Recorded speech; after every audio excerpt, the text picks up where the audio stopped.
Shout out to Kop-ish. Shout out to Kopish, guys. Keep all the good work the up. two legends, Emil Heskey, Howard Gill.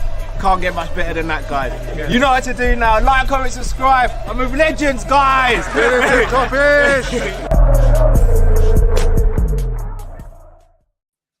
Yes, people, we are back. Friday night Kall-In show.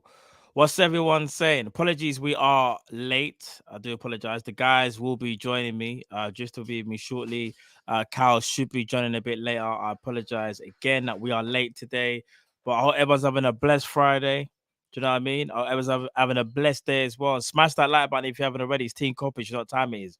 It's that Kall-In show where you get to have your say and you tell us what you're saying. So yeah, man, big up everyone. What's everyone saying in the chat right now? Hey, man, like was it promo says here we go. You're damn right, bruv. Here we go. Ali A says Rice or Bellingham. I'm saying both. Ash Q says big up Matt, big up yourself, bro. AMPM says we need HR for these late times. Listen, it is what it is. We apologize, man. Do you know what I mean? Like, you know it is life, innit? You know what time it is, life and that, innit? But now, apologies. Big up Jamal as well. Jamal, big up yourself, blessed, brother. I hope you're able to call in today. Football Gospel says, man like Matt beard looking. Hey, you know what? Yeah, the beard's on point today. I can't even lie. The beard's on point. Appreciate that, brother. Bajan Barnes, big up yourself, brother. Happy birthday again for the other day, bro. He says at Team Kopish, big up Matt, big up yourself, brother. Hope you and the family are all blessed. John Conway, big up yourself, brother. Pimp and Distress, big up. What's this? Ishan says, Matt, were you dressing up? Well, clearly not, no. I mean, if you call this dressing up, then yeah, I was. That's what you want to call it. John says, Matt, the people want Bruno. Yeah, bruv, do you know what? If Bruno, if you're about, obviously Bruno will be a caller, innit, if he's about. Do you know what I mean? He'll be there. He'll be there. Tusander, big at yourself as well. Bruv, do you know what? Tusander, you see you got a channel as well. I see you're doing the Pez and FIFA thing, if I'm not mistaken. Big at yourself, bro. For people that don't know, if it is the right Tusander, which I think it is, he's got his own thing. Go and subscribe to Tusander because he's doing big things on there as well. So big at yourself, brother. I know you've been kicking with us for a minute. Man says, Matt, your guy Kyrie's in the mud. Yeah, I know. Kyrie's always in the mud, bro. Like, I know. He's always saying, Kevin Longo, Kopish, big at yourself. KVJ says, big up Matt. Chris LFC 92 says, big up Matt. Oh, yeah, big at yourself, bro. Razor says, big up man like Matt. How's it going? But listen, love to you all. Chris, I think Kopish, did you eat, Matt? Yeah, of course, bro. Come on. Yeah, of course I've eaten. I mean, what is it? UK time 9:30. But that's not why we're late, though. No. I know that's what you're trying to say, Chris. You're trying to say that these men. Listen, if I was the last one in, do you know what I mean? But I'm the first one in, so it couldn't be me, right? You know what I'm saying? Big up Genie Houdini says, Matt, what's your thoughts on the leaked Liverpool 2023-2024 kit as fellas when they get here as well? Yeah, do you know what? Thank you.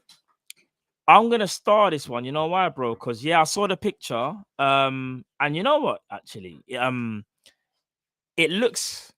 does look nice. It's still very, very plain. Obviously, you want the white collar, but it looks nice though. But it's just nothing crazy, innit? Nothing crazy.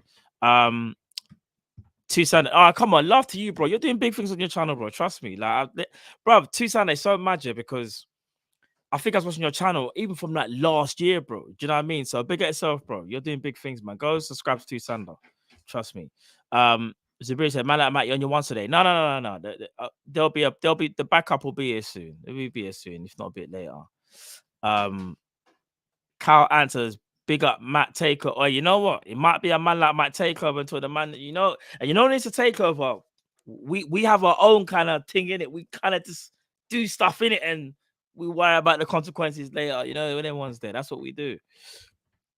AMPM says, Matt, do you eat lobster? No, but that's yes and no. So I'm not a lobster person, but shout out to the people if you've ever been to a place called Sticks and Sushi, where they got these sticks, you got the little sushi things. And I'm not a sushi person, but you can get the proper cooked thing. And there was some lobster there, all nice, and that was nice too. That's the closest I've been to to lobster, if that's what you call it. Yeah, to lobster. Bilal says Matt Takeover. Yeah, damn straight it is. Hey, listen, when it's a man like Matt Takeover, it's mad still. KG, you have more chance of buying Uncle Ben's. KG, you got the jokes, yeah? All right, KG. Now, big at yourself. And listen, for people that don't know, KG, listen, he's a supporter of ours and we're a supporter of his.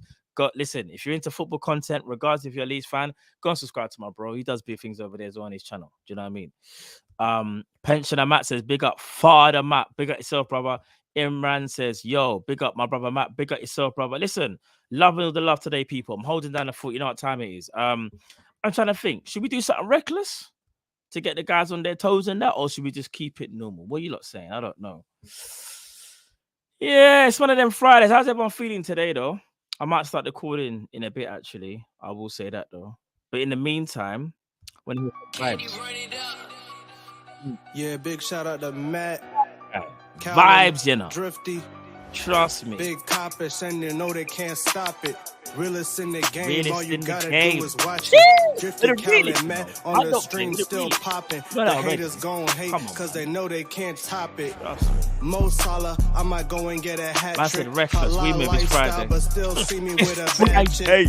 Kop-ish gang got the game on lock. Ask Going you said, hard like the Matt gonna game get don't copyright stop. strike. Man, Fly like, killer probably like damn Callum, I'm straight. going dummy. Well, I'm not gonna lie, Drifty probably on about the way, they 70% feel of when copyright the strikes heat's for me. These coming. man know And already. Matt still popping his ish. I am still like that. bumping the game, we But still obviously, running. I still got I'm to keep feeling it, like you know, Zubiri professional, with the but every now and locks again, and they love it. see if I can push the Came envelope. back, You know, like we're that. gonna have to do Let's see what I another got. one. I don't even need to come out. They know I'm on the sun. I said I miss you streaming in the put car. it Oh, I all might have in to the bring up what? verses. Car My vibes gang back, came yeah. back, we going for them.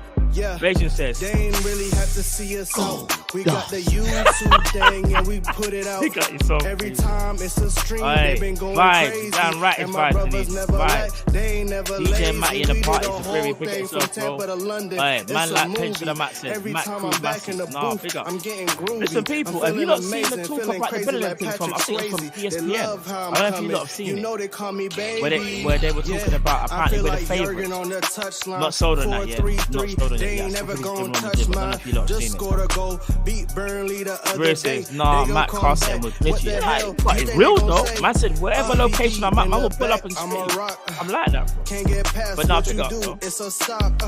You know what I mean? TAA on the wing, put it I'm gonna in send the link in a bit, Mo brother. I'm Salah just trying to for catch up with goal. the You people. How's know how everyone's we day rock. been? To catch up Sadio, with he you gon' lot. take it to the hole. He gon' cook him and shake him, then he roll. Yeah. Trying We to ain't lure playing. LFC It's the way fans that we in for rock. clicks. Big Kop-ish, and you know Yeah, that we ain't never I know. gonna I stop. kind of thought that as well. You know, I kind of thought that as well. Shout out to you for the Friday night vibes. Let's go Newcastle.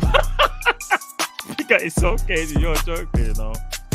You are a joker. Love as well, brother. Hope everything's blessed with you and the family, brother. Matt Baker says, "Bring in my boy Rice." You know, it's true. You know. Someone said, "Matt, did you really get no, bro?" Obviously, I didn't get towed. Obviously, I didn't get towed. Man's never got in any trouble when man was streaming and that. You know what time it is. Come on, man. Sammy says, "My bro, Matt, I big it up." Listen, I'm gonna send the link in a bit. I think we should get this show popping. You know what I mean? Oh shoot, it's on loop. I didn't even know. Didn't even know. Let me stop it there. But no, you know what I'm gonna do, people? I'm gonna let me get the link ready still for you guys because I think we should start the call-in still. You know what I mean? And get this thing rolling, people. But no, I hope everyone's blessed though. I hope everyone's blessed. It's a Friday. Obviously, we got our game on Sunday. I kind of wish it was tomorrow, but it is what it is, isn't it? So it is what it is. But yeah, for anyone that don't know, the link is there right now. We're ready. Yeah, we're ready. The link is in the chat, bro. It's in the chat. You gotta be fast. If you know about this chat, listen, the chat undefeated as well. You see when they see that link, bruv, it's on you to get there, bro. It's on you. But big up everyone though. Right, I'm not gonna lie. Listen, the people in the chat, the ones that have made it to the back already to the background. Yeah, you man are the realest. You man, listen, I literally said 1 second and you man are already there. LSC for days, Zabiri, John II, Liverpool 12th man, Indian Scouser, Bajan Barnes, Amma SYFC, Chris Angel, Tom Mizzy, Josh Silver. Should I reveal the names? Maybe not, but I'm bigging up the guys in the chat. Love to all of them because they literally come in there nearly every week. Do you know what I mean? So you gotta be fast, bro. You have to be. Yeah, I see you. I see the chat as well, the private. Yeah, no, I got you lot. I got you lot. Don't worry. I got you lot, man. I got you lot. I got you lot still. Don't worry. But we're gonna start in a bit still. Let me just see what some of the other comments are saying. Footy Sense says happy to lose out on Rice and Bellingham in order to get. I can't even pronounce his name. Carvalasheli. I can't even pronounce his name. I'm just gonna call him Napoli winger. Carvalasheli. Well, I don't even know what to say, bro. How do you pronounce it? Carvalasheli. I'm joking. I don't know how you pronounce his name, innit? I don't know how you pronounce. John's like this. No. John, I don't know how you pronounce his name. Man, just call him the Napoli winger, bro. What do you call it? No, do you know? In fact, do you know what, John? I might have to bring you on first still. I see you bend up in the background. Bro, I don't know how to pronounce it. Oh, was it Kiv? Was it Carb? No, I know his name is not Carb, don't I? Kivish, Kavar. Just say Kavar. Katie says just say Kavar. Bro, I don't know how to say. I probably butchered the name, but oh, the K is silent. Oh, okay. Yeah, I'm still not gonna try and pronounce his name. I'll probably say some madness, but we move. I'm just gonna call him Napoli winger, and he's sick. And I can't lie to you. I remember someone said on a few weeks ago before, would we take him? And I was like, he's a baller, but yeah, I'm not trying to pronounce that. Yeah, it's long. Pause, but it's long. Pause. I'm not saying the name, bro, because I'm man to just butcher it, bro. Man just called him Kalashnikov. Yeah, no, I didn't. But it was close, though. It was close. Still, I can't lie. Zabiri says, Matt, I'm starting to petition Lorenzo. I hear you, bro. We can talk about that in a minute, bro. Man said the K ain't silent. You man are being silly, you know. You man are just trying to you man are taking liberties. It's a man like Matt Takeover, and you man are turning against me. This is not what it's supposed to be, bro. What you lot saying? I thought I was the people's champion. That rotted. Clearly not. Bullish D said, Matt, let's bring in Alex K. Murphy. No, it's true. Jerome Sinclair says the Rice and Jude deals are possible, in my opinion. A few homegrown players will leave next summer, so we need to get homegrown players in fit the quota. Bro, anything's possible if you got money. I'll be honest with you. Do we have money? Remains to be seen. Unless we throw down that money, yeah. It's yeah. Do you know what I mean? It's crazy. But no, I'm gonna bring in the first caller. Oh, wait. Welcome to the party, bro. What it do? Just in time, bro. I was about to do something a bit reckless. Still, the people that know it's Friday night, bro. If you're in a copyright strike, just talk to me, bro. Jiff to tell you, man. Am I lying, Jiff? About 70% of the copyright strikes are probably from me. I mean, if you're gonna own up to it, I'm not gonna. Yeah, I mean, yeah. Come on, you know that already, though. About 70. Actually, now say about 60. I'll take about 60, but yeah.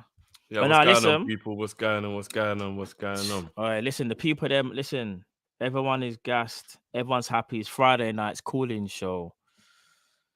I say we start the Kall-In right now, brothers. And I'm going to start with the one and only. In fact, Jift, have you got a timer by any chance, bro? You got a timer on you? Yeah, let me sort that out. Timer first. John, just to get you ready, I'll bring you on first because I saw your reaction when I tried to say the Napoli brother's name. I'm going to call him the Napoli winger. He's sick, though. He's so sick, though, John. He's sick. He's sick, bro. Yeah, I've heard Drake. Actually, you know, I do want to say, listen, sad story this week.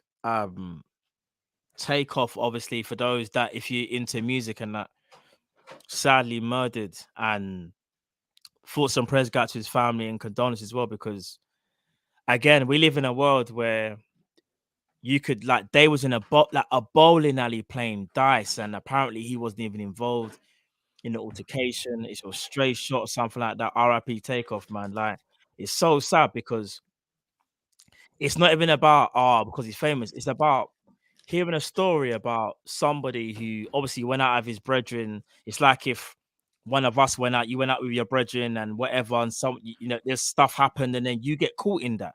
That's madness, bro. That's madness. So yeah, man, thoughts and prayers go out to Takeoff, man, because I can't lie to you people. That's why I kind of always like to stress on the channel, all jokes aside, like the world is kind of evil as it is. And I know sometimes in the chat we get heated about certain things about football, but we all got to be family, you know, because when you leave that door, it's mad, you might not even come back. It's crazy. I can't even lie. It's actually crazy. So just everyone show love to each other, man. Even if you don't know the person. That's why I always say, like, you know, sometimes when I talk about like, oh, don't be disrespectful, like to certain people, because do you know what I mean? Like, you don't know how what the next day is gonna be for them or the next minute, man. Life is that serious, people. We only have one life, you know, just one. You have to try and live it to the best you can. It's better to live and love rather than to live and hate. That's what I'm gonna say in it. I'll leave that there in it.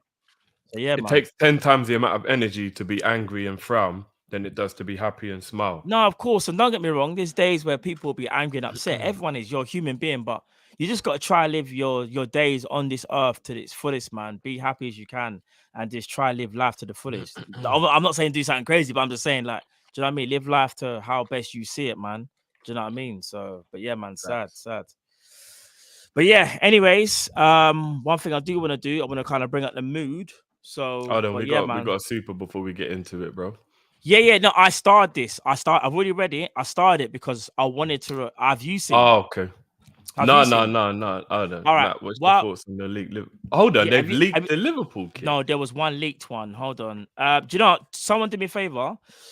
Send it to me on Twitter, please, and then I'll bring it in here because I can't remember if I like the picture, so I can scroll for my likes on Twitter. So if someone could have sent it to me on Twitter, and then I'll post it in here while at some point during the show. But yeah, it got reportedly leaked. It does look kind of legit, Drift. I can't lie. So I won't say nothing. I'll just let you see it, innit? Fair dudes. More kits.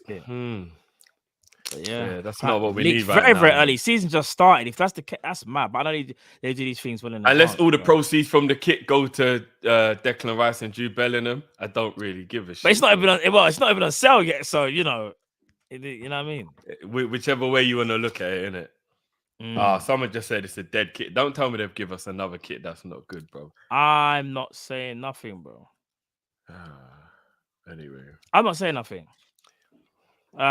Big up Recency Bias, who's become a member. Big up yourself, brother. Love for that. But now, people, listen. It's the Friday Night Call-In show. It's about your say. It's about your opinions. Let's get this party started. John, what's going on, bro? Yes, guys. What you saying? Good. I got a bone to pick with you, brother. Oh, what's going on, bro? Let's talk about it. Clop out. I mean, I don't know what it is you want to talk about, bro. I mean, I didn't plan to talk on Klopp out, but yeah, because I didn't want to bring no much negativity on the. Yeah, all right, let's not. I respect that. I respect that still. I respect that. Yeah, but what's good? It's been a long time anyway. It's been a long time still. Yeah, for real. Before John, just quickly as well, before you even start the timer, John, I saw your reaction to the. How do you pronounce his name, bro? The Napoli winger. Oh, Kakarot. I just say Kakarot, bro. Oh, you just call him Kakarot, bro. Well, AKA Vegeta and that. Yeah, but that's it. Say Goku, you know. Yeah, but yeah, what a player. Bro, yeah, bro. But again, what shocks me which I feel is, I think the scouting department now more than ever have to take a bit of a lot of accountability, because normally maybe 4 years ago we would have scouted a player like him and we would have signed him. Do you get what I'm saying? Yeah. Agreed. Just shocks me that we didn't even clock a player like that, or even what's my guy's name from Madrid, Valverde. Yeah, players like that. I'm even surprised that we didn't see that from a mile away. Like when we bought Mane or when we bought Salah, when we first bought them, everyone had their little queries about them. Like, oh, is it gonna work? Is it not? See what I'm saying? So that's another talking point. I was gonna put forth as obviously how I guess my question is what is your take on the scouting department nowadays in regards to our transfer dealings? I say my second question is more so just and this is a big if because I don't think we're going to sign anyone in January. Yeah. What is the required signing that you would want to make, and how many in order for us to get top 4? Obviously, now it sounds like a silly question because I know me personally, I don't think we're going to get top 4. We genuinely don't think there's any way for top 4 this season, and I think we're better off dropping out of top 4 and missing out on Europa League and just binning the whole thing and just going again. No Europe next season, yeah. Man, just saying clean slate. Just clean slate. What about getting into Europa so Klopp can win the only trophy that there's left to win? I don't care about that. He can win it with another club if he wants. You shouldn't. That's a competition we shouldn't even be a part of at this point. I hear that. I just feel, we just need to bin off this season and start clean slate. To be honest with you, because I don't see how Europa League is going to benefit us in any way. And I think this season is one of those seasons where it reminds me of 2005 in a way where the inconsistency of it. But then it wouldn't even shock me if we ended up somehow getting to the final of the Champions League. It's one of those seasons. Yeah, I agree. You know Yeah. I agree. Yeah, I think it's one of those seasons. So it's one of them where you just have to see it through. But then, I mean, I've had to take a break from just all Liverpool stuff in general because I just couldn't really take it. It was just getting on my nerves. So the Leeds one was a hard one to take, bro. I can't lie, bro. Yeah, and all this transfer talk as well, all this Bellingham stuff for me is just, I think it's just a lot of rubbish. Yeah. It's a non-starter. I think at this point now, as fans, we're clear enough to know what's true and what's not. Like we can differentiate. I can't even say the word. Differentiate. Differentiate. Yeah. So So at this point, all we can do is just hope. But that's what I really got on Liverpool. No, we'll chop that. And I'm not gonna lie, bro. I don't like seeing you down like this. This bro. Man, it's the Friday night show, you know. It is. I got a cold as well, so I'm fighting it all right now. Fair dude. Liverpool, they ain't giving me much to really just. I hear that. Talking really. I mean. I hear that. Well, we'll chop that up now, G. We'll chop that up now, bro. 5 seconds. Hold on. Officially, there you go. Just beat the time. But we'll chop that now, G, man. Keep your head up, bro. Get well, man. Get well, bro. I will do, man. Appreciate it. Bro. Up, Stay blessed, bro. Love. All right, so the 2 questions from John was, what's your take now on the scouting department? Do you think it's... What scout? I mean, we got a database. What scout, bro? Do we have scouts or do we just let people? What is all this? I think we crunch Kakarot talk because he played well against us in the Champions League. But that's do you know what? Out of all the things, out of all the players have been linked, he's the most realistic because he played well against us. So Klopp will go, there's that realistic Napoli, bro. Do you know how much money you got to pay to buy Napoli? I just realized something. Their owner is a madman. It took Koulibaly 4 years to get out of there. Yeah, he ain't got no. Koulibaly his whole life to get out of there, bro. When you really I said the last 4 years he wanted to get out of there, and every single time they just kept on saying he ain't got nowhere or priced him out. All I know is he's 31 years old, and everybody's known about him since he was 27. So you do the math, bro. You do the math, bro. You got Koulibaly. That's what I said. 4 years. Well, I think is he 32? Is Koulibaly 32 now? He's 31. He's 31. Okay. And 27. That's 4 years. I did say 4 years. So yeah, man. Bruv, all I keep hearing now is Kakarot. But this guy said, I can't lie. Like he had Trent on toast at one, but like he I'm not gonna lie. He moving like Trent went there. Cal said he's got that Kaka vibe. He looks like Lallana. So it will be kind of. I wouldn't say Kaka. He's like an aggressive. This is gonna sound mad, yeah. No, I can't even use Lallana because Lallana's taking a mick. Actually, as good as Lallana was, but Hey, Lallana's techie with it, bro. It's not a disrespect to say Yeah, but he's this got what's his name? Lallana vibes. Kurishella. I'm just gonna say Kurishella. I don't even know if that's the right pronunciation or whatever, but he's I don't know. There's something different about him. Like low center of gravity, can use both feet. Go 8 easy. million they paid, I think it was, right? Yeah, because of some they took advantage of some financial thing that the other club was going through. But they're not selling him now for like Yeah. they just bought him. Bruv, So Napoli are like the hardest team to buy people from. So yeah, they are one of the hardest. They are one of the hardest still. Pause. like how oh, you know what? On Wild John's other question, Yeah, he said let me bring up the league table, Yeah. bro, because that'll make it easier to actually chop this up. So here's the league table, bro. Yeah. what's required, isn't it?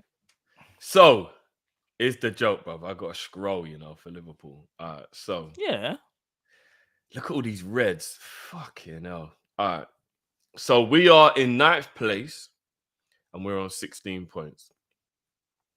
That means we're 8 points behind 4th, but they've played a game over us.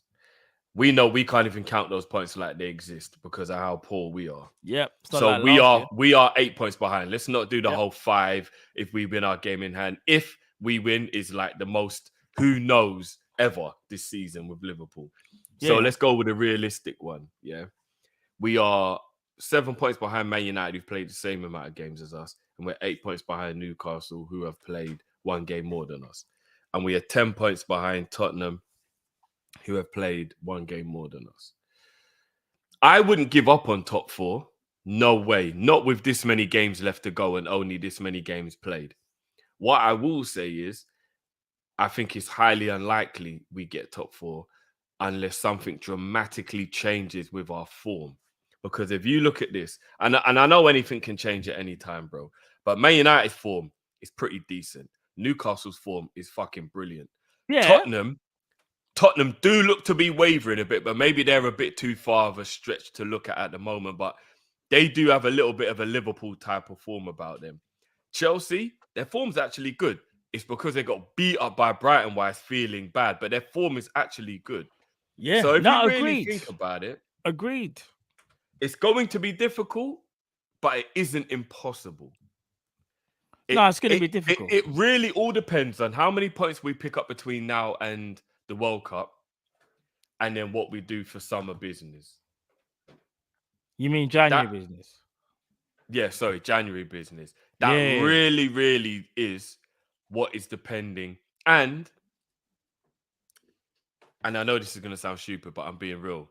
What happens to Ox, Naby, Curtis, all of them kind of like squad players that aren't really involved with the month off for the World Cup, being in training, chilling, relaxing, getting a bit of time to thingy. Klopp being able to work with the players and work on little things for when all the other boys come back from the World Cup.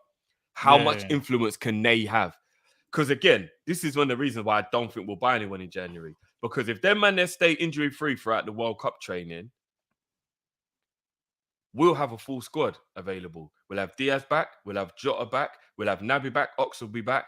Jones will be a lot more fitter than he is at the moment.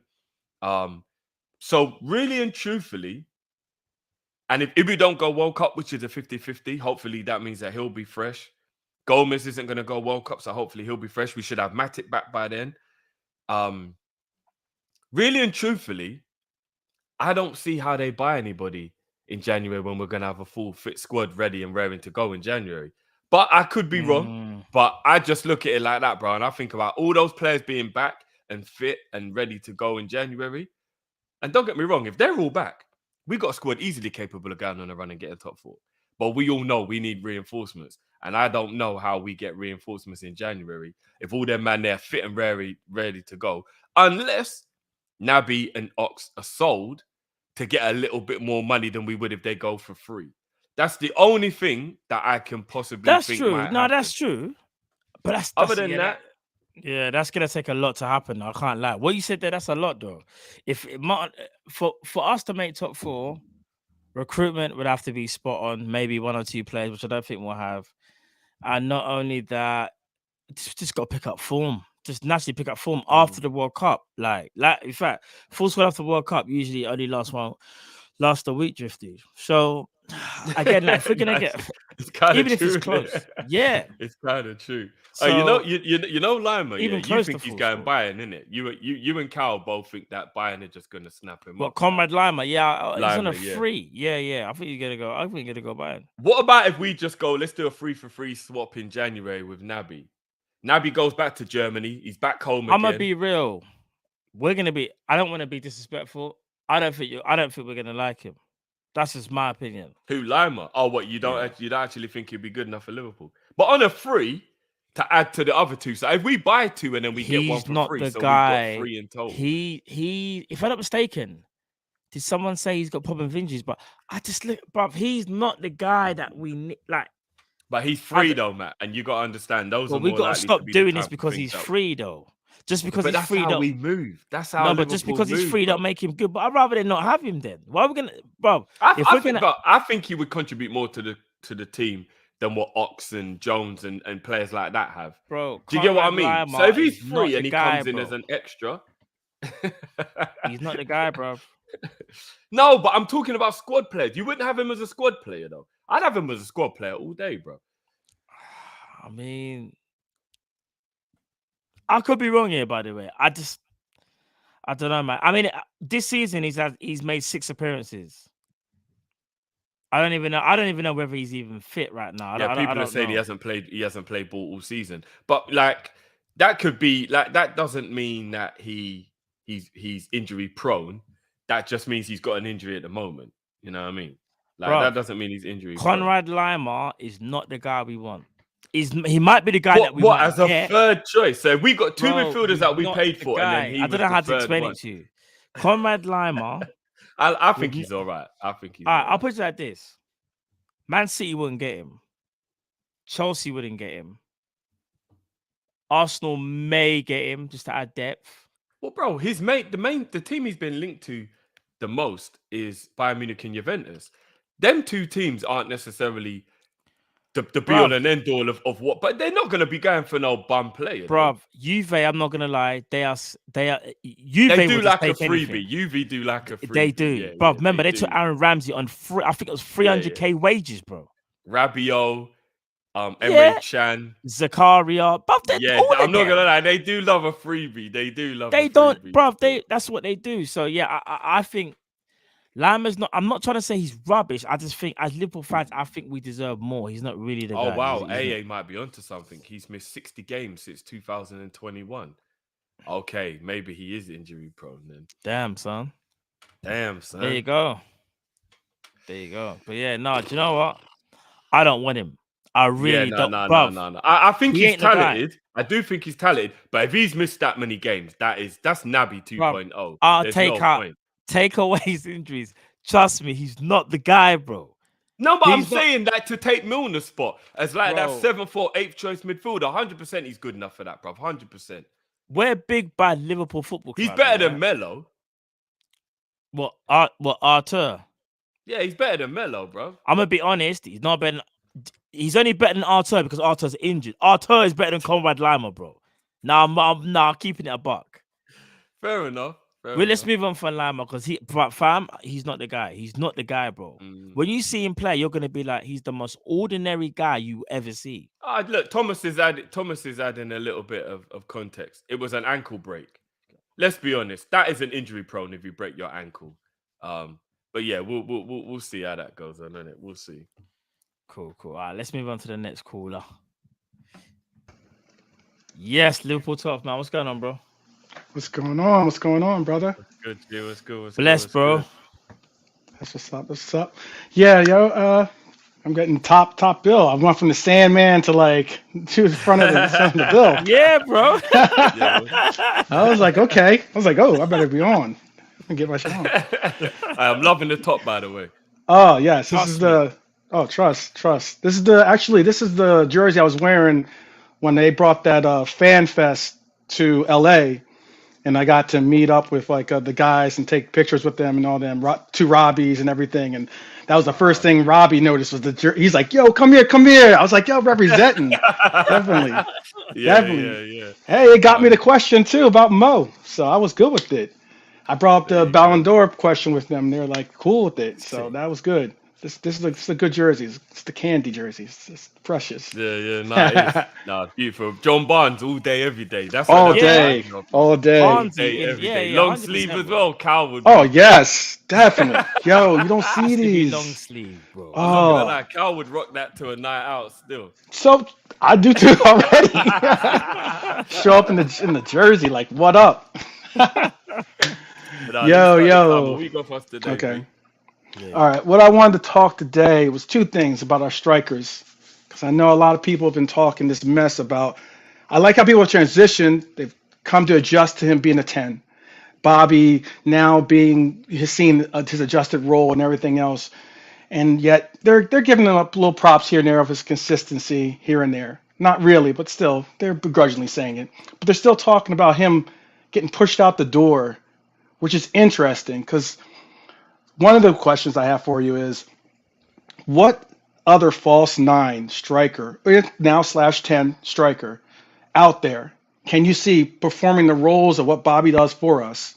And not only that, considerable. Because some people are like, oh, Benzema, they're not getting, that's not a comparable Realistic. swap. But it's not even realistic as well, Realistic. though. Yeah, yeah, yeah. Realistic. Because people will say, oh, this person, that person. It's like, that's not One comparable. person comes to my mind, by the way. Only one person. And I want to Who's say that? before anyone says it in the chat, Christian Nkunku. He's the only person in my brain that I Okay. think he's the Okay. one person. And what would be his transfer mark? What was his transfer mark for us then? Well, What do you think we can get him at? See, here's the thing. So, as things stand, he looks like he's heavily going to Chelsea. Right, as things Okay. stand. So that's the bit that even annoys me. So it's realistic, but it's not realistic because I think his transfer clause is 50 something mil, 55. I know it's less Okay. than 60, right? Okay. That's something that I think we would pay. However, it doesn't look like he's going to Chelsea, and I can't lie to you. It's annoying because he fits the bit. We're not getting him. We're not getting him. I don't think No, I'm. You know what? As much as he's a good player and everything else, I think Yeah. realistically you have to understand too. You just said basically what we pay for Darwin, because that's without the bonuses and all the other stuff. I mean, That's the true. 60 appearances he's got to make and everything else. Yeah. Without that's exactly what we pay for Darwin. So considering the scale of what Darwin was for us, and considering what everyone puts him on that platform of 80 and dropping numbers that I got another don't name. even factor I in. won't say it yet. I'll let Okay. you finish. I've got another name though, but yeah, go. Okay, well, my point is this too. You look at the salaries making everything else, plus the fact that he is a legend and he is a part of our squad, part of the whole scheme of what makes this Liverpool engine work at all. And he's the most consistent player now so far with form that we've had. Yet still people are like, nah, he's got to go. His time's over. I understand that part and point. All right, fine then. I'm not on that wavelength, and I'm never going to be apparently. But the other thing I now is this: the same player that we got to replace him, people are all now of a sudden being like, "Oh, Darwin was never my man," this or that, and now they gotten to the point where maybe they accept him a little bit. But the majority of people, whether it's, I've heard Makola, Boovy, I heard on the Grizz panel, on Big Six Bants, all great place, all things I watch, all things I respect and love, and love the dialogue that brings up. But they're all like still on this. He only brings chaos or something like that. Let me tell you something. I know from favorite player of mine was El Nino. And I'm not saying that he is El Nino currently, but that meant the kid. In America, I know that we got hit by this hurricane called El Nino. Worst hurricane, one of the worst hurricanes, one of those 100 in a year hurricanes, right? That's chaos. Darwin is that. He's bringing a serious, what I like to say is Darwin's theory of football to football. Just like Darwin's theory of evolution, this is Darwin's theory of football. Okay? This is going to happen. And people don't get how the numbers, if you look at the numbers, would we ever say a 20-goal scorer, which is what he's easily on pace for, a 20-goal scorer is a flop? Would we say that's the truth? But apparently people are, even though they see him scoring, outscoring some of their own strikers, whether it's, Arsenal or Manchester United, they're still talking trash. That can't be allowed. Bring those facts. Nino. Yeah. You already know I'm You already know I'm riding for Nunes already, 12th man. So you ain't got. In fact, When the blood clot see up there, so another yard there. I might gun that. Who was it? I might gun that. Speaks for myself. Thank you. Appreciate You that. know, That's what gotta bring a squad when you guys come out to the crowd. telling You you, know? bro. I hear you, bro. but no, you know what? I'm gonna be because you know what it is. I'm gonna be objective in it. I don't wanna do the whole. Oh yeah, I was that drift at the beginning because I wasn't, and Sure. I have my reasons, but I'm not gonna. I'll explain them anyway. I'll explain my reasons, and you know what I mean. I'll be honest. You got the questions written down, Matt. Yeah. Yeah. I got them. Yeah. So yeah, just the player, and then absolutely, yeah. If you want to explain that to me, I'd be willing to listen. But put in the numbers, put in the statistics, put in the factor that he brings when he comes either off the bench or starts. I mean, you realize he's like what 7 goals in 8 games since he started, 5 of 7 in the Prem or something like that. 5 goals, 7 appearances. Okay, he's a flop though, and I mean he scored in all those games, but he's a flop. I got you. You know. Come on. I look forward to this one. We'll chop Get this the potential. Okay. Yeah, bring it. I appreciate it.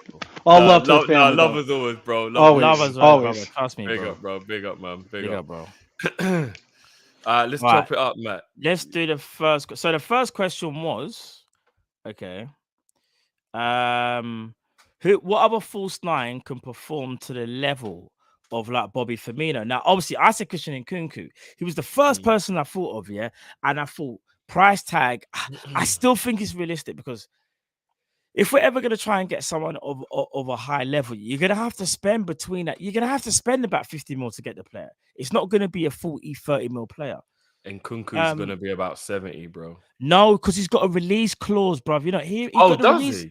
Yes, but Chelsea are the ones that apparently have nearly got it wrapped up. That's the bit. But we don't do release clauses, bro, because release clause means you got to pay it all up front, bro. You know we're on that catalog payment, we had to do it with Ibu. Yeah, but Ibu was only 34 mil.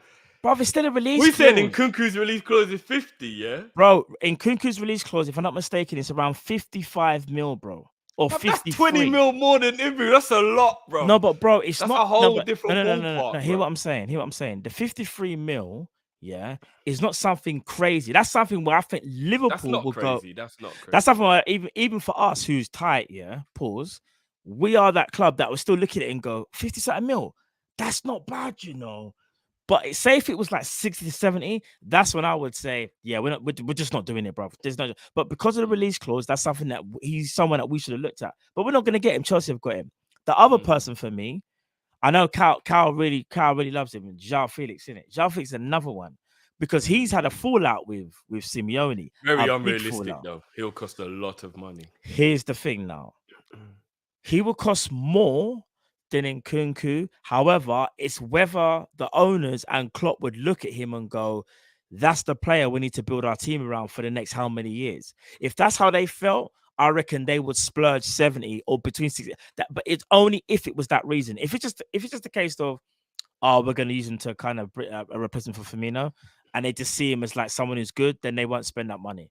They would have to look at him and go, he's the next person to take over for the next 10 years and control Liverpool's attack, so to speak.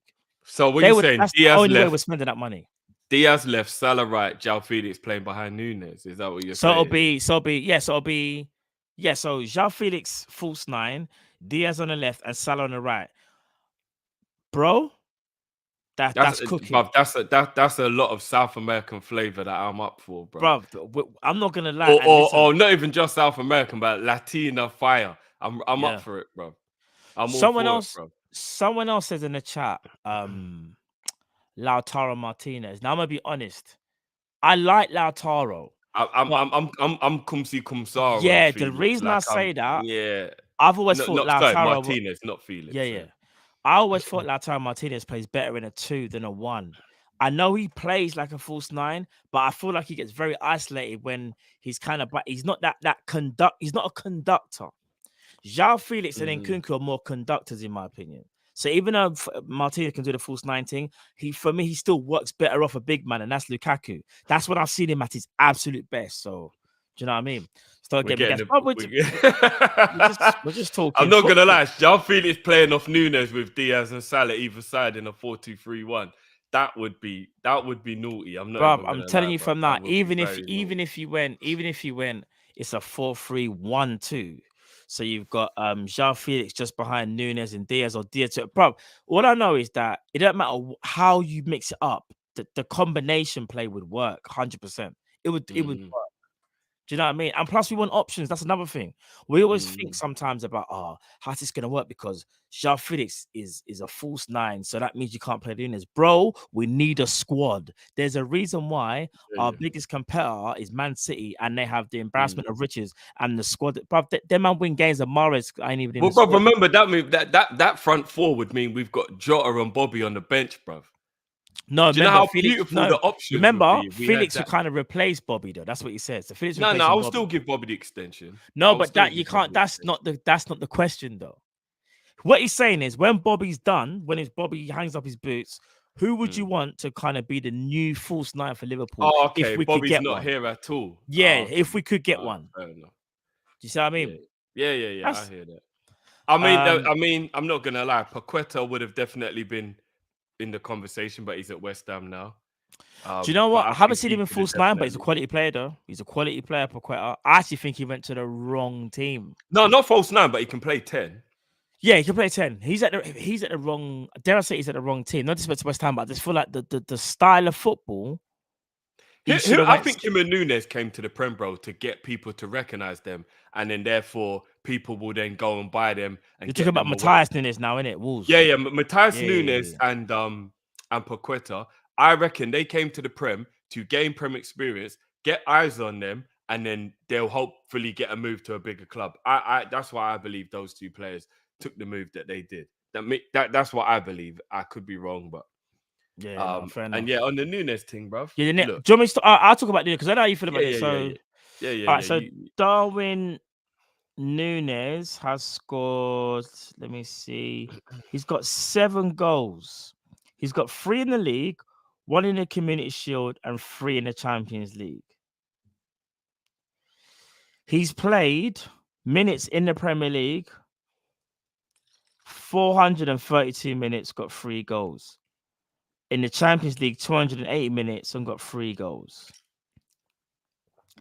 That's pretty damn decent. When you consider he's only had 5 starts of the league and 3 substitute appearances in the Premier League. He's basically averaging a goal every 100 minutes, roughly. That's not bad. I'll tell you what it is about Darwin Nunes and what people can't accept, but I've accepted it, though.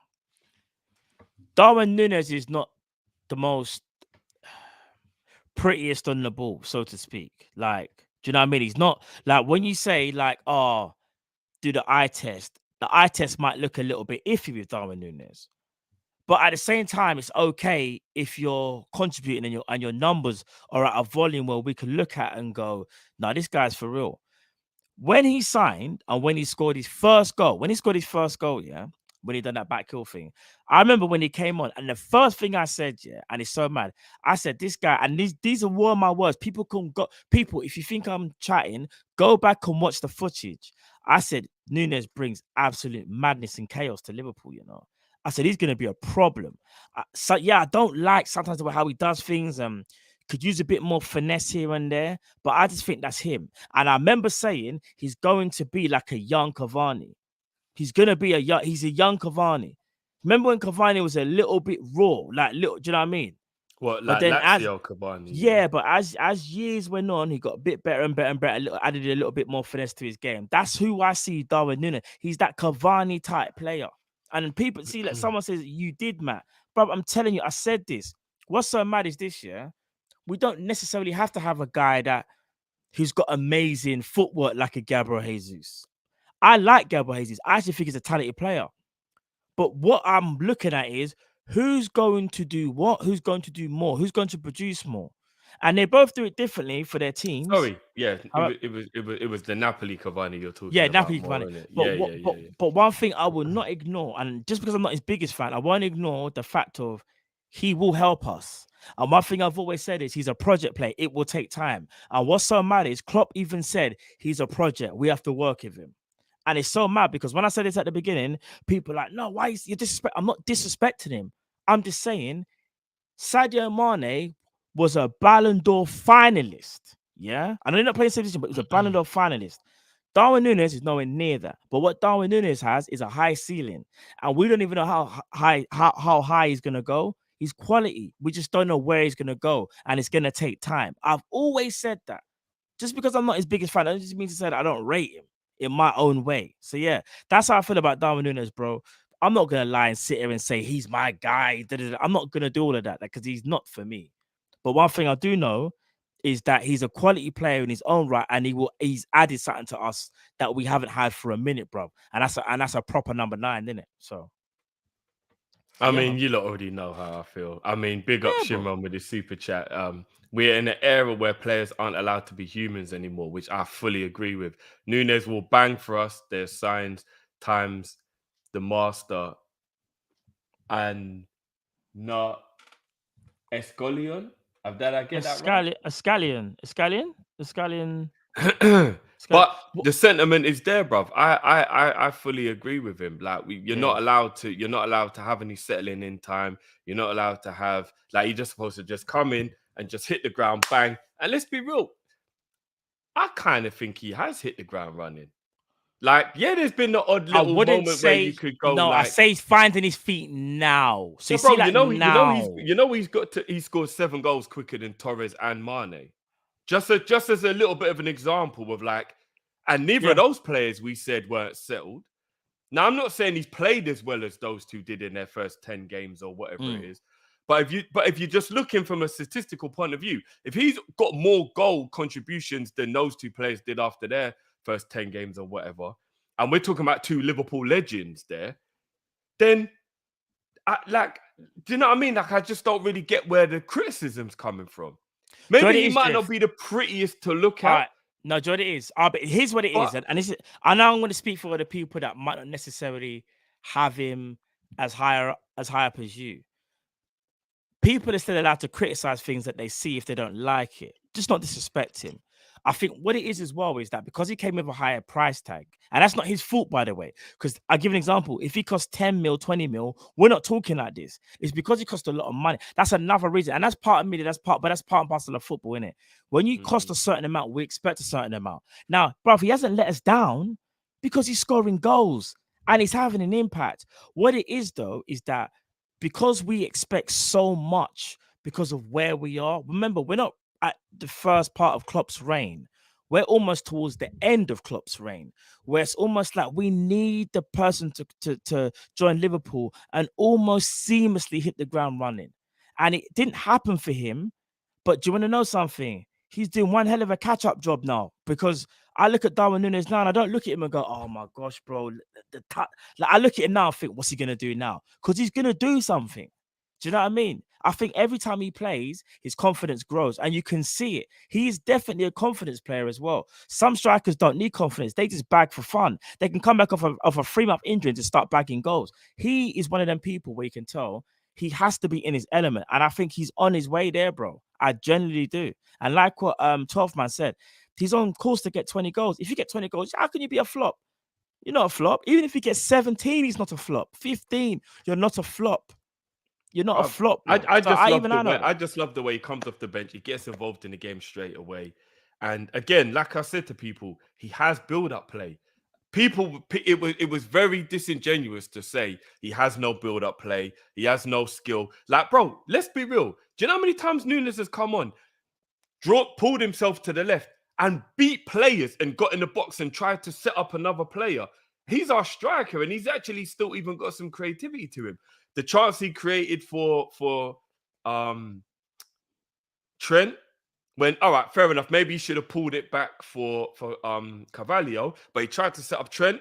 But he came in against Napoli and he beat his man and he played that, and it was some of the best defending I've ever seen when Napoli cleared it off the line or Salah had a tap in. Like he's even being a bit creative. He's beating players. He's running down the wing. He's not just in the box to score goals. He's even like getting involved in build-up play. And look, again, we don't need to talk about it anymore. We'll move on. But agreed. You already know I've been riding for Núñez from day, and I think Núñez is gonna be an unbelievable success at Liverpool. I said it before, and I'll say it again. Just to put some context, Drift, in Timo Werner's first season, yeah, at Chelsea, 35 appearances, 6 goals in the league. He scored 12 overall. Bro. Nunes has already got 3 goals in the league, so he's already halfway there at Timo Werner's reign. And he's also got 7 goals to Timo Werner's 12. That's in his first season. The second season, Werner got 11 overall and 4 in the league. That's where you can say the man's a flop. Nunes is going to surpass that. I will be so shocked if he doesn't.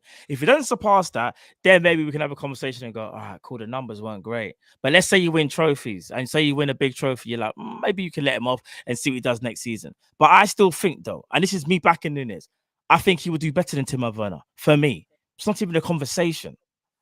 Based on the fact that Timo Werner, who I do believe is a much better player than he looked. He is, but it just didn't work. Yeah, I don't think he was involved in games as much as Nunes as well. To add some more context, like Nunes actually gets involved in the games. I think Timo Werner makes brilliant runs, and I think that might go under the radar a bit. How good he does, his just movement not, is. He's not. But how can I explain it to you? When Nunes has the ball, or when Nunes is in and around something, I always feel like something could happen. When Timo Werner had the ball, I always felt like something's going to go wrong. He's going to lose the ball. He's going to do the wrong pass or something. Something's just going to go funny. He's going to miss the World Cup as well, which is really sad. Yeah, I know. That is kind of mad still. But do you know what? Like I said before, sometimes it works, sometimes it doesn't. But unfortunately, it didn't work for him. Right, let's move on to the next caller. So let's get through a couple of the supers. Yeah, read that supers and then we'll get bring in the next people. We've got a couple new members as well. Big up X6. Big up your damn self, bro. And Recency Bias Radio as well. I'm not sure if we remember that one, but big up to you guys for becoming members. Big up. Just getting a drink, bro. Still there. Yeah, man. Ems A, big up yourself, bro. 3 midfielders. We need a player who don't get injured. Facts. We need a 6 and a goal scoring midfielder. We'll probably lock off the thing with that. 1 in January is a good start. I agree with that. I definitely think we need to bring in 1 in January and then bring in the others in the summer, because we're not going to bring them all in January. It's too difficult. But yeah, I agree. And I definitely agree we do need a goal scoring midfielder without a shadow of a doubt. 100% I agree with that. Dominic Szoboszlai, I think.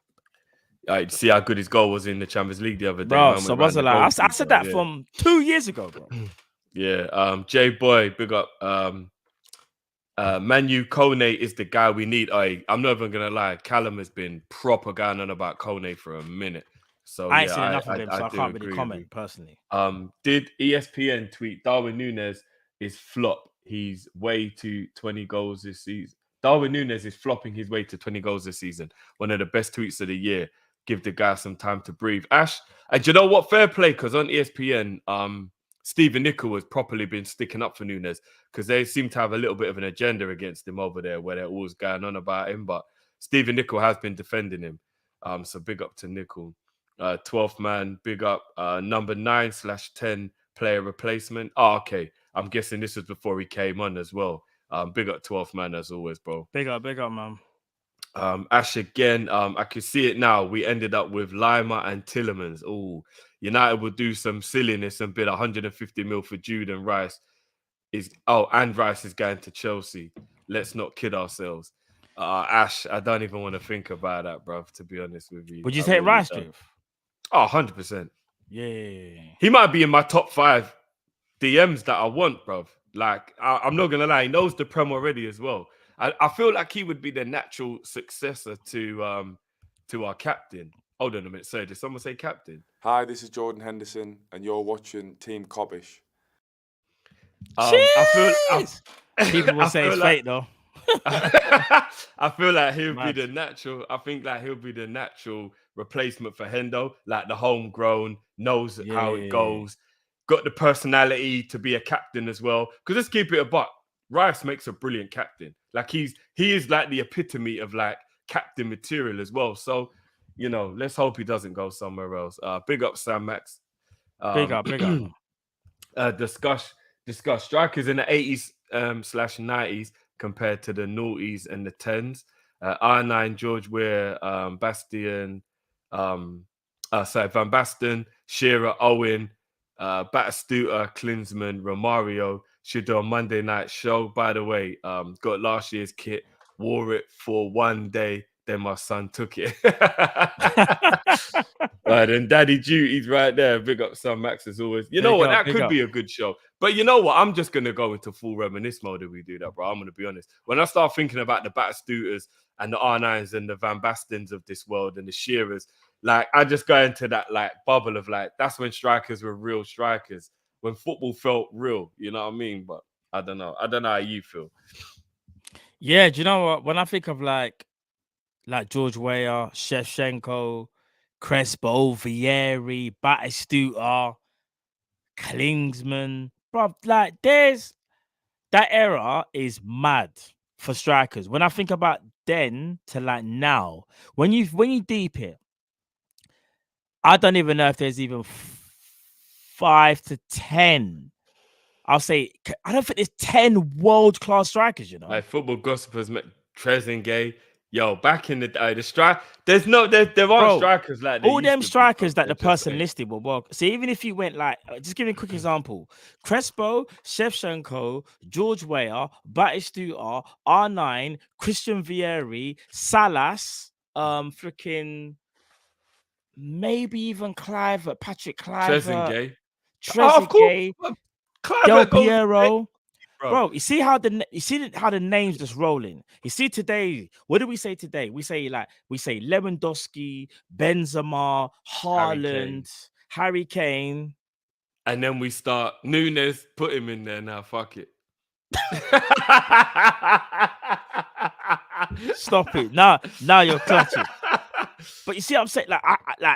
Foot. Man said exactly. The man didn't even bring up Raul. Morientes. But bro, you see today, bro, I think there's 4 or 5? Yeah. If you're talking about like real unquestionable world-class ability, it's really just Kane, Benzema. Like today. Like Lewandowski. Today. Haaland.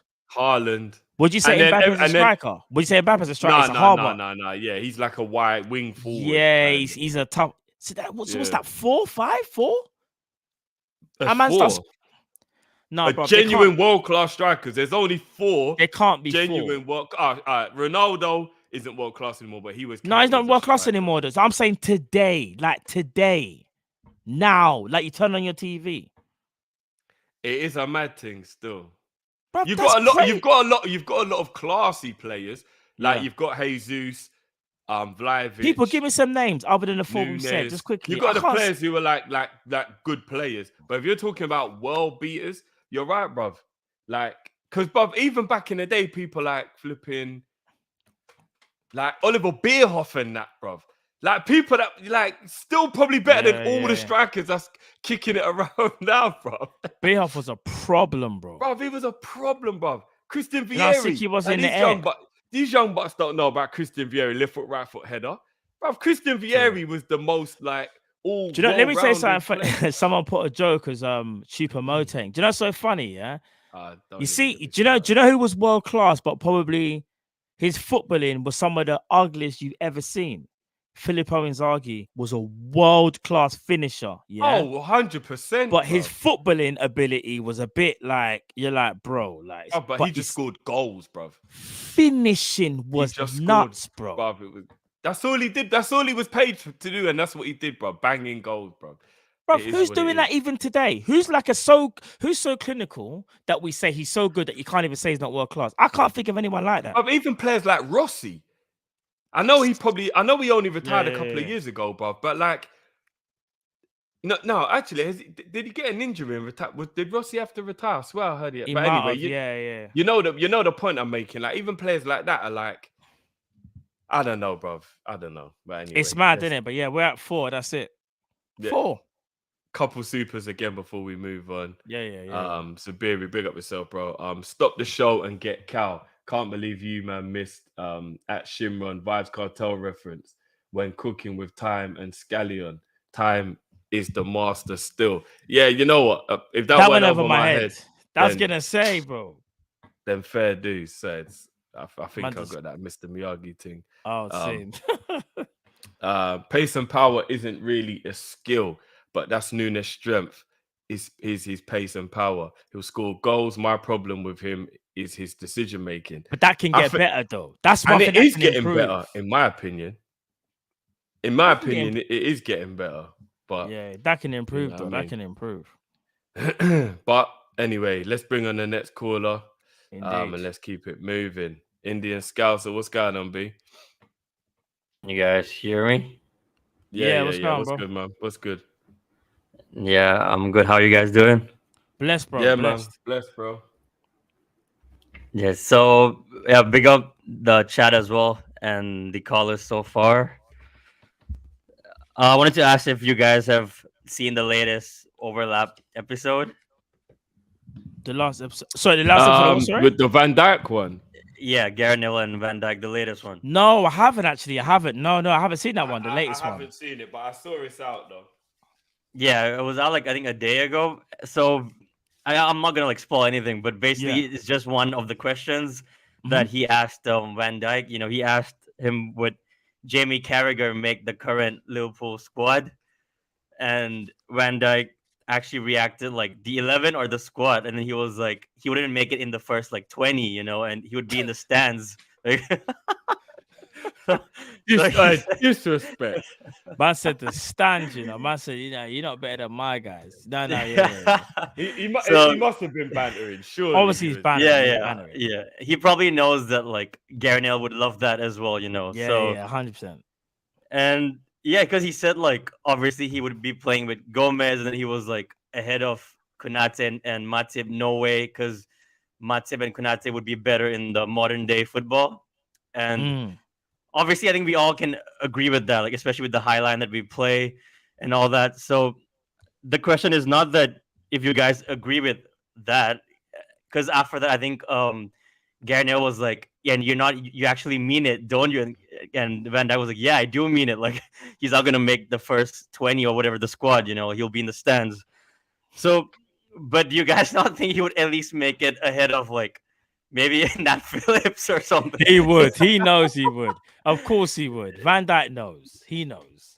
Yeah. Guys like Nat Phillips, obviously. Cause here's the thing: if you're playing like a high line, Van Dijk knows. Obviously, pace wise, it might be an issue, but he knows Carragher can read the game. He knows. Yeah. So now I just wanted to like ask if you guys have seen that, you know, because I haven't watched the full thing as well, but that's just one of the questions that I caught. And yeah, speaking about our form at the moment, obviously the game on Sunday. So we all know that our form is inconsistent right now, right? Like we lose one, we win one, we lose one, we win one. And it's always in the Prem that we seem to drop points. And when it comes to the Champions League midweek, we, you know, like how we lost to Forest, and then we beat Ajax, and then we lost to Leeds, and then we beat Napoli. And obviously we've done well against City and Napoli when it comes to big games, but you could also say that when we've been away to Arsenal at the Emirates and to United, we've dropped points. We've lost both, you know, and actually all games that we've lost, all four, we've lost by just a goal margin. And obviously the Saturday one was a tough one to take for me because, you know, like I kept on holding on to that home record is the only argument I could tell like all of my friends. It literally broke me. Like I wasn't ready to come online anywhere because I wasn't mentally ready or emotionally ready. Now I've got a week and we beat Napoli, so obviously that helped. But I literally left all my group chats with my friends. Like, you know, it's not even a joke. I quit like 5-6 WhatsApp groups and on Facebook as well. But I just couldn't take it because I couldn't believe it was like at Anfield, you know, like over 5 years with crowd and all of that. But yeah, now on the positive side, well, it's just going to be a prediction, but I'm going to be optimistic. I said this before the Arsenal game. I'm going to say it again. We are coming away with our first away victory this Sunday. Spurs keep talking about their injuries. We do have injuries as well. Even though Kulusevski is back, like I think we have more than they do. I think we would want it more than them come Sunday. They traveled to Marseille, I believe, but obviously they qualified. So, okay, I'll just wrap it up now. Yeah. Obviously they qualified and they actually topped their group. You know, we actually finished second, but I think we got more points. Actually, we got 15 points in our group. But anyways, I just think we'll go there and get a win. and I know you guys will do a preview as well for this, but I'm not sure if you watched the Prem panel last night, because Gunnar Lee, big up to him as always. It's all banter here, but he was actually, I think, imitating like the Kop-ish boy. I think it was you mainly, Drifty, when because of Matt. Do you remember like about when he just cried laughing and he just lost it? Like he thought it was me, but it was one of them. I don't know which one it was though. Like in the watch along, like how you guys keep talking about Van Dijk, he has to engage and all that. So we don't need any of that banter, So I just hope we go there and get the dub. I think even a draw is not good enough at this point. But yeah, I mean, it's Friday. It's just vibes. There's no question. It's just, what do you guys think about the Van Dijks coming, and how do you guys feel ahead of Thursday? Not into details because there's the whole show for it. But big up to you guys each and every time. And guys, please subscribe.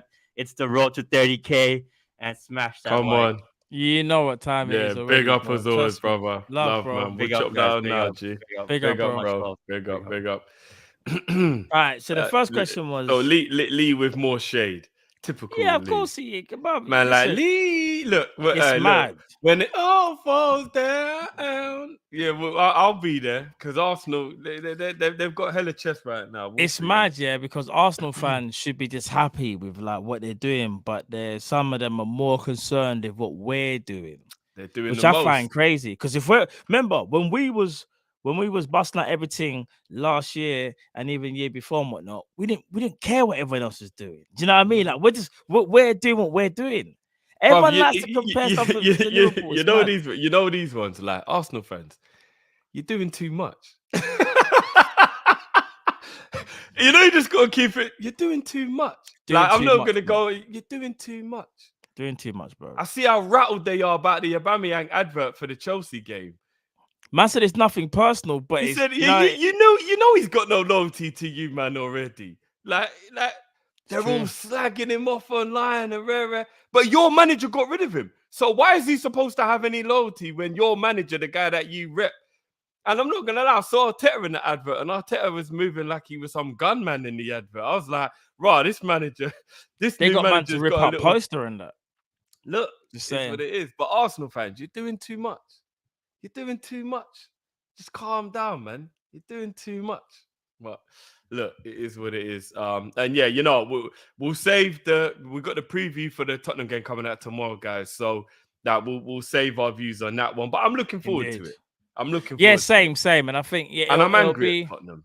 They topped their group, which means that Frankfurt would have been one of the teams we could have played if Tottenham never scored that winning goal. Frankfurt would have topped the group and Tottenham would have gone through second. I'm angry at Tottenham because if we would have beat them last year, we would have won the league. That's why I hope we thump them up, bro. Like when I say I'm talking thump them up. Yeah. By the way, bruv, that's why I just quickly came. I had to sanitize. I actually caught that fly. Call me Mr. Miyagi, blood. Oh, you caught the fly? Man said Miyagi do karate, yeah, Cobra Kai in that as well. Call me Mr. Miyagi, bro. You know what? No, I'm gonna start calling you Cobra Kai Drip, because remember that story you're talking about where the sensei team? Yeah, where the man told you to do a madness. Man told me to break my shin, bro. Man thought he was Terry Silver. Today, bro. man thought he was. He Terry actually Silver, did think he was Terry Silver, bro. Not today, bro. Did he have a ponytail grease? Did he have the grease ponytail? And a toothpick? Bro, mad. Terry Silver, But now we move. All right, let's bring on the next caller. You're on mute, bro. You're on mute, bro. First of all, before we.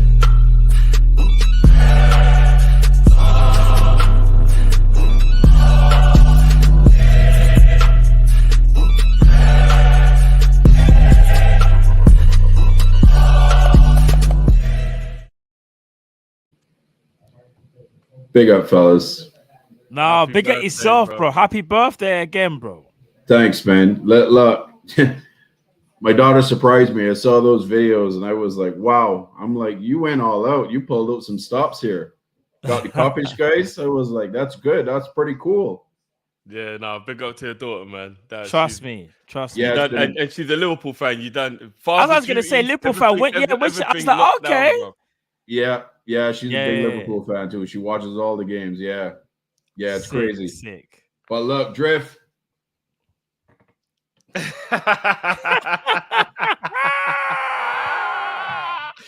But that's Bro. a hell of a birthday gift, bro. Hold on, where is it?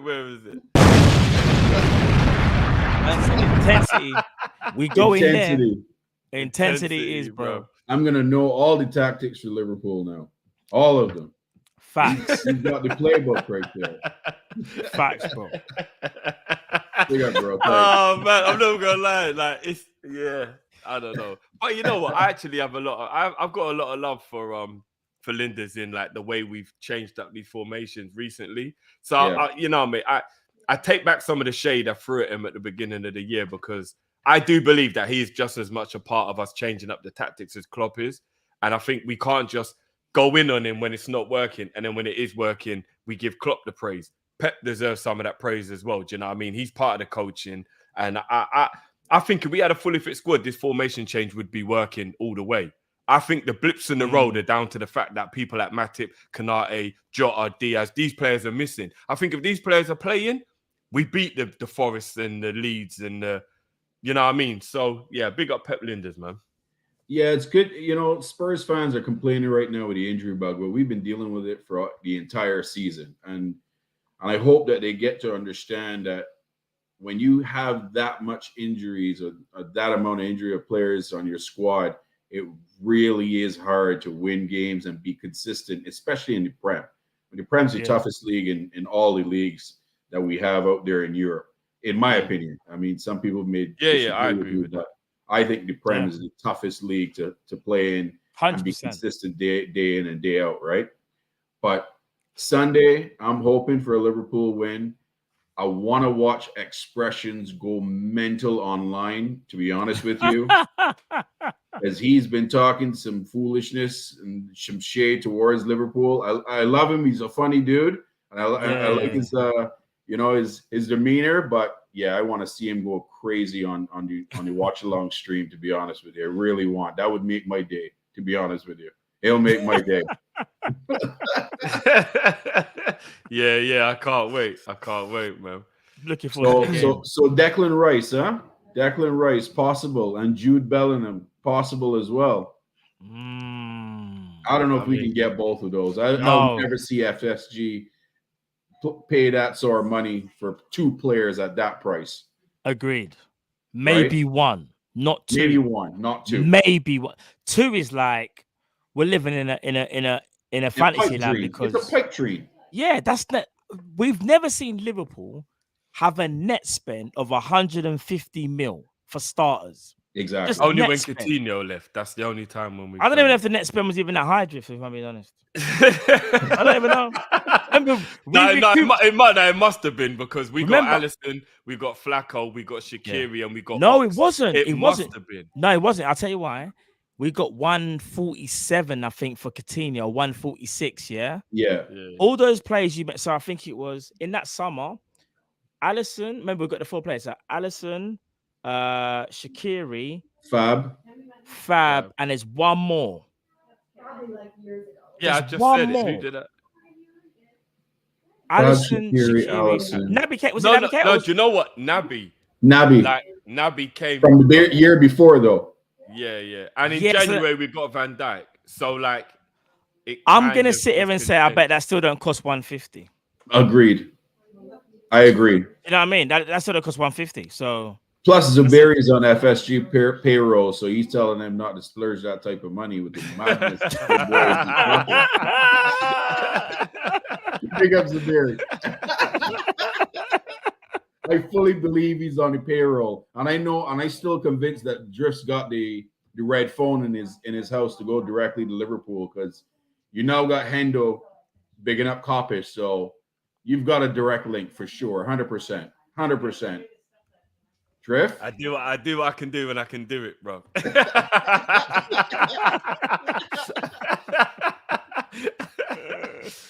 So Matt, I don't want to poke the bear, but I heard rumblings. Naby's injured again. I didn't even know that. Brother, if that's true.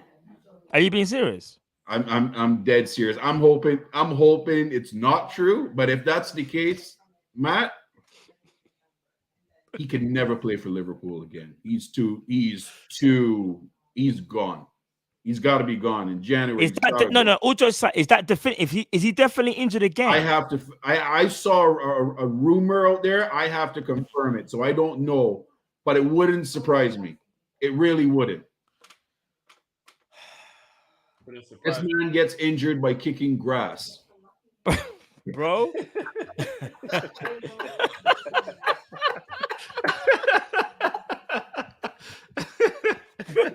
Grass blades injure him, man. I need that. If I get that, in fact, once in a minute, I'm gonna check if that's true. But do you know what I also feel like as well? Do you remember when Klopp said, Naby won't play until was it after Christmas? He said or something like that. He did. Or after. I still think there's a part of me that feels like it's the contract thing, you know. I agree. Something's going on. Something's definitely going on, bro. Because I find it a bit weird, the Naby Keita situation from get-go. And listen, Bajan, I don't know if you remember, 2 weeks before there was any mention of Naby Keita publicly about his contract, I said he's not signing that new deal. You did. Lo and behold, I remember Sky Sports was saying, there's Melissa, I think it was Melissa Reddy, big up Melissa Reddy. She was like, the news coming out from Naby Keita's camp is he doesn't want to sign a new deal. He wants to see what happens. Bro, I'm telling you from now, he's not signing that deal. That's all I can say. He's not signing that deal. And I think one thing I don't want to see, though, is if someone's not signing a deal, I don't want to see the person get disrespected, because I think there's been other players who Klopp has had to deal with, Emre Can, Gini Wijnaldum, and he allowed them to play. Now, he didn't have that kind of that tolerance level with, like, it's not the same. I understand that. But at the same time, it's like, bro, if he still plays for Liverpool and he can still offer something, you got to let the man play, no matter how you feel about him personally. But I don't want to delve too much deep into it because I could be wrong. But I just don't want to. One thing I just don't want to see it. You know what I mean? So a question we got to ask ourselves is that we always say that Klopp we don't find as ruthless as he should be. Well, let's look at two scenarios. Last season, and I mentioned it to you guys last season when it happened in that cup game when Ox threw a childish tantrum when he got subbed off. And he never saw pitch again. Never. For the rest of the season. And then this summer, Naby's entourage started some stuff with the contract, and Naby wants out and so forth. And for some reason, and this was after you making those comments, Matt, I always felt Naby may not see pitch again for Liverpool. I always had a feeling that Klopp's just going to keep him out. And there's going to be excuses, and lo and behold, an injury showed up that none of us knew was even there. So this might be Klopp just being ruthless and just doing it in a different fashion that none of us are expecting. That's a very good point. Could be. Right? It could very well be. But anyway, I know my time is up. Guys, bless again. That meant a lot. The channel, smash a like. You guys are the best. Sunday, let's hope we get this one, and then we can move on and finish this disastrous first start of the season before the World Cup break, and then come back with a new team, or hopefully some signings in January as well. And Matt, your Lakers won like 2 games now, so yeah, I know. It's about Westbrook had to go to the bench though for that to happen, and he had to accept that role. He had to. He had to. There's no choice. Are we playing tonight? Hold on, are we playing tonight? You guys are playing tonight, yeah. My Raptors are playing tonight too. They're playing Luka, which is gonna be interesting. I'm not gonna lie to you. If I'm being honest, Luka probably the best player. Well, statistically, shall we say, he's playing probably the best basketball of anyone right now. Agreed. But Siakam's no slouch. He's balling out his mind right now. No, he is. He's the person that can maybe slow him down, to be honest. Agreed. Because the length I think will cost Dallas a problem. Because the Raptors are a very lengthy team. They got a lot of that's what I was going to say, players. Actually. Yeah. That's what I was going to say. If there's one team that could potentially... Because you guys are very athletic. You guys can slow Luka down. So, so we'll 100%. See. But guys, big up. Blessed. Bless up. I had a golf round today in November. So I am blowing up my mind at 17 degrees in Toronto today. And I actually got on the course. So I'm happy. Hey, Ron Zacapa. Cheers, big up, fellas. G. Cheers Big to up, you, man. bro. Cheers, bro. Cheers, Bless. man. Love as always, Love, bro. B. Love Big as up, always. bro. Big yourself, bro. Man, like Bayesian. Bayesian, man. Legend, bro. You know, Absolute just quickly, legend. bro, based on what he was saying, Mm. you're actually right, bro. The biggest net spend we've ever had was 129.33 mil. And that was the 18-19 season. We had Allison for 56.2 mil, Naby for 54 mil, Fabinho for 50.5 mil, and Shaqiri for 13.2 mil. Bro. And who left was Karius on a loan fee of 900 grand.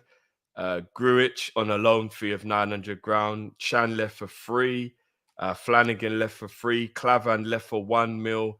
Danny Ward went for 12 mil. Solanke went for 19 mil. Ajaria went on loan, which then became permanent. Klein left on a loan that then became permanent. Liam Miller went on loan that I think became permanent. There's a lot of players, bro. And Chiravella left on loan. So yeah, that. How much did we recoup just out of interest? Does it say just the total? If I'm, it doesn't give me the total, but if I'm just adding that all up roughly, I would probably say that looks like about 40 million back, roughly. And we want to add the Coutinho money to that, so that's like 180 mil.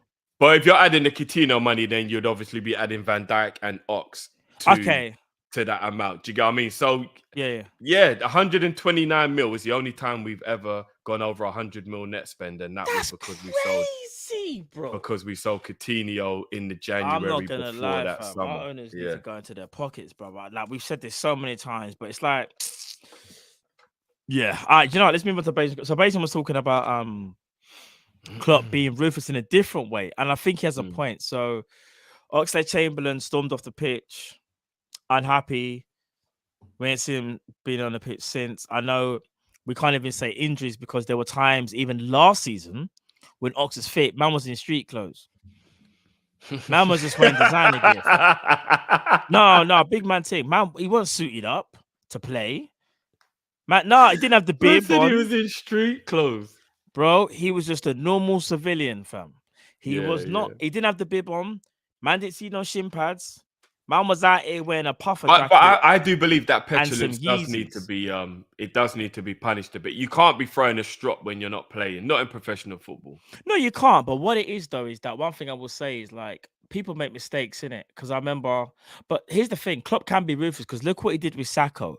There was a time when Sacco went home, if I'm not mistaken, or something like that. This is when Klopp had that falling out with him when he came back after the whole drugs thing. Yeah, the falling out. Sacco didn't get pictures of him. I think he might have left at halftime or something like that. Klopp, when Klopp wants to, Klopp would just be like, "That's it, it's done."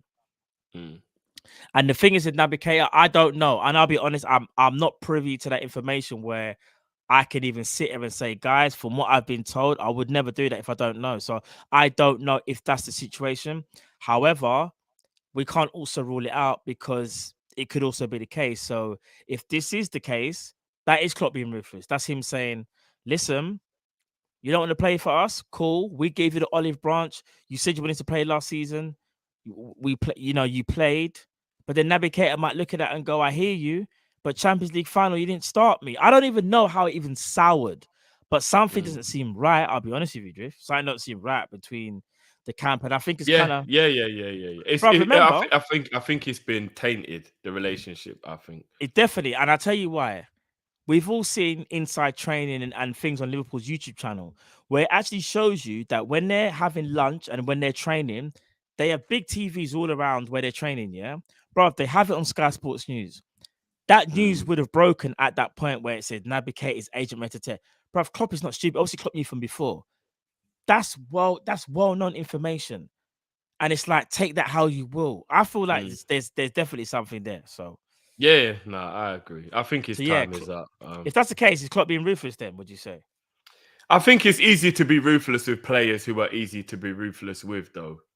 I think that's the one thing I'll say. I don't ever go as far as to say it's Klopp being ruthless as in it's ruthless behavior. Different way, though. Basin said in a different way. Yeah. It's ruthless behavior, but I think it's very easy to, and I don't mean this literally, but pick on the easy guy to pick on. I think Naby is a I very hear you. easy target. Do you know what I mean? I don't know if I'd go as far as to say it's ruthless to drop him. I'll start to believe Klopp is ruthless when I see Van Dijk holding bench, Salah holding bench, things like that. That's when I'll be like, whoa, hold on a minute. Klopp has really gone ruthless. I think it's very easy to bench Keita. It's very easy to bench Ox. Do you get what I mean? Like it's an easy target if you get what I mean. So for me to know that Klopp is being ruthless, I mean, to be fair to Klopp, he's kind of shown a little bit of ruthlessness with Hendo. He has been quite raggo with Hendo and dropped Hendo. He's been quite raggo with Flacco and he's dropped Flacco. He's been quite raggo with Trent and he's dropped Trent. So there's little signs that maybe he is a little bit, but I wouldn't go as far as to say he's fully on that like ruthless train yet. I'm in the middle. I'm in the middle with him. So yeah, I don't know if anybody agrees, but yeah. A couple supers before we bring in the next caller. Jamrock, when are we going to do the 25 most expensive transfers? Bro, we've still got it written down. We're just trying to find the time, and that probably will be a members video as well. We had a couple new members today as well. Big up yourselves. Indeed. We've got that football manager coming for you very soon as well. Don't look at Matt's smug face every time I mention that. Pimpin Distress, big up yourself as always, bro. Says drift. To the rain. Kop-ish is all I'm saying. Check your Instagram. Pops is telling you. Big up yourself, bro. I'll make sure I check that out. Big up yourself, Pimp, each and every time. I know I do know what Pimp's talking about. I know it. And no one else is gonna know, but I know what Pimp's talking about. Mr. Sinclair, big up, bro. Says Ibu once said the boys called me ibuprofen. In 2021. You know? Yeah, if anyone don't know, ibuprofen is like an anti-inflammatory painkiller in England. Yeah. It's time for Ibu Super Saiyan Ultra Instinct with the glow. I'm not gonna lie, it was only one game, but in that Napoli game, Ibu looked like the guy we've been missing, innit? Like he just looked like where have you been all my life? Where have you been all my season? Yeah. You know what? You see how you say, thingies like, the striker. Basically this, but in a defense. This is.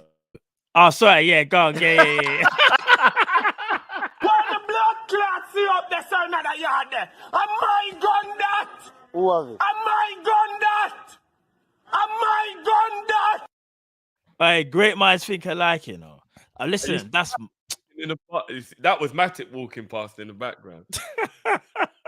Bro, I'm telling you, Ibu's my centre back, bro. That's my guy. Listen, he's only what, 22, 23, I think he is. 22, yeah. Bro, this ceiling for Ibu is mad, This is what makes me laugh when I hear things like Saliba is the best young player in the league. I'm like, you do realize him and Ibu are only 1 year apart, right? Bro, I rate Saliba, but one thing I'm not going to do, like some people do, is overhype. For example, when Ibu first came into the league and I saw his first couple of games, I thought, oh, he's special. But I didn't go on record and say things like, he's the best young. You have to wait. You have to see how the season develops and see whether you have to get like man of the match in the Champions League final and get. This is what I was going to say. As great as Saliba is, and I'm not knocking Saliba. I actually think Saliba is sick. However, I need to also see Saliba play in Champions League. Because don't get twisted. Maybe I can sit here and say after a season's done, Premier League, nah, Saliba, he's about it. Let's see if we can do it next season. And not only that, if the Arsenal make Champions League, which I think they will do, let's see how he fares up now in Europe now, because it's different style of football. You're going to come up against different style of players. Saliba's good. There's no doubt Saliba's good. I've noticed that a lot of Saliba mistakes are just getting pushed under the carpet though. Like, don't get twisted, but I've seen quite a few Saliba mistakes in the last couple games, but they're just getting brushed under the carpet. I see it. The agendas are real, but we already know how it moves. We already know. I think Konate is clear. I think Konate is clear of him personally, but I'm not taking anything away from Saliba though. Konate is the best under 25 centre back in world football. I think he is. If you disagree with me, then fair enough. But bring me somebody. Bring me a better under 25 defender than Konate, and then we can have a conversation. Like, yeah, indeed. I'm not gonna lie. A fully fit Ibu is an absolute different kettle of fish. It just is. Different. We're talking about a man who got a man in the match in the Champions League final, and that is a very, very big deal. Like, it's a very big deal, bro. It's true. Like, that's not an easy thing to do. Normally, people get swallowed by the occasion, and he was easily Liverpool's man of the match in that game. Easily, it like wasn't even without a close. doubt, he was Liverpool's man of the match in that game. So, Yeah. you know what I mean? We move, innit? Nah, De Ligt is a good player, but De Ligt is not better than Ibu, Delight, I'm more sorry. like delight, fam. No, we're not. Nah, De Ligt is not better than Ibu. He's not, nah. guys. He's Delight, not. delight is not better. Delight is Yeah. not better, fam. Yeah. It's not. All right, let's bring in our next caller. Basketball season has returned.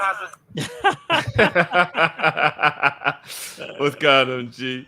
What's that? Bailey's? Is that the Bailey's? Yes. I see. Bailey's, Yeah, yes. yeah. I was just about to say that looks like Bailey's I or could do eggnog. some Two Bailey's Christmases right round now, the you know. I corner can't and that. lie. Bailey's, yeah. My wife bought me like one of those big bottles and shit, like. Yeah. So I've been like, drinking and sipping it when I can and stuff like that. You know what I mean?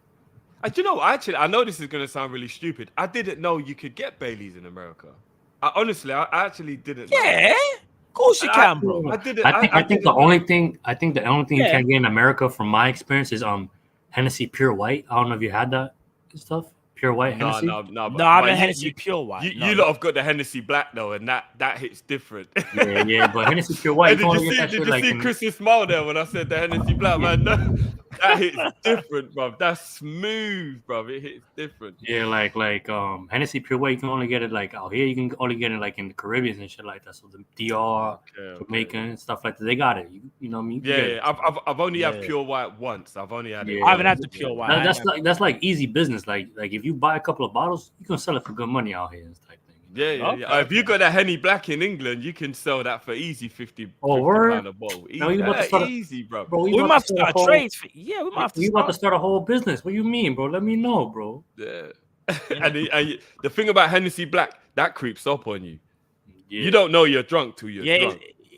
Yeah. What's the thing I don't drink that I don't like? Guinness. I don't like Guinness. Yeah, not that I don't like, bro. I just be a different animal, bro. I be making kids and shit, bro. That's how both my kids came out, bro. I drink Guinness, bro. Both my kids. That's how I got my both kids. Bro, don't give me joke. Don't give me joke. We've got Nigerian Guinness over here in England, and I'm not gonna lie, different? it is strong, bro. Word? It is, bro. If I'm making Guinness punch, I'm only buying Nigerian Guinness. I'm not buying that. Guinness though. I stay away from Guinness, man. I don't want no more kids and shit. Well, I want to try to make a daughter and stuff, but that's a little, that's hopefully in the future. But yeah, I stay away from Guinness and shit. You know what I mean? Well, you got for us today, though, bro. But how y'all doing? Y'all doing good and stuff like I wasn't really watching the Leeds game and stuff like that, but like it was 1-1 in some. So I went and started watching you guys like on live and stuff like that. And my son and stuff, he was like hearing what you guys were saying, and my son's like, I don't know, I think we're gonna lose and stuff. Because we were outside and we were like doing groceries. I'm like, nah, we're gonna be alright type thing. And then like the 2-1 happened like late in the game and stuff. And my son's like, I told you type thing. You should have betted in the game and stuff. And I'm like, I can't build myself to bet against Liverpool. Like, and it's like there's certain days where like I talk to my wife. My wife is like some type of witch doctor. I don't know what the hell she's into or whatever. But like she'll sit there and be like, yo, we're gonna lose today. And we dead ass be losing this shit. It's weird. So I'm about to I'm about to start betting, like, and hopefully, you know what I mean, like. Anyway. You lot know already. Every now and again, I make a little something, and. But how much do you put? Like, do you put like a lot of money? Like, how does that work? Because I'm not really into like betting and stuff. Like, I stay away from like casinos and shit because of my youth and stuff. Bro, I'll go in the casino, bro. Man, I'll be. All right, I'll let you lot into a little secret, and I shouldn't even be saying this. Let me pause your time. I shouldn't even be saying this because I hate it all. Say, I bet £210 that we'd lose the Champions League final. What? Nah, don't disrespect, bro. Because he got money, bro. He got bank, bro. But like, I think I made back 700 and something. I think I made back off that. But bro, like, I don't really know about betting like that. But it's like, based on like if a team is like, let's say for example, like if I would have bet for Leeds to win, would I have gotten more money than Liverpool to lose, or how's that work? Type thing. No, you would have got you would have got good money if you bet Leeds to win. You would have got good. Oh, money. So it's like an odds thing type thing. Yeah. I think Leeds were like 10-1 to win. So I gotta understand that because I don't be knowing shit, bro. Like my math ain't good and stuff. You know what I mean? Like, but anyway, so let's try to make everyone laugh and shit like that. So, but by the way, before we get into it, Yeah. everybody needs to understand: if Liverpool won, I spent £210 for that victory. What did you spend for that victory? So when people want to turn their nose up and start talking about this don't let me get my son out here to tell you to be water, bro. Relax, bro. Take it easy. I'm just saying, how much money? How much? No, Jordan money is have though. you Jordan is spent on a Jordan is Liverpool though. victory? Everyone. When it comes to betting, I think everyone's different. Like me personally, like obviously, I've you know me already. I've done accumulators and bets on games. But remember, I told you from ages ago, I never bet on Liverpool to win or lose. I just don't bet on Liverpool. The last time I bet, that's me. Yeah. Like, that's the me. last time I bet remember on Liverpool. I remember, like, what was it, a couple of years ago? Like, I remember now. A couple of years ago, Fenerbahce played Man United, and I bet like that was in my crazy days and stuff. I used to do it, you know, my weird business and shit. I bet like a lot of money on Fenerbahce to win, and they won and shit like that. And I got like double, triple like what I got and stuff like that. It was a good day, but I don't really like bet like that anymore and shit because I got responsibility now and shit like that. So. Yeah, I hear you, bro. But it's about paying for the victory. That's what people understand. You're not betting Bro, against your team. You're paying for the bro. I just don't bet on Liverpool. And I'll tell you a lot. What's £250? That's like what, like $300-$400 American? Yeah, probably like $300 maybe. And Chris, this is what I'm saying. So people don't understand. If we'd have won, that was how much money I just threw down the drain. This is what people are. It's called paying for the victory. Were you like were you like doing like reverse psychology type shit? Basically, trying to get reverse psychology. No, do you know what it is? Basically, what it is, and this is what, and some people get where I'm coming from in this. Bro, you're getting compensation for your pain, and you're paying for the victory. That's what you're doing. If you win, you don't care that your money is gone down the drain. No, but why risk? You hitting me in ways, not pause, no homo. You hitting me in ways that I didn't even think about, bro. Like when you really think about it, the way you saying is like, yo, like if you're willing to put like $200-$500, bro, down for your like to get extra money, but at the end of the day you lose that money. It's like, yo, like the amount of love you have for your team type shit in a weird way, like. You know what I mean? Some psychological shit, bro. I don't like that. Over the years, I have spent thousands of pounds on Liverpool victories. That's all I will say. So when people want to say I'm a fake fan or whatever, like, how much have you spent on a Liverpool victory? That's all I will say. But I guess like you can look at it differently too, because you can't really say like certain people's situations can't really put down a certain amount of money. I was gonna say, you can't really say that. You know what I mean? It's more about like I said before. I don't bet Liverpool. The last time I bet Liverpool, and I've never bet on them to lose. God is my witness. Yeah, I've only bet on them ever to win. The last time I bet Liverpool to win was, funny enough, it was against Arsenal, Drift, and I remember I called you. I don't know if you remember, Drift. I put £50 on Liverpool to win at the Emirates. Yes, you did, and I remember saying to you, Matt, can you reverse that bid? Yeah, cash out now because you're jinxing it, bro. Bro, do you know what's so crazy? We lost that game. Like, was it 3 or 4-1 or something? Yeah. We got and your pain was compiled. But this is what I'm saying. That's the last time I've ever bet Liverpool. Ever, just ever. Because just to caveat that, I'll just say to everyone, I lost £150 on Liverpool winning the Kall-In Cup and the FA Cup. So when people, because I bet on Liverpool, bruv. No. But what I'm saying is, if you go back and watch the tapes, did I look like I was upset? Did I look like I was unhappy? No. Drifty, because who cares about the money when you win? So Drifty, like for example, like because I don't really know, I don't do too much of like the whole specific. But let's say for example, you pick like a specific result or a specific player to score. Do you get more money, type thing? Yeah, 100%. So I made about £50 in the Manchester derby because I bet that Foden would and Haaland would both score a hat-trick when they both had a brace at half-time. And both scored. So like it's very risky. Yeah, because I know I remember I came on a couple. But you can win. I remember I came on a couple of weeks ago and I said like my wife predicted Kelleher to score the winner type shit. And I'm like, yo, if I would have bet that shit, bro, I would have made bank and stuff like that. But 100%. It is what it is. But just to like liven up the chat. So you guys celebrate like Halloween and shit or not? Like I know like certain people like don't do it because of religious reasons and stuff like that. I'm not a Halloween person. Yeah. But for the kids, I know my son, obviously, when he went to school and that, the little Halloween thing. So yeah, for the kids is it, but I don't like believe in it. So like my But for son, them, no. my kids, we went to Halloween, but later in the night, me and my wife went out or whatever. But my sons, they dressed like my son, my eldest was like a ninja and shit. He was on this like meditation type shit or whatever. And then my youngest was like, he was like in this like inflatable like dinosaur thing. Like he was literally like pause before I, you know what I mean? But he was like riding a dinosaur type shit. Yeah. Chat say something crazy about my son, I'll go after you type shit. Just letting you know. But anyway, no one ain't gonna say nothing, bro. But yeah, so later in the day and shit like that, me and my wife went out to like a dance hall club and stuff like out here and shit like that, bro.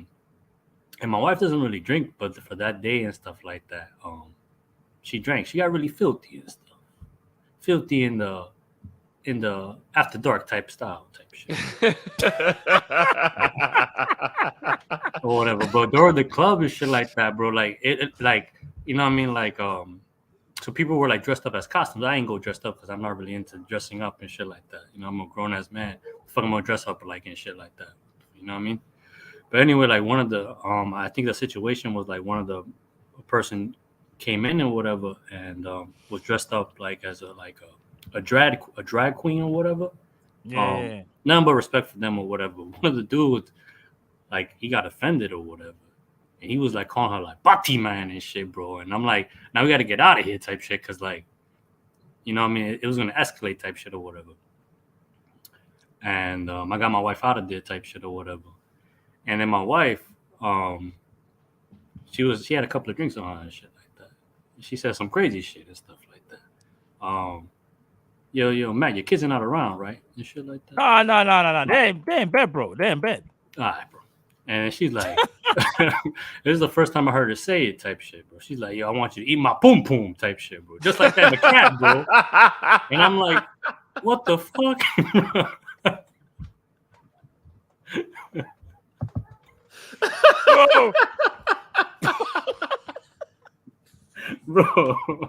Bro, I was like, bro, I was surprised, but yeah, I was surprised.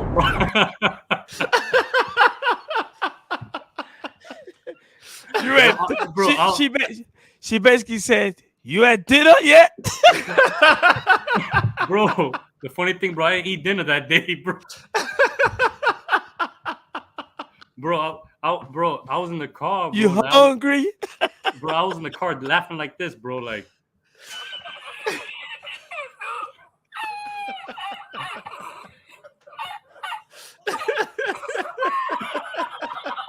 no. Bro, and the cab driver was like, he overheard it, bro. And he almost got us in a car accident, bro. He was just dying laughing and shit. We got home. I had to put in the work and stuff. Crazy, bro. If I wasn't disciplined, bro, if I wasn't disciplined enough, bro, I would have had another child, bro. That's what I'm saying. Happy Halloween, bro. Legend, Chris. That's literally what goes bumping the night. Oh man. Oh my days. Oh man. But my son over the other day, because he been watching like the replays and stuff like that, like after like your shows and stuff like that. So I'll like watch it and then like he'll rewatch it type thing and stuff like that. And he's like, yeah, I want to come on one day type thing to introduce myself because he talks so much about me type thing. And I'm like, yeah, but I gotta be supervised and shit, because I'm like, I kind of explained to him like the chat it'd be reckless in the chat sometimes and stuff like that. You know what I mean? So I gotta be there just in case, like, you know what I mean? So I can introduce my kid and stuff. But, so he can like speak some quotes for y'all and stuff, because y'all be angry sometimes. My son be always saying, yo, be water and stuff like that. You know what I mean? Yeah, no, I'm not gonna lie, that would be cool still. And I know the chat will be cool. I know the chat will be cool. No, but happy birthday to Beijing and shit like that. Number love for him and shit like that. You know what I mean? Yeah. And I also wanted to talk about real quick about what was it the other day? I don't even remember the day and shit like that, because I haven't really been able to like watch you guys, but I've been able to like watch you guys after your stream is over type thing. Yeah. I've been busy and shit like that. I'm making moves and stuff like that. Hopefully it goes well and I'll let y'all know type thing. All right, bro. I'm moving up in the world type thing. Yeah, of course. Come on now. But I was talking. What was it? It was Mark. It was Mark A and Jamrock. They were like explaining things to me because like we all sit here and we want to bring in players, bro, but we don't realize that like we have a certain amount of people registered in our squad, right? And it's like we want to bring 3 or 4 players in, but it's like, bro, we have to like either sell or unregistered players to bring in players in, because I looked it up and I think it was Jamrock, big up Jamrock, to take the time to explain it to me. Like we have 17 non-homegrown players registered. That's the max. So in order for us to bring players in, we will either have to unregister or sell players in. And it's like, my brother. And then Anthony James, Poom Poom, you gotta have to look it up, bro. We can't really say it out loud. Yeah, for real. If you know, you know, bro. But, if you know, you know, man. Yeah, if you know, you know. Kitty cat type thing and shit. But anyway.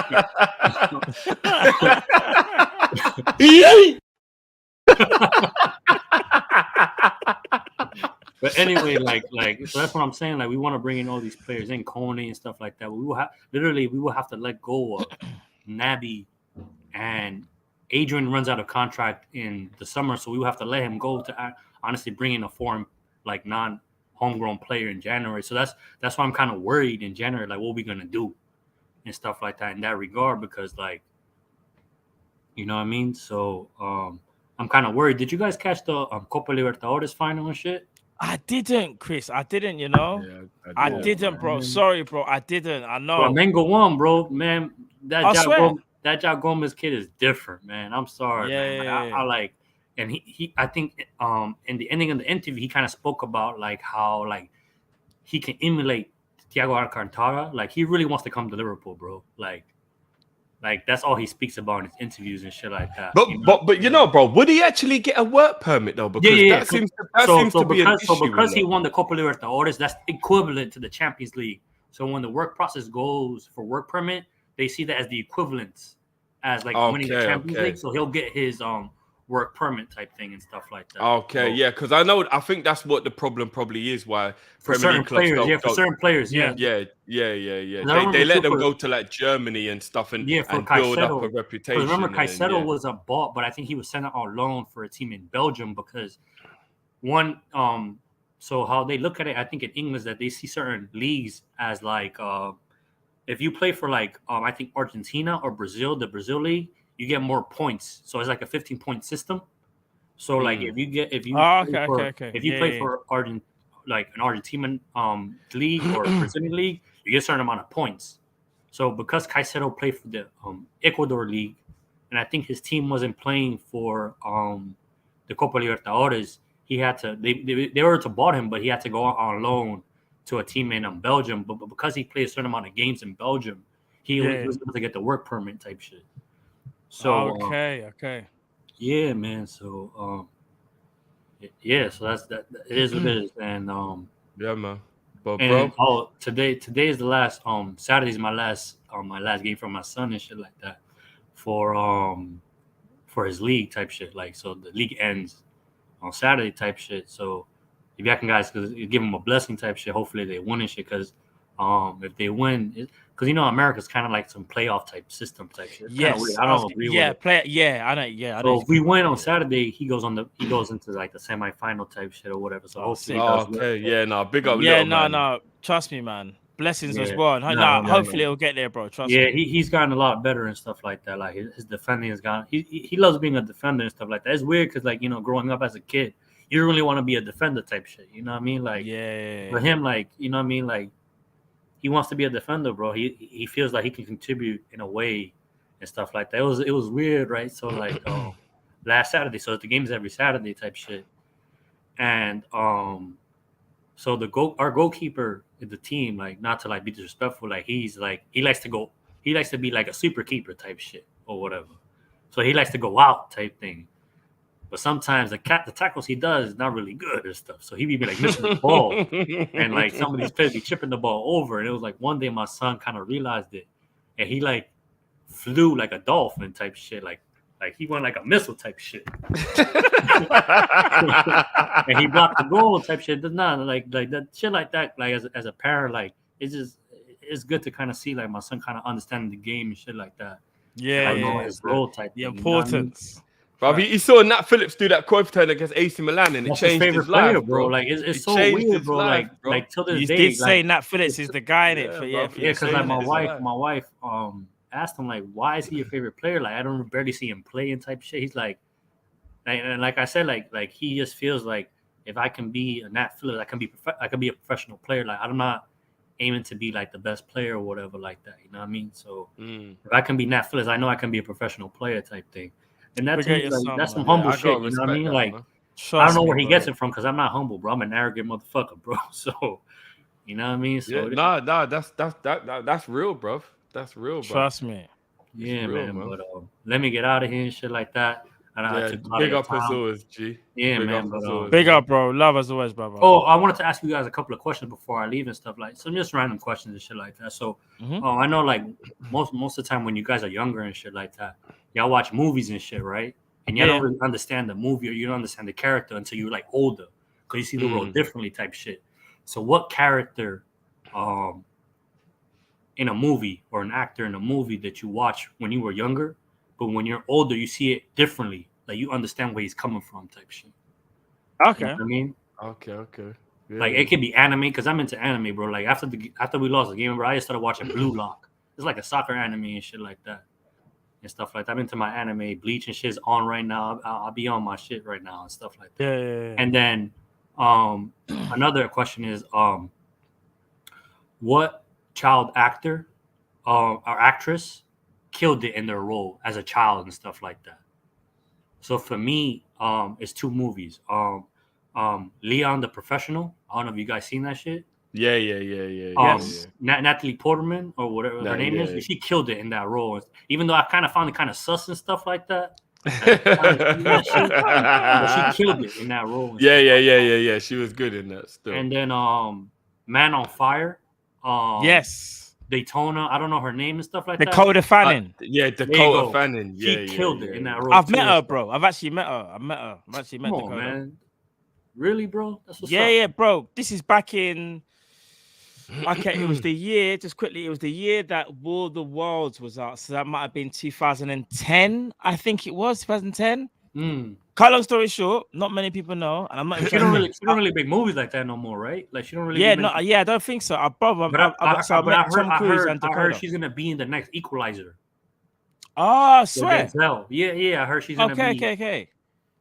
So so I was fortunate enough. Like basically, my cousin used to work for Paramount, and cut long story short, I was able to meet Tom. Yeah, I was able to meet Tom Cruise. That's why I watched the Champions League games in Paramount and shit. Oh, swear down. Yeah. I've got a lot of facts. I've got a lot of family in the US, but yeah, my cousin used to work there back in the day. So yeah, I think I'm trying to think of the year. Was it 2000? I'm trying to remember the year, but I know it's War of the Worlds. That's because it's the premiere I went to, and that's how I was able to meet Tom Cruise and Dakota Fanning. Oh, Tom Cruise. Yeah. Like I met him too. He's a weird character because he's into like Scientology and shit like that. But he's a cool dude. He's all right though. Like again, like I'm talking. I spoke to him for what, like I don't know, like 15 seconds. It was just like, "Hi, how are you?" kind of thing. I was, young back then. I didn't really, but yeah, it's crazy, bro. It's crazy. Yeah, I've met a lot of actors and shit like that. But I don't want to take up time because we can talk about this all day. But next week I'll come on and shit like that. Yeah, definitely, bro. Definitely. I met and shit like that. I met athletes too, obviously, because of what I do and stuff like that. But cool. But love as always, bro. But it's looking good for me. I might move to England soon, type shit. So, bro. Listen, good luck, bro, and everything that you're doing, bro. Trust me. So hopefully, so I might move to Keep England the faith, soon, bro. like Keep the faith. Keep the faith. Yeah. So, but let me get out of here. Oh, is Kall okay and shit like that? Yeah, no, he's okay. I think Kall. Funny enough, Kall, I think might be joining a little bit later. As far as I'm aware, he's good though. He's blessed though. He's blessed. The big man and stuff like that. Yeah, that's I say that a lot and shit like that. That's like my logo type shit and stuff like that. Yeah. But let me get out of here and shit like that. Cool, brother. And big up everyone in the chat, and hopefully we can bring more jokes and shit like that. Cause I know like last year was kind of a little bit more depressing and shit like that, but it gets at that time. So no, appreciate it, bro. Trust me. Well, let's crack some jokes and stuff like that, and kind of like and just have fun and shit like that. You know what I mean? Oh, trust big up G-Man and stuff like that. Yeah, only my friends call me that and shit like that. But yeah, you can call me that type thing. Cool, brother. Love All as right, well. let's get out of here. All right, then, man. Take care, bro. Bless. All right, big up Chris Angel. So he said, all right, so which character, like obviously when you're younger, but now you see them differently when you was older? Trying to think, like, that's a tough one, you know. Trying to think of any old school films where I look at it now and I see them differently. I'm gonna be honest, not one springs to mind right now. I'll have a little think while I'm thinking about the next one as well. It said, what child actor killed it in their role? Believe it or not, I know it's a comedy one. Well, I say comedy, but you see, Macaulay Culkin, flipping Home Alone. Like when you think about it, now he nailed it. He nailed it. I think. Like for me, watching Home Alone when I was younger, I thought, raw, like, nah, he's serious. I think Home Alone for Macaulay Culkin. Trying to think of any other kids that killed it in their role. Home Alone is the one that stands out for me. I can't lie to you. There's probably others, but I can't think of them right now. But yeah, if I think of any others, I'll just say them. I'll just say them still. But no, big up Crystal, big up yourself, bro. Love as always, and hopefully you know what I mean, you're successful, bro, in the role that you're trying to get. Do you know what I mean? So big up to you, bro. All right, let's bring on the next caller. Time Izzy, you there, bro? What's good? What's good? Yeah, I'm here. Bless, bro. Yeah. How you doing, bro? Could you hear me? Yeah, I can hear you, bro. Can you hear you, bro? Yeah. Yeah. All good. Always blessed to be on the Friday show.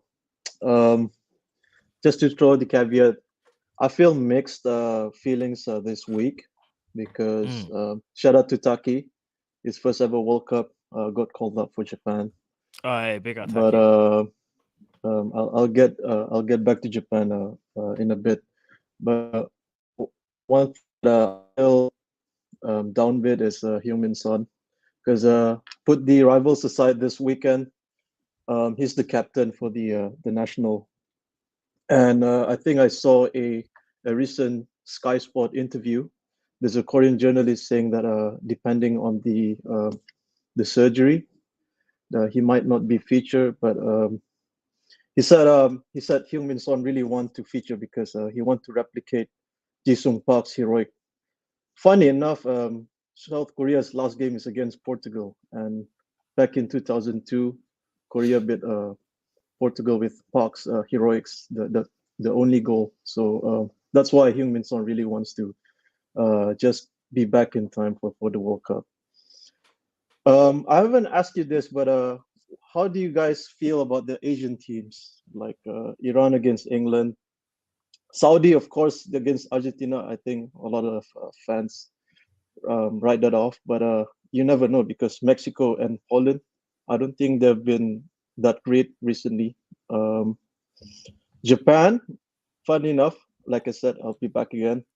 Remember the name? This guy from Frankfurt, his name is Daichi Kamada. He's the next Shinji Kagawa. Just remember the name.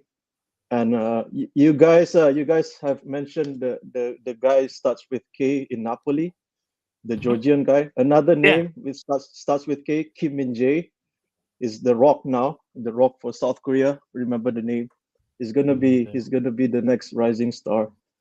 But Japan, I think they might pull a shocker against either Spain and Germany, and Korea, of course. Probably it's a group of death, but I think they can nick up something. So I just want to know where your stance with the Asian teams, because it's the fact that it plays in Asian continent in Qatar. So I think that like the home crowd support might lift them up to perform, elevate the game. I think that's just it. I just want to know your thoughts on it, on the Asian teams, because injuries after injuries. We've seen like Timo Werner, Paul Pogba, Kante, Chilwell. So it's a huge miss, and it's just a devastating week of news after news. But yeah, big up to you guys. That's the only thing that I have. But Yeah, blessed that's up. cool, man. Big Big up, up bro. as Big up, always, bro. brother. Always, Big up, man. yeah. You'll always be you'll see me in the review as always. But yeah. Yeah. Take care, guys. Big up for those Blessings, bro. reviews as well, Blessings. man. Big Yeah, up, man. Keep appreciate them it. coming, bro. Take We care. love it, man. All Take right, care. G. Big up, man. Cool, bro. Before we get into M Time Izzy, so Drift, Mm. Chris wanted to you got to answer Chris's question. So Yeah. The first one was the character you saw differently from when you was younger to older. Now I couldn't think of one personally, but I don't know whether you have one that maybe someone that You know what? You know what's mad? you What look came at to different my now. Yeah. yeah? What came to my mind was a cartoon character, and I was thinking Okay. about this a couple of Pepe Le Pew, bro. What the fuck was that all about? No, bro. Man said Pepe Le Pew, you know. Bro, let's keep it a buck, yeah. Bro, let's keep it a buck. What was that all about, bro? Bro, I don't know. My man was on some hella sexual harassment charges, bro. That was the craziest cartoon, bro. No, I don't know what that was all Pepe about, Le bro. Pew, But when I got man. older, I realized like that is a crazy cartoon, bro. That, bro, that is a crazy cartoon. What the hell? I don't know, bro. As an adult, I see I've got a whole new perspective on that. You're gonna set off the chat with that one still. That's a mad one, bro. That needs to be cancelled. I'm not one of them people that's easily offended, but Pepe Le Pew needs to be cancelled, bro. That's a mazza. Beijing just said it best. He wanted pum pum.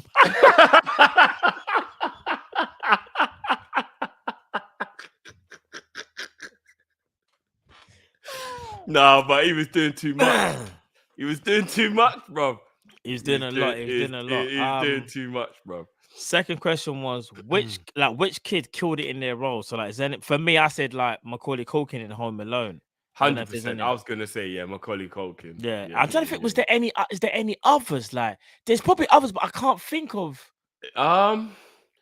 You got the classics like Drew Barrymore was really good in E.T. and then she got E.T. Yeah. But she wasn't. Good... But what it is, she wasn't the lead. If that makes sense, she wasn't. Do you know who it is? Yeah, it's Franklin in My Wife and Kids. Tell me you've seen a better role from a child ever, bro. I swear to you, Franklin was like 20, bro. Bruv, Franklin absolutely murdered My Wife and Kids, bro. That's a good shout. I know, yeah. Franklin in My Wife and Kids is at, bro. I don't even know his real name, bro, but shout out to whoever. The intellect was mad still. And you know who else? Jason Weaver, the voice of Simba in Lion King, for anyone who don't know. Man like Jason Weaver, bro. Oh, Marcus from if people don't know, Marcus from Smart Guy. For anyone who like isn't quite sure who the actor is. That's another little child prodigy there as well. And big up to his mom. Hold on a minute. What? Hold on. Was Marcus flipping the voice of Simba in Lion King, bro? No way, bro. Yes, bro. Thingy and bro. Shout out to his mom who said, "Let's take the royalties rather than a paycheck." For the whole thing, he still receives checks to this day from Lion King, bro. Sickest, bro. Sickest, bro. I remember him from My Wife and Kids, bro. And you had his brethren best. No, Smart Guy, bro. Smart Guy. No, I know. So Jason Weaver, innit? It's Jason Weaver, if I'm not mistaken. Yeah. From Smart Guy. Yeah. So I'm saying I forget, but what I mean, remember, his best friend was Taji's Mo. older brother. Mo. Come on, and then you got the dad. Obviously, the dad's thing was TJ Henderson, innit? I was like, no, TJ was his little brother. TJ was. I'm trying to think of the dad's name. It was. Is it Floyd? Floyd. Is it Floyd? It might Floyd. Have been Floyd. It might have been Floyd in the actual I'm team. sure it was. Yeah. Do you know what else I found out today, bro? You know, Giggs talking the hardest. Yeah. You know that's actually Dr. Dre's beat. Well, how old were you when you realized talking the hardest was a Dr. Dre beat? And now when you hear it, bruv, you're literally going to be like, how did I not know this is I Dr. can hear the Dre, drums. You know what? Oh my days. You know I didn't even what? Bro? Wait a minute. I'm not gonna lie, that shocked me. You learn something every day, bro. I might you know what? Can we get in trouble for playing the instrumental? 100%. Yeah, we might do still. We might. You learn something new every day. No, it's true, bro. It's true. All right, then cool. Let's go on to Tom Mizzy's question. So he's talking about the Asian teams. Now, I'm not as familiar with them. I have to be honest. So obviously South Korea stands out obviously because of Som. I know he was speaking about, I think, hopefully Tom Mizzy will get these pronunciations right. Dishi Kamata and Kim Min Jae. If I'm not mistaken, I think they both play for Japan. He's talking about those two are two up-and-coming players or players that are playing well now. And obviously he's talking about Saudi and Iran and obviously the teams that they're going to place in their group.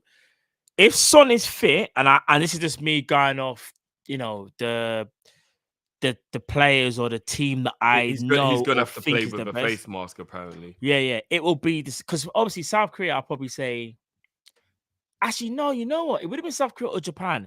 Because you see, Taki playing for Japan. Japan are a good team though. I don't know what the depth is like though with Japan and South Korea though. I would say it'd been out of them two. And I'm going off their star players. Yeah, if I'm being honest with you, I'm going off their star players. I'm not adverse in those squads in terms of individuals. I'm not even going to pretend I am. But I know as a nation, they do actually do quite well at World Cups, especially recently. So, I remember when if Japan... Was it last World Cup when if Japan had beat Belgium, they would have gone through? And Belgium got that last-minute winner. I think they won the game 3-2, I think, or something like that. I was upset for Japan in that one. But yeah, I'm not well adversed in terms of like individual players. I think Iran will probably cause more problems in the England group than people are actually realizing. But yeah, being in you know what I mean, being in the Middle East is probably going to give a lot of like Iran, for example. Like I don't know if you remember when it was it Japan and South Korea shared the World Cup, didn't they, in 2002? Was it the 2002 World Cup? 2002 World Cup. Yeah. And both teams did well, especially South Korea. I think people underestimate home soil, and or even just necessarily being in your neck of the woods, so to speak. So I think the Asian teams might actually do a lot better than people are actually thinking, especially that they're probably going to be able to deal with the climate a bit better, etc., etc. So 100%. It's going to be a very interesting World Cup. It's going to be a very interesting. I'm still not happy with it being in the middle of the season, but it's going to be a very interesting World Cup. So no, indeed. South Korea beat up Germany that year, man. It was like they actually were really, really good. And I remember it was really difficult to watch games because there were some games at like 4 a.m. Do you remember that World Cup was actually quite difficult? But that World Cup was crazy, bro. Yeah, I remember that. That World Cup was quite difficult. When there's games at like 2 and 4 o'clock in the morning, it was actually kind of hard to keep up. Yeah, but what kind of fortune? I mean, the ones that's happening this year, I think it might start from early, like about 11 or 12. I think the Middle East are only 4 hours time difference, so it should be kind of okay to keep the times pretty normal. I'd be World Cup fixtures. All right, so they you know what though? What, some of the games in the middle of the night? I'll give an example. No. We're all right. So, but what it could, I'll give an example. So, November 22nd. So that'll be like Argentina versus Saudi. That's at 10 o'clock in the morning. And then then you've got 1 o'clock. Then you've got 4 o'clock. Then you've got 7 o'clock. So it goes from 10 to 1 to 4 to 7. Okay. Yeah, all the way up until the 29th. Then when you get to the 29th and 30th, then it becomes like 2-3 o'clock games, which is what I really hate because you've got to pick a game. Then 2 at 7. I hate when they do that, man, because you got to choose. 10 in the morning is actually quite early. I'm not gonna lie. That's gonna be a lot of people will struggle to tune in for them 10 o'clock games. I think the lunchtime games will be a lot easier, especially if people are at work and stuff. Yeah, and this is UK time I'm talking about for anyone that just in case they're... Them 10 o'clock games are going to be quite difficult. But it's annoying though, because from the 22nd, I think it was, like I said, and the 29th, no, from the 29th, you got 2-3 o'clock games, 2 7 o'clock games, and the 30th, 2-3 o'clock games, then 2 7 o'clock games. I hate when they start doing that because you got to pick which game you want to watch. Yeah. But anyway, we move. Right, let's bring on the next caller. So let's keep you guys waiting. Hold on. We got one from Ash that actually relates to what we're talking about with Chris. So Ash says work permits for South American players are a lot easier now. Pretty much the only positive to come from Brexit for English football. Well, let's see, because I can't lie to you. There's been a few players that we even looked at, and I don't think players like Rodrigo, Vinicius. I know it sounds crazy now. They both ended up Real Madrid, but I think Liverpool did look at them. But I think the whole work permit thing would have been an issue. And I never forget when we bought this Brazilian called Alan. Do you remember a Brazilian guy called Alan from back in the day? He never got to play for us, bro. Apparently, he was supposed to be kind of serious at that point. His career's kind of fallen off a bit, but apparently, when Klopp saw him, he thought, "What a player! Never get to saw him, bro." 10 a.m. UK. That's 5 a.m. Oh, bro, yeah, Beige. Yeah, I'm not World gonna Cup's lie. gonna be a mazza in Canada and that, bro. Yeah, that's gonna be crazy. But no, World Cup gonna be serious though. Yeah, give me one sec, G. Let's bring in the next caller, bro. Cool. Jamal, what's going on, bro? You there? Can you hear me? Yeah, bro. What's good, bro? What's good? I'm good, man. I'm good. Are you good, bro? Yeah, blessed, bro. Blessed, man. Yeah, man. I was just saying, this Champions League, man, guys. You know we are getting Bayern, right? It's booked. Sadio, innit? The return of Sadio. You can smell it, innit? Yeah. It's so obvious, man. But I want to bring it upside to this. You know, we won the Champions League in 2019, but the final we lost to. You know who it was? The final in 2017. Yeah. 80. Yeah, Real Madrid. We lost to Madrid in the final. Facts. And the year when we won it, you know who we had in the group stage? We had Napoli. Yes. And you know we won at Napoli the final day. Yes. Yeah, what? Yeah. And did we? Yeah, and we won at Napoli the final day this season as well. And you know who we get in the round of 16 that year, Matt, when we won it? Bayern. Bro, I swear down, if we get Bayern, I'm not gonna lie, that's crazy. But don't do this to me, bro. Don't. You know, it's one of the ones where it's like I don't want to believe it might be true, bro. And Mark, if Porto, we get Porto in the quarters, we can still get Porto if they beat their opponent in the round of 16. Yeah, we can. Indeed. We know what happens when we play Porto, right? Yeah. And the last time we won it, Spurs was in the Champions League. And guess who's in the Champions League this year? I know, but stop. Why? It's number 7. Number 7's coming out. Man's trying to cross the I's and T's. He's trying to cross the. Listen, bro, I'm not gonna lie to you. The stars could be aligning. Do you know what it is? All right, here's the thing, Jamal. If we get Bayern, I'm not gonna lie to you. I think I'm already gonna be sitting there going, do you know what? It might be ours. It might be ours. It is. But we have to wait until who we get. Because if we get, say, for example, it's gonna sound crazy, but not crazy, but say we get Real Madrid straight away, I'll be like, oh, we're done. No, we're done. I can't deal with Real Madrid again, man. I mean PTSD, man. I hate these guys. But whenever we play them, it don't matter what form we're in, they've got this juju over us. So like it doesn't matter what happens. Yeah. But I was so gassed PSG come second, man. Because I didn't want to see. Did you see Mbappe goal against Juventus? Of course, bro. Oh, he's sick, you know. Sick, you know. I know people have a an opinion about his attitude. Fair enough, but you cannot question the man's ability, Jamal. His ability is unmatched, you know. Yeah, it is. Yeah, so I was so happy that how Benfica finished first, man, because I wasn't trying to see Messi, Neymar, and Kylian roll up at Anfield. You know how that will have been, Matt? It will have been like Liverpool come out of the rain.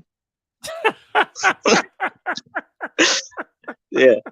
So my question, good. Yeah, go on. So my question for you and Jeffy is, who do you want in around a 16, man?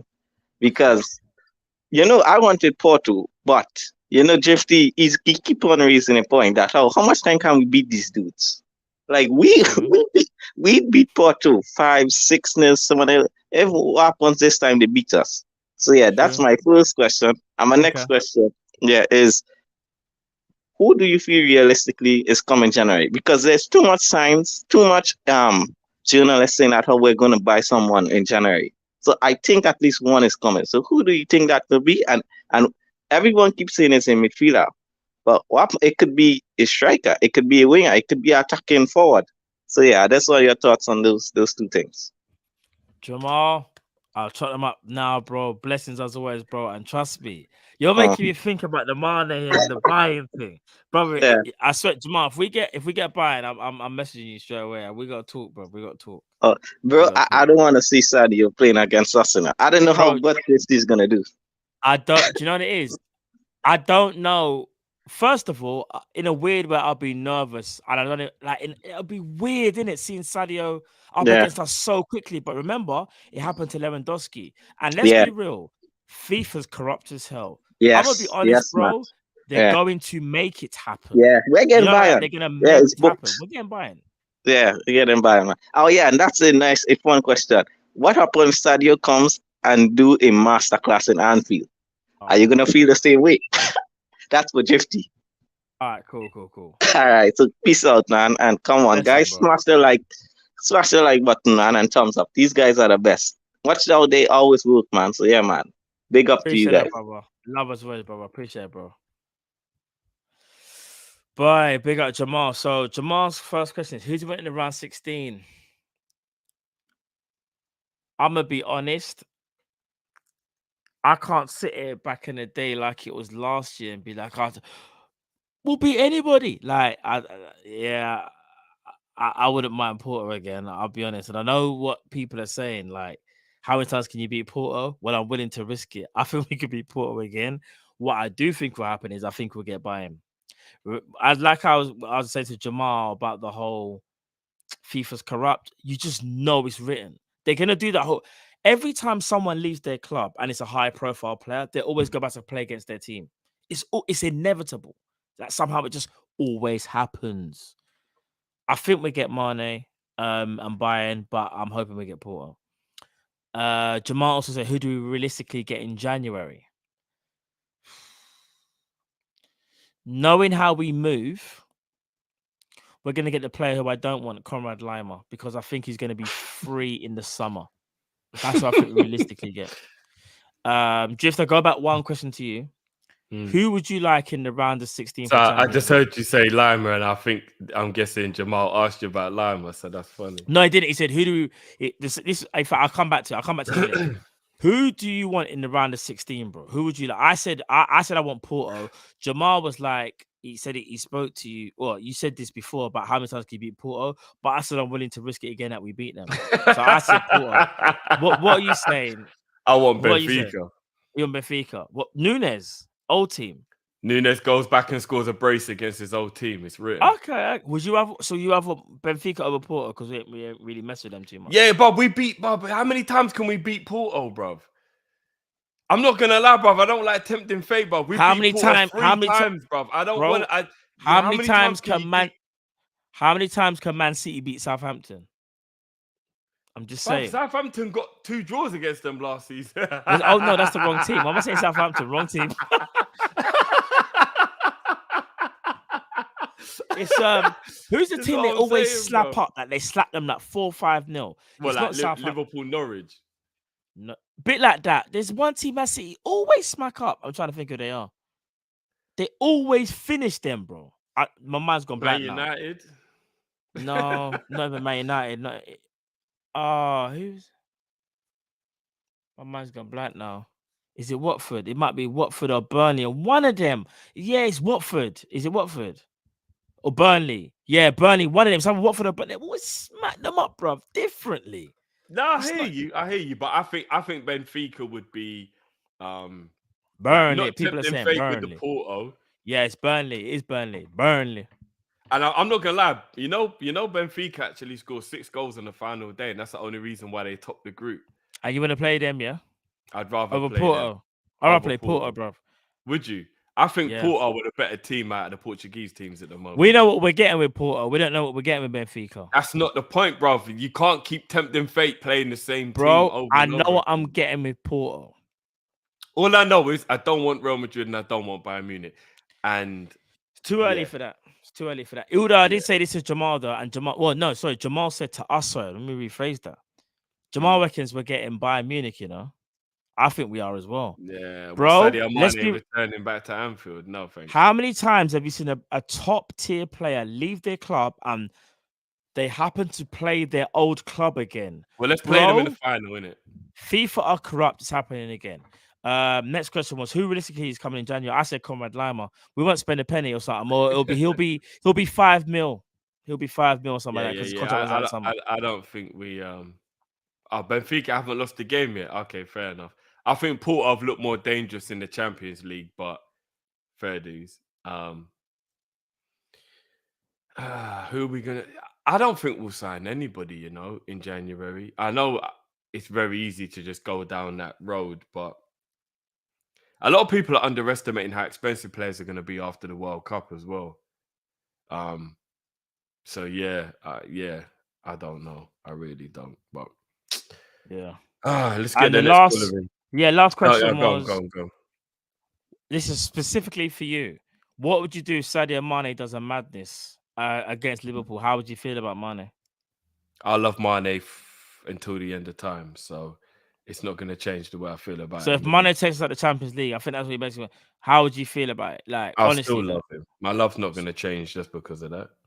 No, but how would you? No, you still have Mane, but how would you feel that? Because like obviously Mane I'll be takes us out the Champions devastated League. that Liverpool have gone out.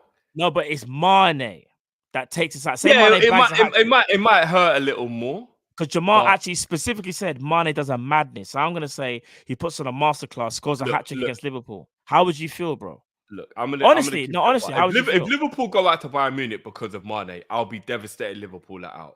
First and foremost, it's Liverpool above everything.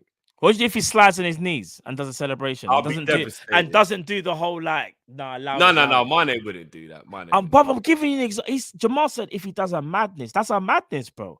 Scores a hat trick and gets carried away, forgets where he is. I know. No, that won't happen. Look, we're talking about the guy who came back from AFCON and told everybody not to make Salah feel bad. He's not celebrating if I'm he giving you scores Jamal's past question, bro. I'm just adding a bit of salt and pepper to it. And you know what? I'll be honest. If he celebrates as in like he's just happy he scored a goal, I'll have no issue with it. If he celebrates the way Suarez did when Barcelona beat us at the Nou Camp, then I might have a bit of an issue with it because that seemed like he hated us or something. And it was like, right, we never done you nothing, big man. What's wrong with you? But Sadio Mane is arguably my favorite Liverpool player of all time. So I'm not going to have no ill will towards him. If anybody wants me to hate him or start with it, no, I'll never do that. Sadio Mane, like, it is what it is. But let's hope we don't have to cross that bridge, innit? And if anybody's going to hate Mane just because he does well for Bayern Munich, then I think you're being a bit... Like, we're talking about a Liverpool legend here. Come on, let's put a bit of perspective. Let's add some context to the situation. We're talking about one of Liverpool's biggest legends, Sadio Mane. So what if he does well for the team he plays for? That shouldn't make you hate him. And I can guarantee you, Matt, he would not celebrate over the top. Or he wouldn't. I was joking, but he wouldn't. You're right. He wouldn't. I can actually like put money that Mane would not disrespect Liverpool. Now we're talking about a guy who still signed the Liverpool shirt and he was in a Bayern Munich kit. No, I know. Come on. But he's not good. No, I know. All right, let's bring on the next caller. James, what's going on, bro? All right, I got a rant. I got a script. I'm prepared now. Go on, bro. Let's do it. Go for it. Bro. Okay. You got it's FSG, bro. It's FSG. Go on, bro. Okay, so FSG out cannot be emphasized now. More now. We're currently 9th in the league. The red flags, the cracks have now inevitably come to fruition. Not saying Klopp is completely innocent from what's happening right now, but window after window, we've been standing still, being reactive, not proactive. Nunes, reactive. We lost to Liverpool legend in Mane. Not only again did all our rivals invest significantly more money than us, but again, the likes of West Ham, Everton, Aston Villa, mid-table teams. FSG in fans say, oh, so you want to spend money like City and PSG, plastic fan? Nah, I want to spend more money than Aston Villa and Everton, mate. We're talking net spend. There were 3 different types of Liverpool fans. 1, win or lose, I'll always support Liverpool. Oh, I love the integrity, mate. Number two, oh, I'm just grateful we won a trophy. You should be grateful too. Things used to be worse. Those are usually the FSG in fans. And three, you and me, we realize this is one of the biggest clubs in the world, and we should be competing at the biggest stage every year. And anything other than that is simply not good enough. I mean, from a business standpoint, look, it makes sense. Just don't invest money, rely on Klopp to pull off another miracle and miraculously get top four without spending a penny. I mean, this is why his job is under zero threat, because he continuously does that. Because if he left, it would expose them. I mean, FSGN fans praising them for investing in the stands, money invested in player wages. Ooh, look at the brand deals. Okay, number one, the first two benefit them long-term financially anyway. And two, you're listing the bare minimum for an enormous club. It should be a guarantee. This is not an argument. This is not a defense. If Real Madrid, Bayern Munich, Barcelona are ninth after a constant lack of investment, no fan of theirs is saying, oh, but just be grateful we won something in the past. Or but look at how much we pay our players. This is not an argument. You're listing the bare minimum. And I love how top sources, even like James Pearce, for example, who would belittle anyone that was FSG out, even he is saying that Klopp should have been backed more. We are arrogant, we are negligent, we are naive, we are delusional, we are too sentimental, and worst of all, we are cheap. What's happening now is what the club deserves. Klopp deserves it. It's what the board deserves, the owners deserves. I mean, you can't stand still and then let everyone else spend money and do nothing. And the sad part is that it's annoying for the owners. I mean, I guess annoying for Klopp as well. But the reality is it's the fans that therefore have to suffer. And this is the thing. If we don't make top four, this is what's going to happen. Number one, no Jude Bellingham, a player that we apparently wasted a whole transfer window on by not signing anyone else. Number two, there's bare minimum 4 teams that are more appealing than us because they have Champions League football. Number three, Chelsea are going to splash the cash. City are going to splash the cash. Arsenal are going to splash the cash. United are going to splash the cash. Newcastle are going to splash the cash. Tottenham are going to spend more money than us. Mid-table teams will spend more money than us. Or we try and balance the books. I mean, how confident are you that we're going to make top four the following season if we don't make it this one? And then the fourth one, what about the players we have now? Maybe they're a bit more lenient that we didn't make top four this season. But what about the following season? Are we all so confident they're all going to stay? I mean, this transfer window alone, like, are Liverpool actually implying that only Tuchemeni and Jude Bellingham improve our midfield? Only those two? Like, are they seriously saying that only Tuchemeni and Jude Bellingham are better than James Milner? They're the only two. Brilliant. Brilliant. Finally, and Liverpool have a scapegoat now. They have a rescue card, and that's the January transfer window. And if Liverpool don't have 2 quality midfielders, I emphasize quality, not 2 cabacks, 2 quality midfielders come through the door in January 1st, we are the least serious, least ambitious, most embarrassing big club in the world. And even the biggest FSGN fan will have 0 legs to stand on. But anyway, that's the rant over. Well, I'm not gonna lie, I thoroughly enjoyed that personally. I must admit, bro. Is this your debut, James? Yeah. On Kopish. No, it's my debut. I once called in, I swear, like months ago when I was sick. It was when Luis Diaz signed, and I was buzzing. Okay, yeah. No, big up, bro. Big up, man. I'm not gonna lie. I actually thoroughly enjoyed that, and I can see the people in the chat agreed with you, man. So, yeah, man. Thank God. No, big up, bro. Big up, man. Yeah, I'll add a little something to that now. Obviously, Matt, when he comes back, but no, big up, bro. Yeah, I loved it. I loved it, man. Yeah, big up. See you later, man. Big up, bro. Yeah. Boy, I can't lie. I didn't disagree with anything that he said at all. Hold on, a couple of disagrees. Raw. I'm actually shocked on the disagrees, but look, people who want to kind of look, I'm sentimental in a different type of way, okay, Bayesian Pops. I'm sentimental in a different kind of way, yeah. I don't want to make the team fail through my sentiment. But anyway, yeah, look, FSG are in a pickle right now. They don't want to spend money. They probably thought that Liverpool would comfortably finish top 4, like I think all of us did. And I think they're kind of they're in a bit of a situation right now. Their hand might be forced. They might have no option but to spend money. Are they going to do it though? I'm still not 100% sure that they're going to do it. I'm still very much sitting on the fence as to where I think FSG invest without getting their money back. I could be wrong. Arsenal did it. I think if you look at the way the Cronkies were moving, maybe about 2 or 3 years ago, they weren't really investing that much. And then I think they kind of realized and they changed their stance and they've given Arteta a lot of backing. So it can happen because I think the Cronkies and FSG are quite similar in terms of they're more business people than they are football people, and they care more about making profit and having the stability within their business rather than spending money. And even they have spent quite a lot of money. Arsenal haven't been in the Champions League for 4 or 5 years, and their outlay has still been pretty heavy. Let's hope. FSG, if they want to stay in the top 4, they got to pull their finger out. And another thing that James said that is 100% true is, are you telling me that we can't upgrade on Milner? And I'll even throw in people like Ox, Naby, Jones. I mean, come on. Sure, and Bellingham are not the only midfielders that upgrade those guys. Like, they're just not.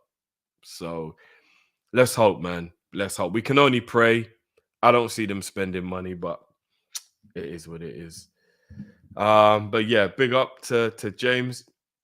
Guys, we've got quite a few people backstage and we definitely don't want to leave anyone out. So unfortunately, we're going to have to be very strict with the 3 minutes now, guys, just to make sure we can get through everybody and keep it moving. So apologies to a few people who, might need more than 3 minutes to say what they want to say and stuff. And I know a couple of the other callers have got more than 3 minutes, but we're going to have to be strict to make sure that we get through everyone because I don't want anyone to be left out. So we're going to be real strict with the timer, guys. So as soon as you hear the buzzer, we're going to have to move on to the next one.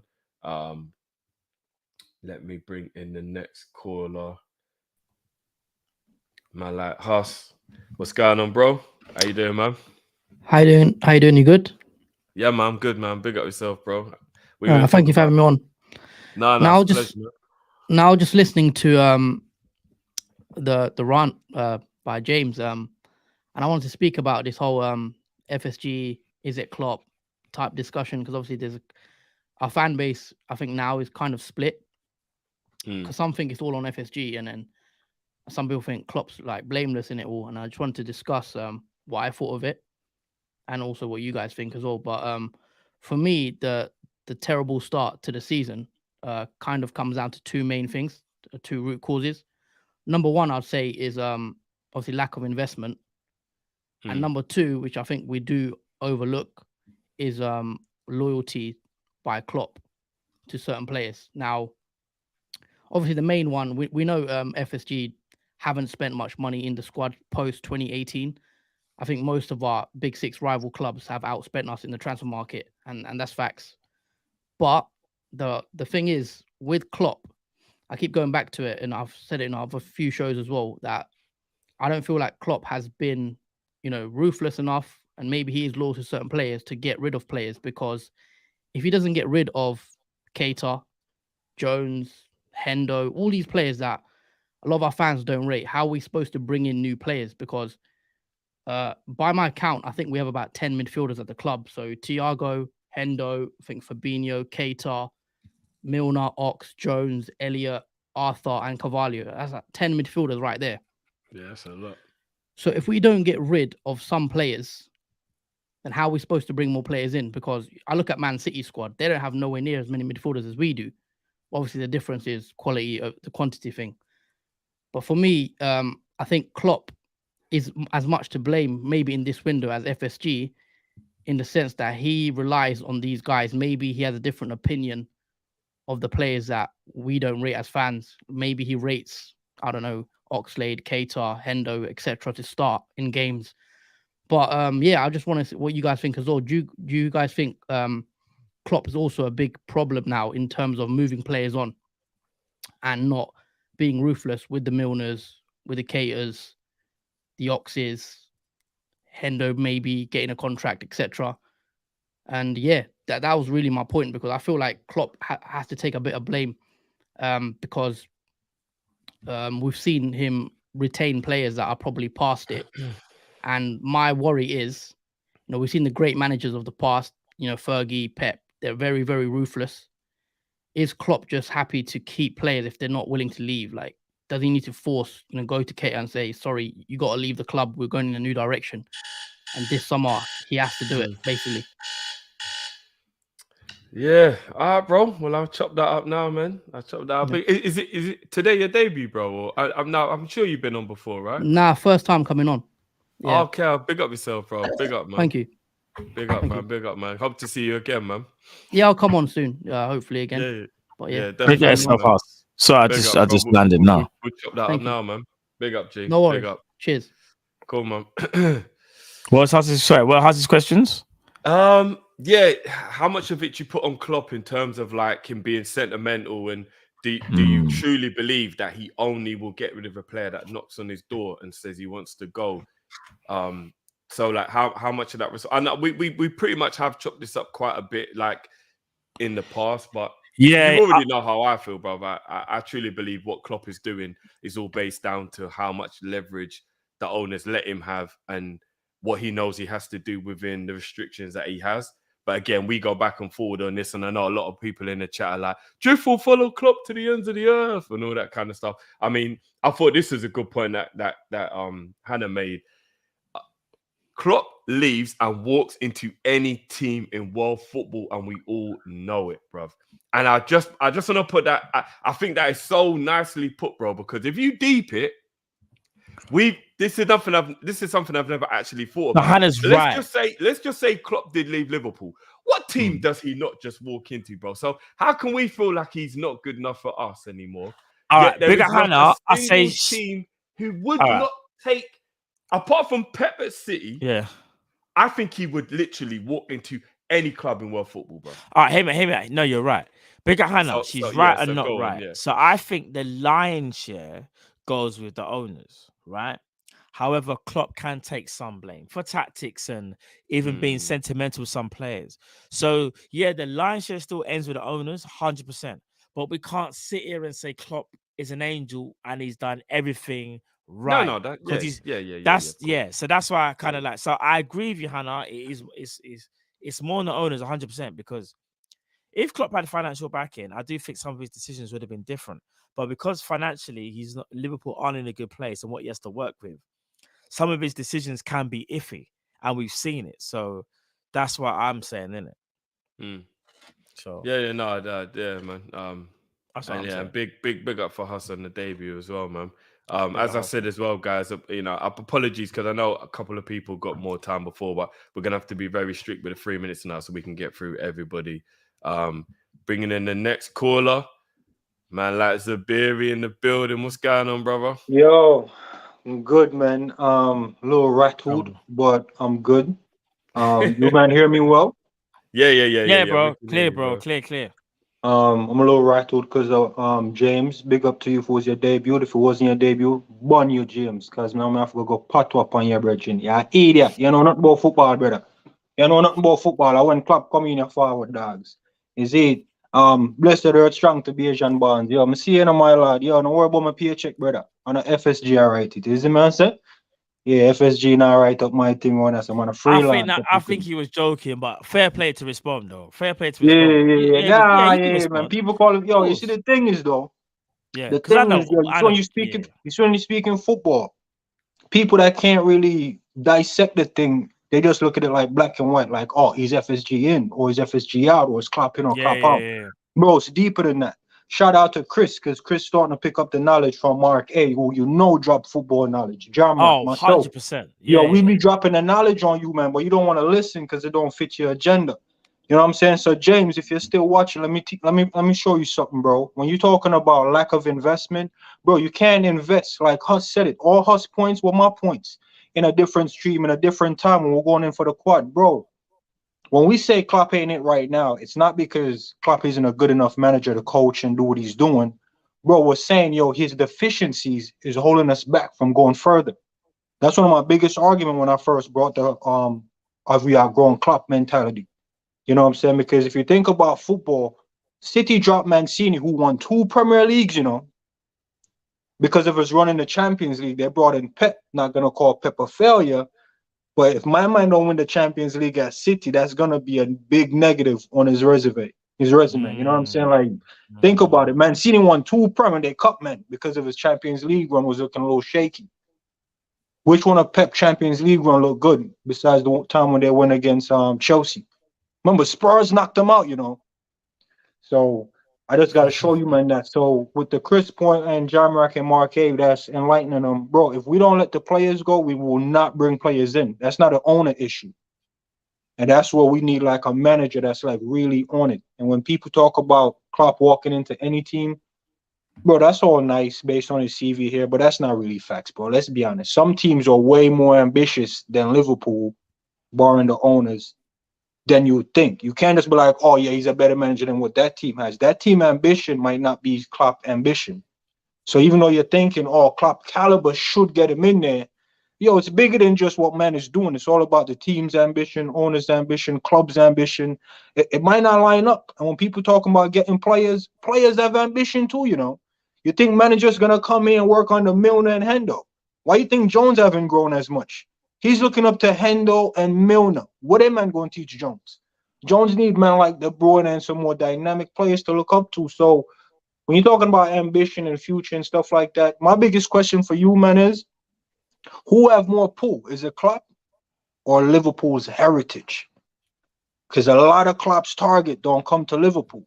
Hold on, say that question again, sorry, bro. Say that one question again. Who's what? Sorry? Who has a bigger pull? Is it Jurgen Klopp or is it just Liverpool's heritage?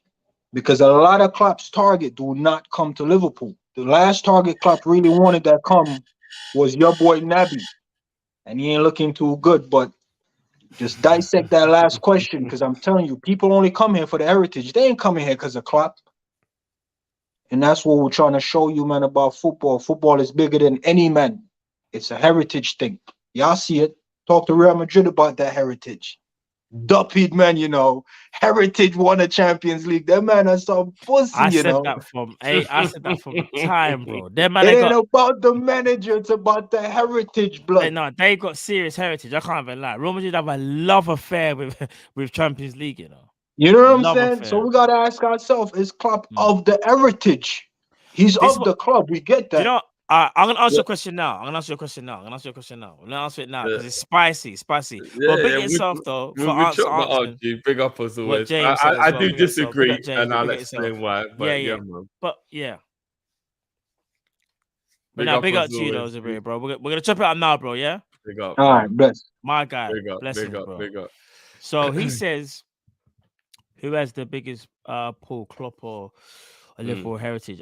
Can I go first on this one, quickly? Yeah. Yeah. Go to, bro. I think it's both. I'm not cheating. I'm just being real. Jurgen Klopp has built himself up to be one of the best managers in world football. I think people definitely want to play for Jurgen Klopp. And especially when you look at some of the players that he's been able to grow, you got to look at some players from the outside going, I want to be like that. I want to be like him. Sadio Mane is a perfect example. One of Klopp's biggest ever players, stars to make from Southampton. Little old Sadio Mane, who's doing well at Southampton, but he left a Ballon d'Or finalist. That's what Klopp does. Now, Liverpool heritage does have a big part to play as well, because we've all heard the stories. When everyone normally signs for Liverpool, they had the Liverpool pajamas. They used to sport Liverpool. They used to play Liverpool on the PlayStation. I understand that. A bit of bants go with that as well, but the heritage is real. But here's the thing, though, Zabiri, and this is where I have to kind of respectfully disagree with you, bro. I think as things stand right now, it's a bit of both, maybe a little bit more Klopp. Reason being is because when we was under different managers, whether it's a Brendan Rodgers or whether it was a Hodgson, they weren't very good managers. They were someone and especially Rodgers. Rodgers was young, Hodgson was way out of his depth. But the heritage didn't bring us the players, did it? It wasn't. No, sorry. the managers didn't bring us the players. It was the heritage, right? That's what Zuberi is trying to get at. It's just the heritage. But I think if you flip it now and you think about we wasn't doing well, and Klopp has now built this Liverpool brand himself in terms of the now. Look at the now, what he's been able to build. I think it's more Liverpool and Klopp. Sorry, Klopp more than heritage. So I'm mixing my words here. It's more Klopp over heritage. I think it used to be heritage because we've never really had a manager, probably other than Benitez, that was able to even have the pull of player. Benitez could get players. Trust me, Benitez could. Benitez was able to get players. And I think Klopp was is the next one. I think it is down to that. Klopp made us fashionable again. Back in 2015, we weren't really doing much. We weren't. We have to keep it a buck. Squad was looking broken. Remember the first game when we had Lallana, Origi, Skirtle, I think it might have been like Sacco. The squad was weren't looking good. And look what Klopp's turned it into now. I think players want to play for Jurgen Klopp. Heritage has a lot to do with it, but I think Klopp is a massive pull, and we can't underestimate that. Yeah, sorry, Jeff, go on, bro. Yeah, no, I believe heritage will always play its part. That's football. And 100% we're the biggest club in English football. So yeah, 100% the heritage plays a part, 100%. You have to respect that heritage. But I do believe that heritage doesn't mean anything if the club is in an unstable way. And Klopp stabilized us. And I 100% believe that Klopp is the reason why most of the players are here. So that's why I disagree with Zuberi, as in we were still Liverpool and we've always been Liverpool. But under Brendan Rodgers, as an example, who actually I think played a good brand of football, bro, we were bringing in players like Asbaz.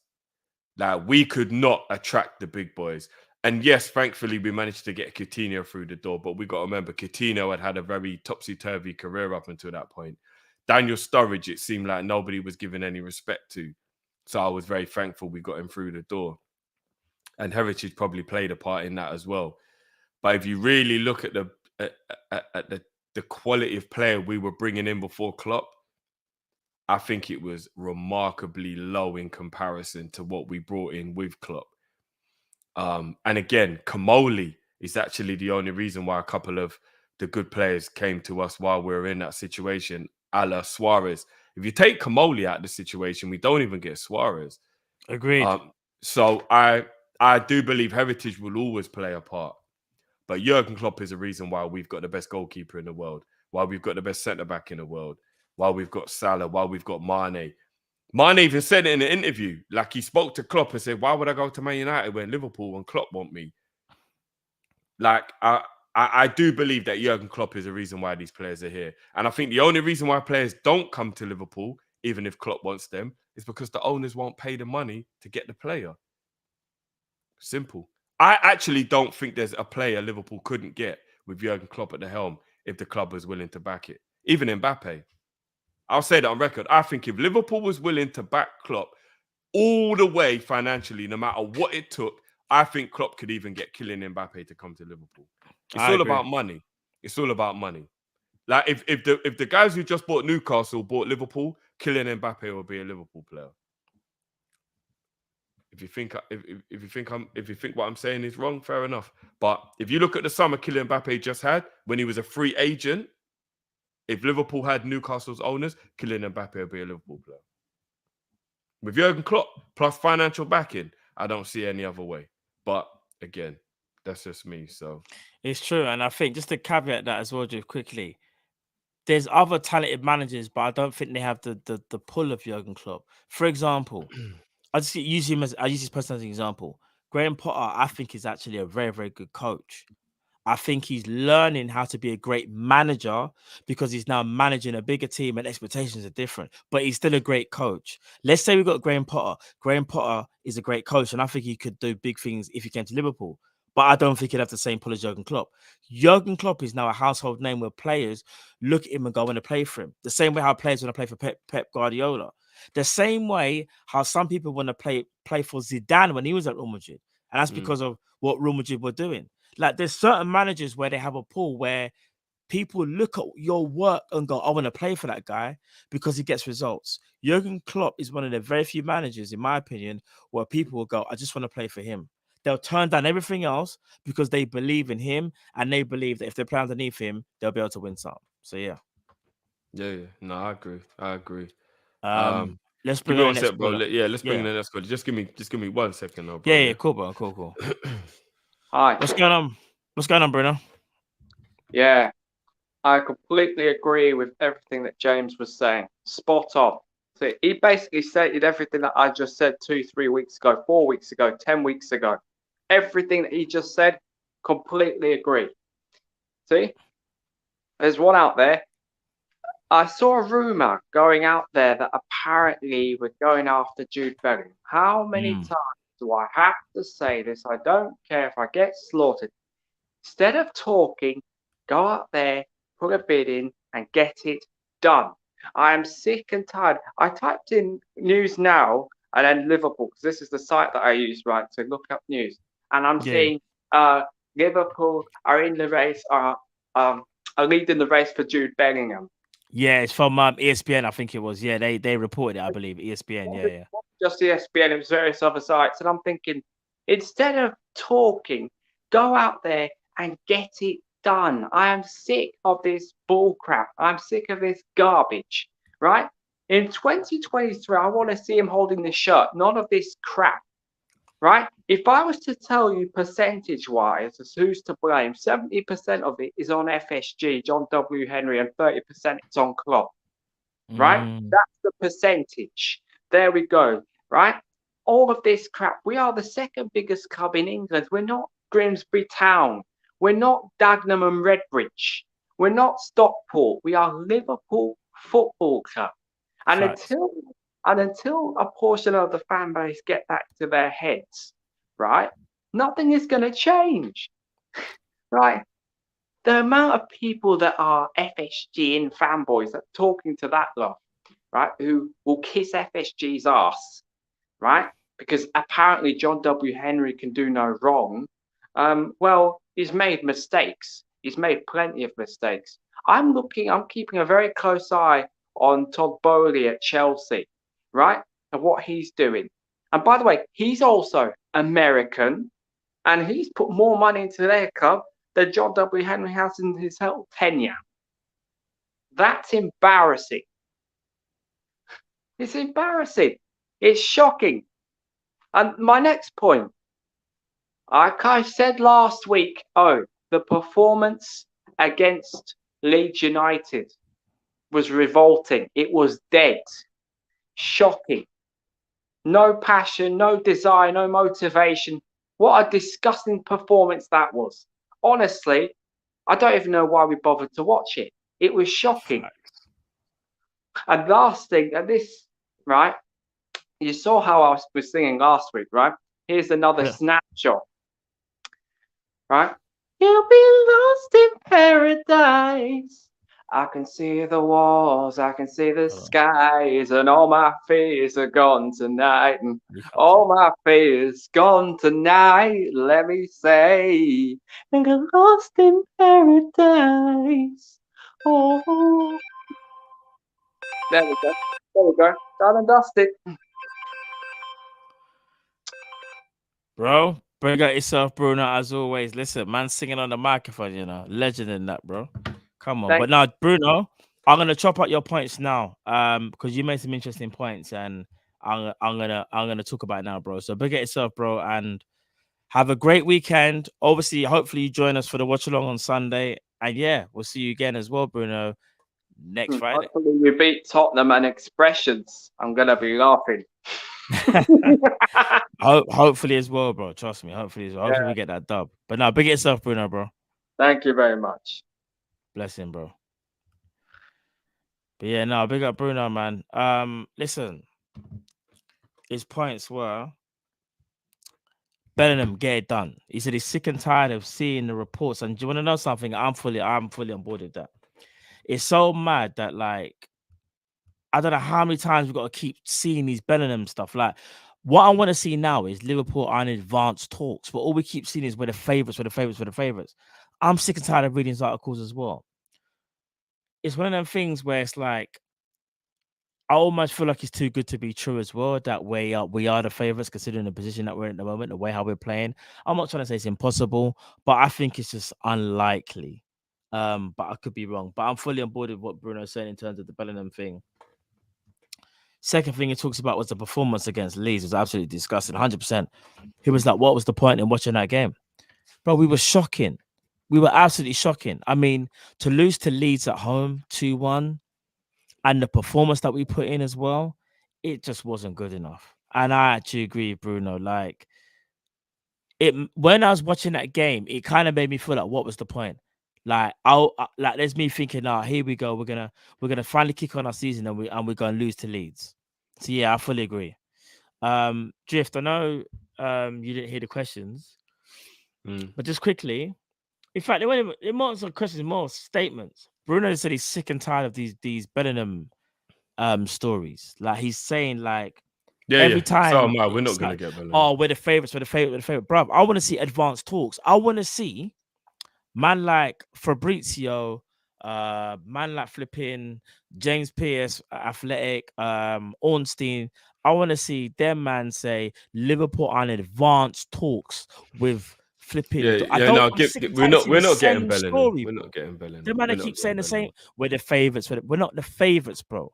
At one point, we was a favorite for sure many. Oh yeah, Liverpool doing the ground, and look what happened. So yeah, man, I don't want to hear that. Sure, many was actually at that AXA training ground, and we still didn't sign him. So we, I know that says a lot as well. It's Next question was never a question, more of a statement. Bruno said he was so disgusted by the Leeds performance. He was like, "What was the point of watching that game?"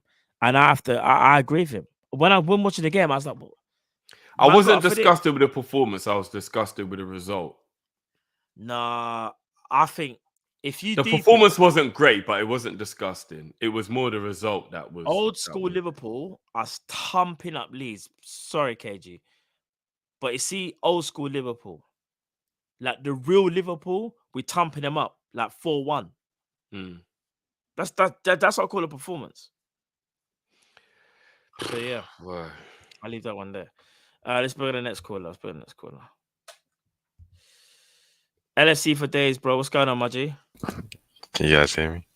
Yeah, bro. Yeah. We can hear you. It's been a bit of a time. Well, let me get straight into it. Nunes, man. My brother's coming up. He's coming up. I've been saying this guy's gonna get there, you know.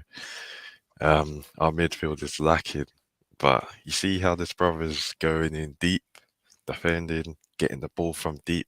I'm sorry, Haaland ain't doing that. But Haaland he's gonna be clinical, he's gonna score. Don't get me wrong. I'm not comparing the two. But I think people need to realise Nunes is a different kettle of breed. He's more, in my opinion, all-rounded than Haaland. He is going to affect a game more without the ball, especially in my opinion. With proper midfield, Nunes will bank. I'm telling you people here. Man's putting it full screen at me, you know. One thing is, people gotta miss me with this Bellingham talk. Yeah, look, I rate the guy, but I don't want another young youth having to have all the pressure on him again, because we don't kind of want to hear if it's possibly a project if he doesn't hit it ground running. What I want though is Rice. You see Rice, that's a foundation. Rice slots in immediately, captain material as well. Hendo can move into the Milner role, come off the bench, do a difference, you know, help here and there. At the same time, he can also slot in for Fabinho. That's a solid signing. That's actually 2 roles, in my opinion, and gives us a foundation to bring in centre midfielders like Jude or some creative centre mids later on. Because if you get a Jude, you still have the DM problem. You still need someone that needs to destroy, someone that needs energy to get the ball back. Because Jude ain't doing nothing without the ball. Thiago's not doing nothing without the ball. So we still have that massive problem where at the moment, the core of our midfield is actually gone. We're missing the genie, missing Fabinho's here and there in the DM role. So for me, Rice, most important signing in my opinion. He has to, I see that coming. And then we get someone that replaces Genie. We need a man that pushes, that's reliable, energy, presses, super important. The next thing, of course, for me, finally, yeah, I don't want to hear that Klopp disrespect. That Klopp, we've had things like flipping Hodgson, and we've had Brendan, who was good, but none of them brought us to the levels we are, like Klopp. And even Linders, I used to hear the thing about Buvac. We can't be saying Buvac when we didn't win titles with Buvac. Fair enough, people can say team stuff and that, but we started winning titles under Pep, Linders, and I think this is the first time Klopp and Linders have had to change things. So we've got to see what they do, but I think they'll fix it. But anyway, big up Liverpool. It's going to be a struggle for top 4, but I do believe we'll just clinch top 4. It'll be mad, but I think we'll get it. So anyway, big up yourselves. All right, big up yourself. Bang on the timer as well. Big up your damn self, bro. Perfect, Big up perfect. yourself, Big up brother. as All right, always, made bro. some great points, but we're going to talk them out now, G. Talk them out Yep, now. Big yep. up, G. Yeah? Blessings, brother.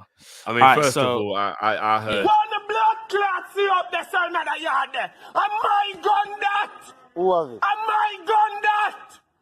Am I gun that? Listen, I'll say this, yeah. This is one of the things that took big up LSC for days. I'll ask you this, Drift, because you're probably better to answer this than me. Do you think Nunes is more all-rounded than Haaland? 100%. I'll ask you one more time. Do you think Nunes is more all-rounded than Haaland? 100%. Okay. And you also feel like he can have the same impact, maybe, just with better midfielders? I don't think he'll have the same impact because Hmm. Haaland's goal scoring is outrageous. And that's what will always keep Haaland above Nunes. I still think Haaland's more clinical, though. I'll say Yeah. it's something Haaland is more clinical, 100%. more clinical. Yeah. There's not even a debate. Haaland is more clinical. Is more clinical than Nunes all day, every day. That's not even a debate, and that's what will keep Haaland above Nunes in terms of the rankings, statistics, and all that kind of stuff. But if you're talking about all-round play, 100% Nunes is a better player. 100% Nunes has definitely got more to his game than Haaland. It's just goals are currency, and Haaland scores more goals. So if people want to get carried away with that and take it out of context, then do what you want in it. That's what people love to do. But if you want to listen to the actual conversation we're having and what LFC for Days was actually really saying, I think it's factual. I think build-up play, overall involvement, touches of the ball.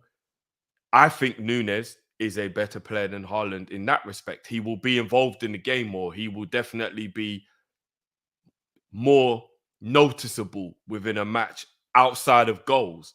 But when it comes to goals, Haaland is just a goal machine, isn't it? So it's one of them ones, isn't it? It's one of them ones. But again, a lot of people looked at me sideways when I said this before. I think Harry Kane gets as many goals as Haaland in the Man City team.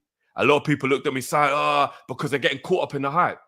I think Harry Kane is only like 5 goals behind Haaland this season, playing for Tottenham. With all due respect, Tottenham are nowhere near Man City's level, right? So if Kane is not that many goals behind playing for a team way below the level, then imagine what Harry Kane will be doing in that Man City team. One thing I will say, and this is where I feel like people are crediting Haaland, but they're also trying to do the whole he ain't asked to do that much here. But this is one thing I will say. When Man City had no striker, them man were banging in goals, right? Anyway, them man I think were one of the top goal scorers regardless, yeah? I think so. But now they got Haaland. There's a reason why we call him an alien, because he can do it all. Haaland is the guy that his build-up play is a little bit underrated, but when it is not asked to do as much as maybe others. But he's like, his attention to detail and knowing where to be at that moment when someone has the ball. And we can't just always say De Bruyne, because there's been games where De Bruyne hasn't played. It's just that De Bruyne is on form right now. But when De Bruyne weren't playing, it was Gundogan. And when Gundogan weren't playing, it was flipping Bernardo. Like, it doesn't matter who's on the ball. This guy knows where the back of the net is. And I think his attacking awareness is off the charts, bro. Like, it's off the charts. And I know people say he does tap-ins, but let's not act like Haaland can't do the whole running behind thing and cause madness as well. Let's not act like all he does is just stand there and wait for a cross. That's not the case. Yes, they do supply him with a lot of crosses. Don't get twisted.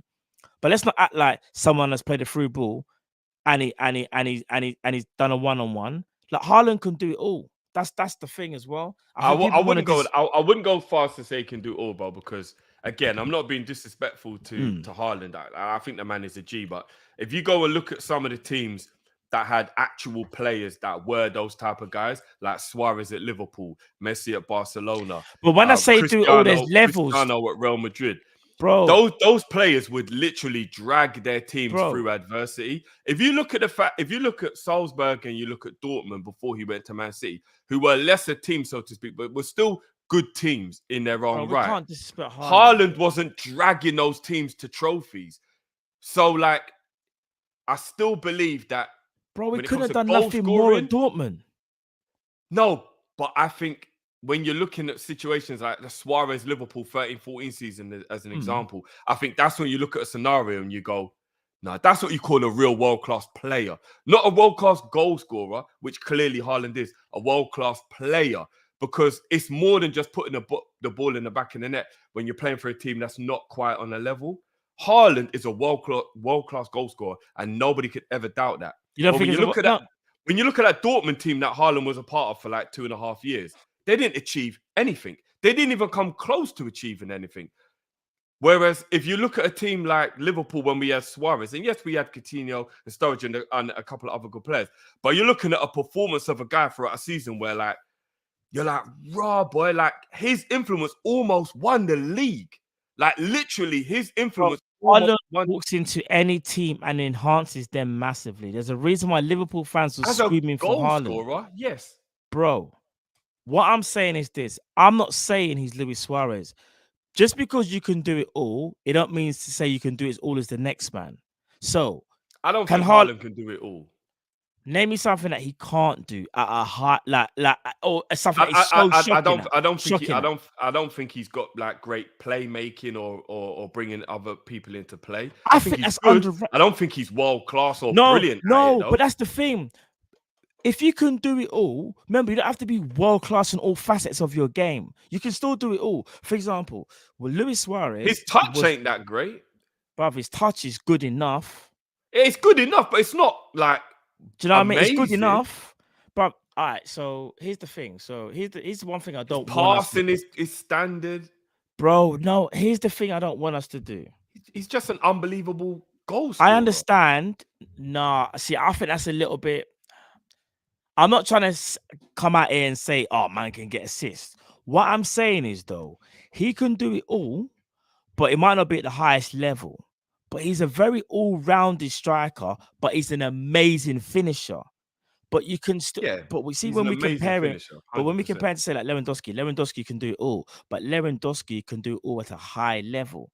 But just because Finn can do it at the highest level, doesn't mean say he can't do it though. Do you get what I'm trying to say? There's a difference. It's your level. No, and again, like I think Haaland. But you know, if people in the chat want to say that he's just a world-class goal scorer and that's it. I personally think that's what he is. I think he's just a world-class goal scorer. I think when it comes, and don't get me wrong, he's got good movement and stuff. Like no one's shading him. It's elite movement. Elite. I just think that Haaland is limited to the supply that he has. And if you go and look at the players like Suarez and Messi and players like that of the past, please don't be disrespectful. No, but that's the point. He's being compared to those guys, and I think that's no, he's not. Who's comparing them to that? But I've seen debates online where they're talking about who's better, R9 or Haaland at his age, and I'm like, what are we doing, bro? No, I don't know what conversation that is, but these are the kind of conversations people are putting Haaland in, and but here's the thing. It's gone too far. No, How dare you put Haaland in a conversation with R9? But who's are you taking the piss out of my life or what? Bro, I've seen these conversations, bro. People have gone way too far. That's not the conversation I even entertain. Haaland. No, but this is what people are saying. They're comparing him to people like R9 and Suarez and Messi. And they're saying, by the time it's finished, this guy's going to have more goals than Messi. And I'm like, but that don't make him a better player than Messi. Please, let's not have that conversation. That's just goals. But people are trying to put him in that bracket of a player. But let them. That's for me. That's a non-argument, bro. That's all I'm addressing. His goals and his statistics are going to be sensational. There is no doubt about it. But as a footballer, as a player, let's not even try and put this man in the conversation with the Lewandowski, the Messi, the Suarez. Nah, bro, there are a lot of people trying to put him in this conversation, bro. There are. I don't know if you might have missed these I need conversations. to meet these people. But because there's a reason why people don't put me in because these bro, you groups. got to remember, if someone says player, they're not talking about his goal scoring. They're talking about everything. If someone says he's a world-class player, they're talking about everything. They're not just talking about his goal scoring. And if you're going to say he's in the bracket with the Messis, the Lewandowskis, the R9s, if you're going to put him in this type of conversation, then I have to just pull you in and go, look, pump the brakes. I don't know these people. Because I don't know have to where be the honest, fuck you like, come man off with don't- that kind of conversation. I So- don't know where. I mean, again, if that's what you heard, fair enough. But bro, I could only say I would never put him in. You can't put him in a conversation because he, like I said, that's why I said to you as well. Like, if a man could do it all, but you might not be able to do it all like as good as someone else, bruv. Haaland can do the majority of things, but he can't do it at the same level as a peak Luis Suarez or a Benzema or whatever. But I'm not going to take away that he can still do it all. He just can't do it as well as them. But I'm not going to diminish what he can do at the highest level.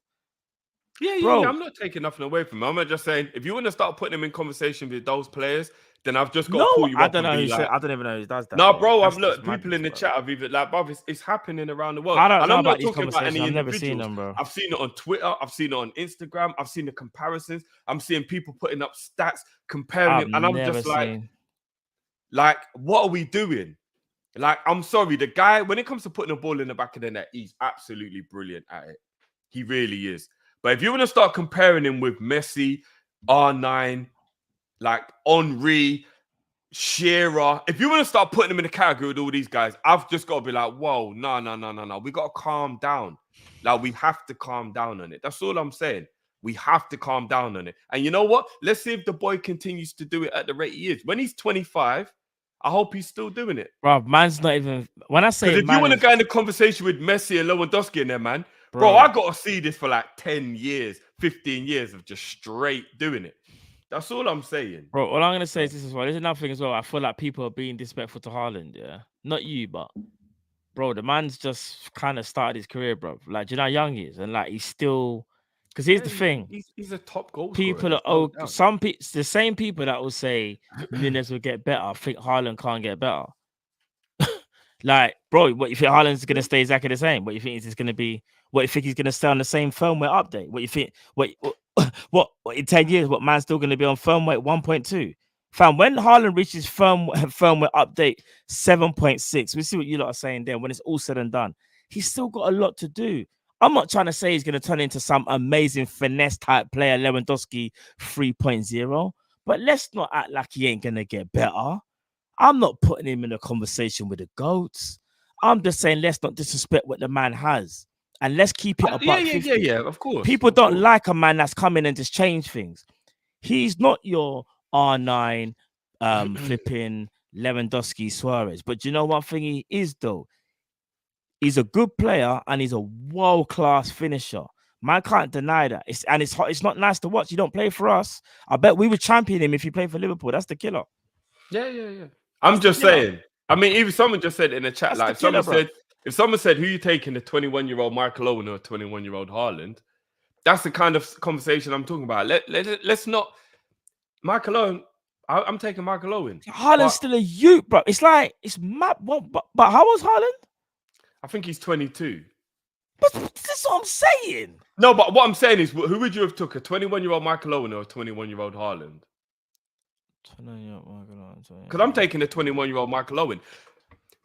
I'm just saying the boy is brilliant, but I think it is very premature to start comparing him with players like R9, That's Messi, tough and still. these men. Like, I think That's it's tough outrageous. still.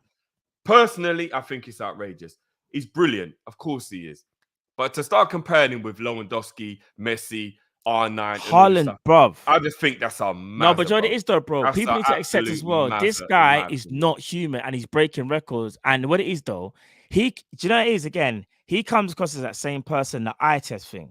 Because he's not an eye test merchant, people were looking to like pick holes at him. And he has got holes, obviously. But the thing is that man can't deny that what he's doing is absolutely sensational, bro. And I hate to say it, but it is though. Just because he's not. But let's just not put him in a conversation with the Messis and the R9s. No, but you know what we can do though? Man can sit here and say, Raj, you know what? He probably will go down as a legend. If you keep more likely than not, If the firmware update if they don't stop that update and the thing don't get bricked, then he'll go down as a legend.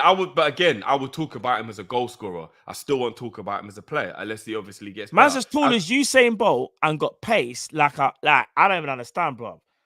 Like bro, this is nuts. And for a guy that's 6'5", obviously you get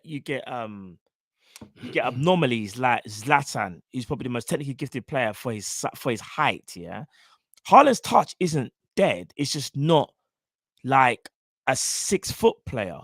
Like do you know what I mean? But it has to be if you're going to put him in a conversation with Messi and R9. But bro, if your touch is, it has to be, bro. If you're gonna get put in that conversation, you gotta be. I'll say you this. just gotta be everything, bro. I think man asleep on his touch because I'll tell you something from now. Sometimes the Man City players will rifle some passes into him, and he's got to control that. And what's so mad is he's always able to open up some space and create something more times than not. Like, let's keep it a buck. And I don't even want to do this. But you look on the other side, and there's another striker. Someone will visit to man, and my man won't even step on the ball. So we have to keep it a buck, like. No, I get that, but I will say it right here, right now. And if anyone wants to clip this up in 10 years' time, I just want to be fair. I just want to be fair. I don't want to disrespect. Never ever, you know what I mean? as a player, going to be fair, man.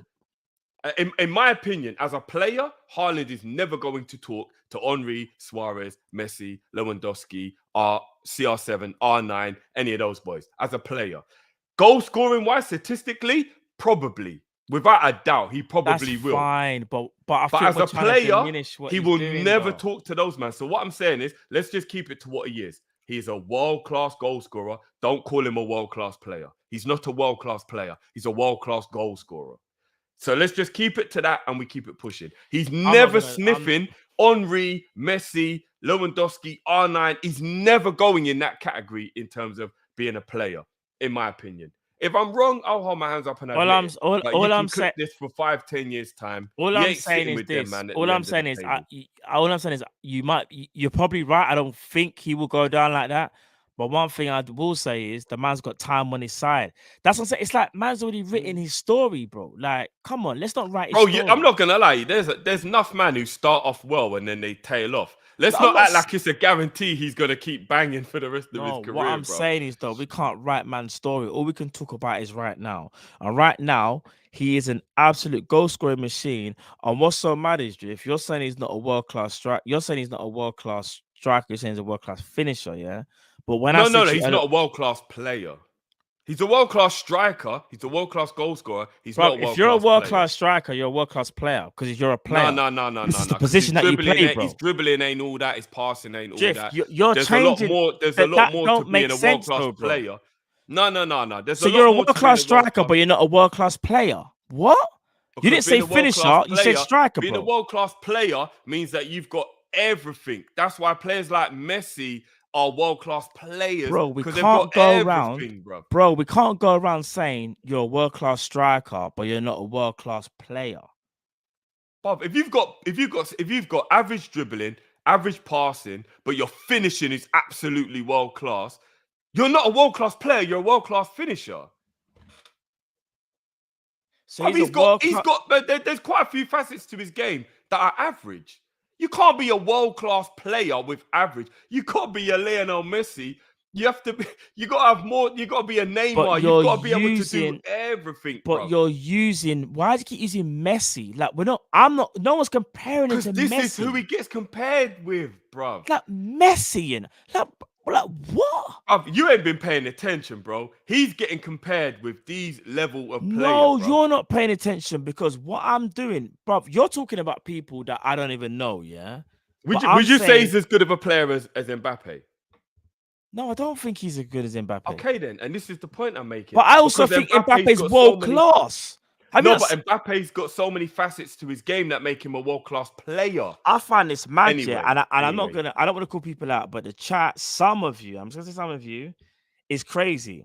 Because when I was sitting there saying Mbappe's world-class, and people are saying no, but the same people about 3 months ago, when Haaland had the release clause, everyone's like, he's a world-class striker. I'm seeing a different take now because he plays for City. That's crazy. I can't lie. You can't do that. You can't just No, change like that. I don't think anybody You can't is change saying like he's a that, bad man. player. Bruv, when we was having members vids, all that stuff, people were saying, oh, raw, Haaland's world class. And now all of a sudden he's not world class. All of a sudden he's just a world class finisher. That's all he is now. The narrative changes too much. I can't lie. It changes way too much. I'm just saying, I'm calling it out because you know what it is. I'm keeping it real, bro. Yeah, I'm just saying, keep his name out your mouth if you're talking about players like Messi, Ronaldo. Like, just You know keep what I mean? Haaland's name out your mouth. He's got a long way to go before he's in I that just think we category. just got to respect a man that he's 22 years of age and his ceiling is like high. I know he's never gonna be like, for example, a great dribbler. But just because you're not a great dribbler doesn't mean so that you still can't be world class. Because let's be real, the first touch is not shocking. It's not bad, bro. The first touch is actually decent. It's actually kind of good. When you actually think about it. So if you're would you playing, say, let's just end it. Would you say Haaland is a world-class player? Hear me out. If your touch is dead, you ain't playing for City. If your touch, look what happened. Man got fed up of Sterling, and I feel bad for Sterling. Sterling sometimes his first touch is a bit funny, innit? Yeah, Man just got enough, his innit? first touch ain't dead. Who said that? No, No, one's but saying what his I'm first saying touch is dead. that if you play for City, you've got to be like Pep. You see how Klopp sees Nunes? It's the same way how Pep sees Harden.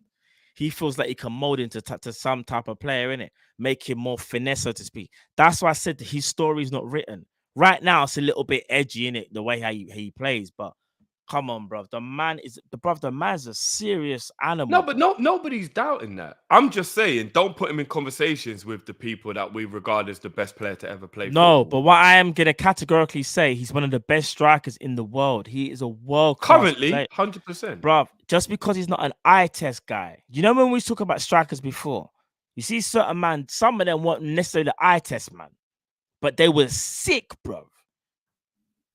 That's how we Look, got to say it. We'll you know what I have mean? the conversation in 5 years, then we'll have the conversation in 10 years, and we'll see how it pans out. Brother, I hope them film updates do not keep happening because, bro, I'm not gonna lie to you. I know he plays for City and it makes his job a bit easier, but it also makes his learning easier because he's learning from them man there. I'm telling you, bro. Look, mad. Let's keep it pushing, man. Yeah, like yeah. Pete. I know Pete obviously has to go soon. You there, bro? Yeah, I'm here. Yeah, what's good, bro? Yeah, I'm good, thanks. Yeah, I was just about to have to turn off and go. I've got boxing again, so yeah, what's good? What's Big good? up, What's bro. good? So I just want everyone has a different opinion on what a world-class player and thing is, but so I'm not really going to argue much on it. But the only thing I'd ask is then Salah can't really be compared to these guys because his dribbling ain't that good. Like he goes in like periods like before his shoulder injury with Ramos, he was dribbling quite well. Then he went for like 2 years where we didn't even see him try beat a man. Every time he'd stand there and like pass or just try outpace him. Then beginning of last season, we saw him like dribbling really well. Came back from AFCON, couldn't beat a man until now, where he's finally starting to get it back. So if we're going to talk about dribbling, he's pretty average. But when he's on form, he's pretty good. So he's not world class in that. But anyways, from what I really wanted to talk about before you guys started, that was FSG, because I don't think they're as bad as people are saying. Like I think we should have better owners, but I'm not like FSG out. Like if better owners came, I'd take them. But then FSG, like we were in for sure many and willing to pay, I think, close to 80 million for him, but he chose Madrid. We also went and paid 100 million for Nunes. So we were always going in for Nunes. That means we're trying to get your money when we were going to get Nunes anyways. So that's both of them. Then you have someone like Fabinho coming out last year or a year before saying, I was surprised we didn't get Rafinha because I was told to go speak to him. So that means FSG told Klopp and everyone, try get him, start getting your players to talk to him. So that's why I think of course FSG aren't good. Like they're not amazing, but they're not far off Klopp on the blame. Okay. Fair play, bro. Fair play. Okay, so I've got to go. So see you. Yeah, no. Big up yourself as always, Big up, Pete, bro. man. Big up, Big bro. up, bro. Okay. Well, see you later, man. Right, I mean, so I'm not gonna lie, but I gotta disagree with the Salah thing from what Pete said. Respectfully, I think Salah. He might be like Kumsi Kumsar when it comes to like it is a bit like of a what kind of game is Salah having today? But if you're talking about like dribbling it and the ability to beat a man, Salah has that. He might be a bit sometime-ish with it, but Salah, like if you go look at the Roma game, if you look at the Watford game, the Man City game last season, there are so many examples of Salah just dopping up, man. Yeah, Salah Like, can dribble. He can dribble at the for highest me, level. I think but he has games. For me, I think Salah lives in his head a lot, and I think he overthinks things, and I think he complicates things unnecessarily. I agree with that. He's better when he hasn't got no But time if to you're- think about. When he's got too much time, it's But like if I said to you who can beat players best, Haaland or Salah, anybody who says Haaland is just saying it for the sake of it. As an example, Let me ask you a question. Who can beat players better, Adama Traore or Salah? Adama would beat them with pace. Salah would beat them with skill. Who's better at dribbling, Salah or Adama?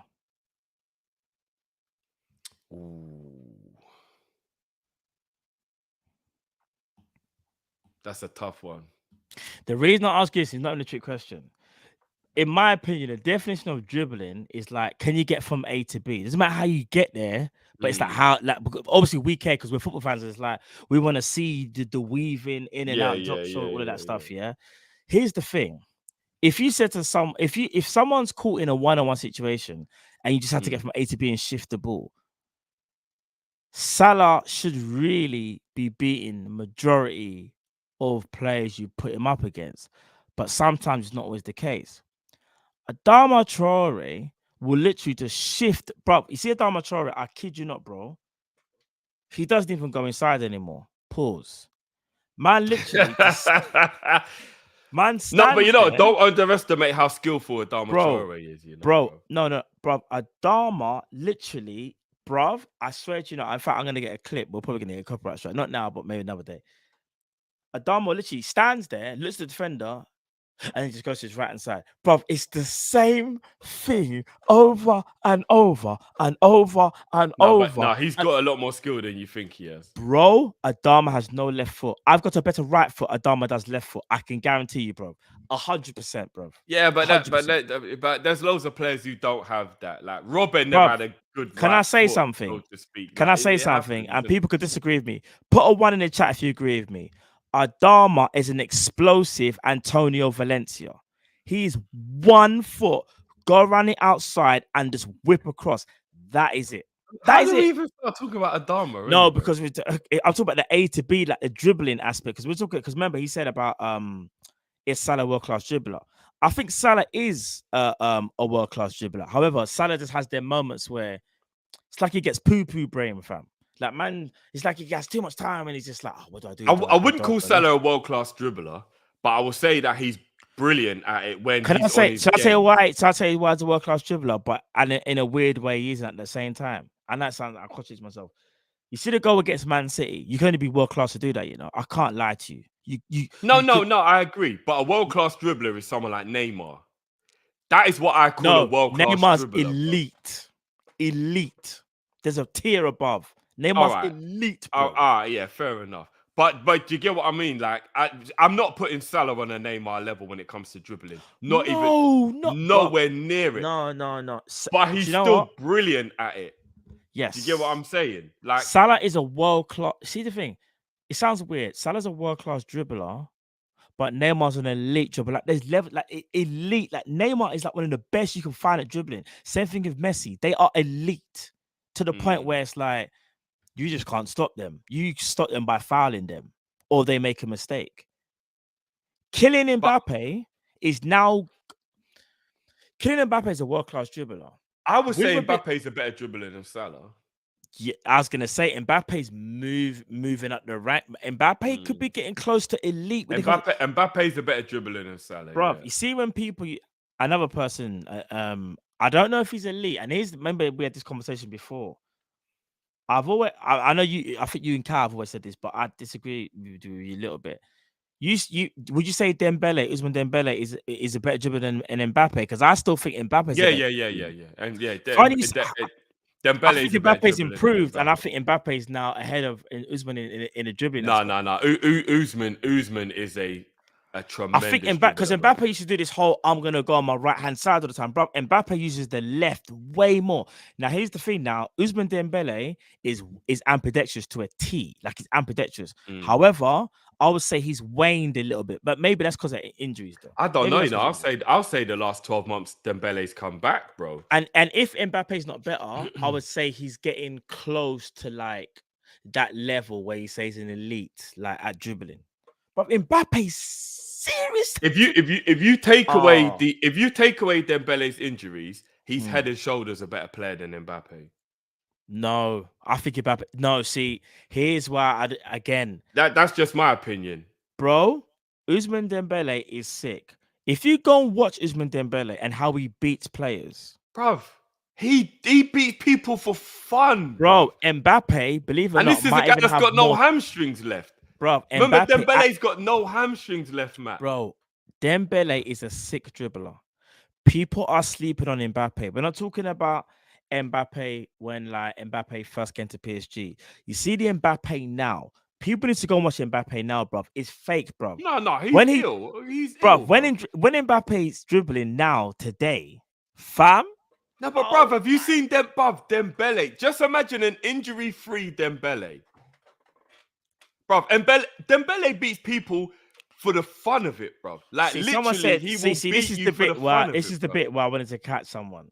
Someone says Dembele technically is so clear of Mbappe. Fully disagree. I actually think Mbappe is ahead. Not clear. I think it's ahead of Dembele technically. Yes, I said it. I do think that. Yes, I do. Ooh, Yes, nah, I do, bruv. bruv. I No, think you've lost your do. mind there, bruv. No, I have not. Nah.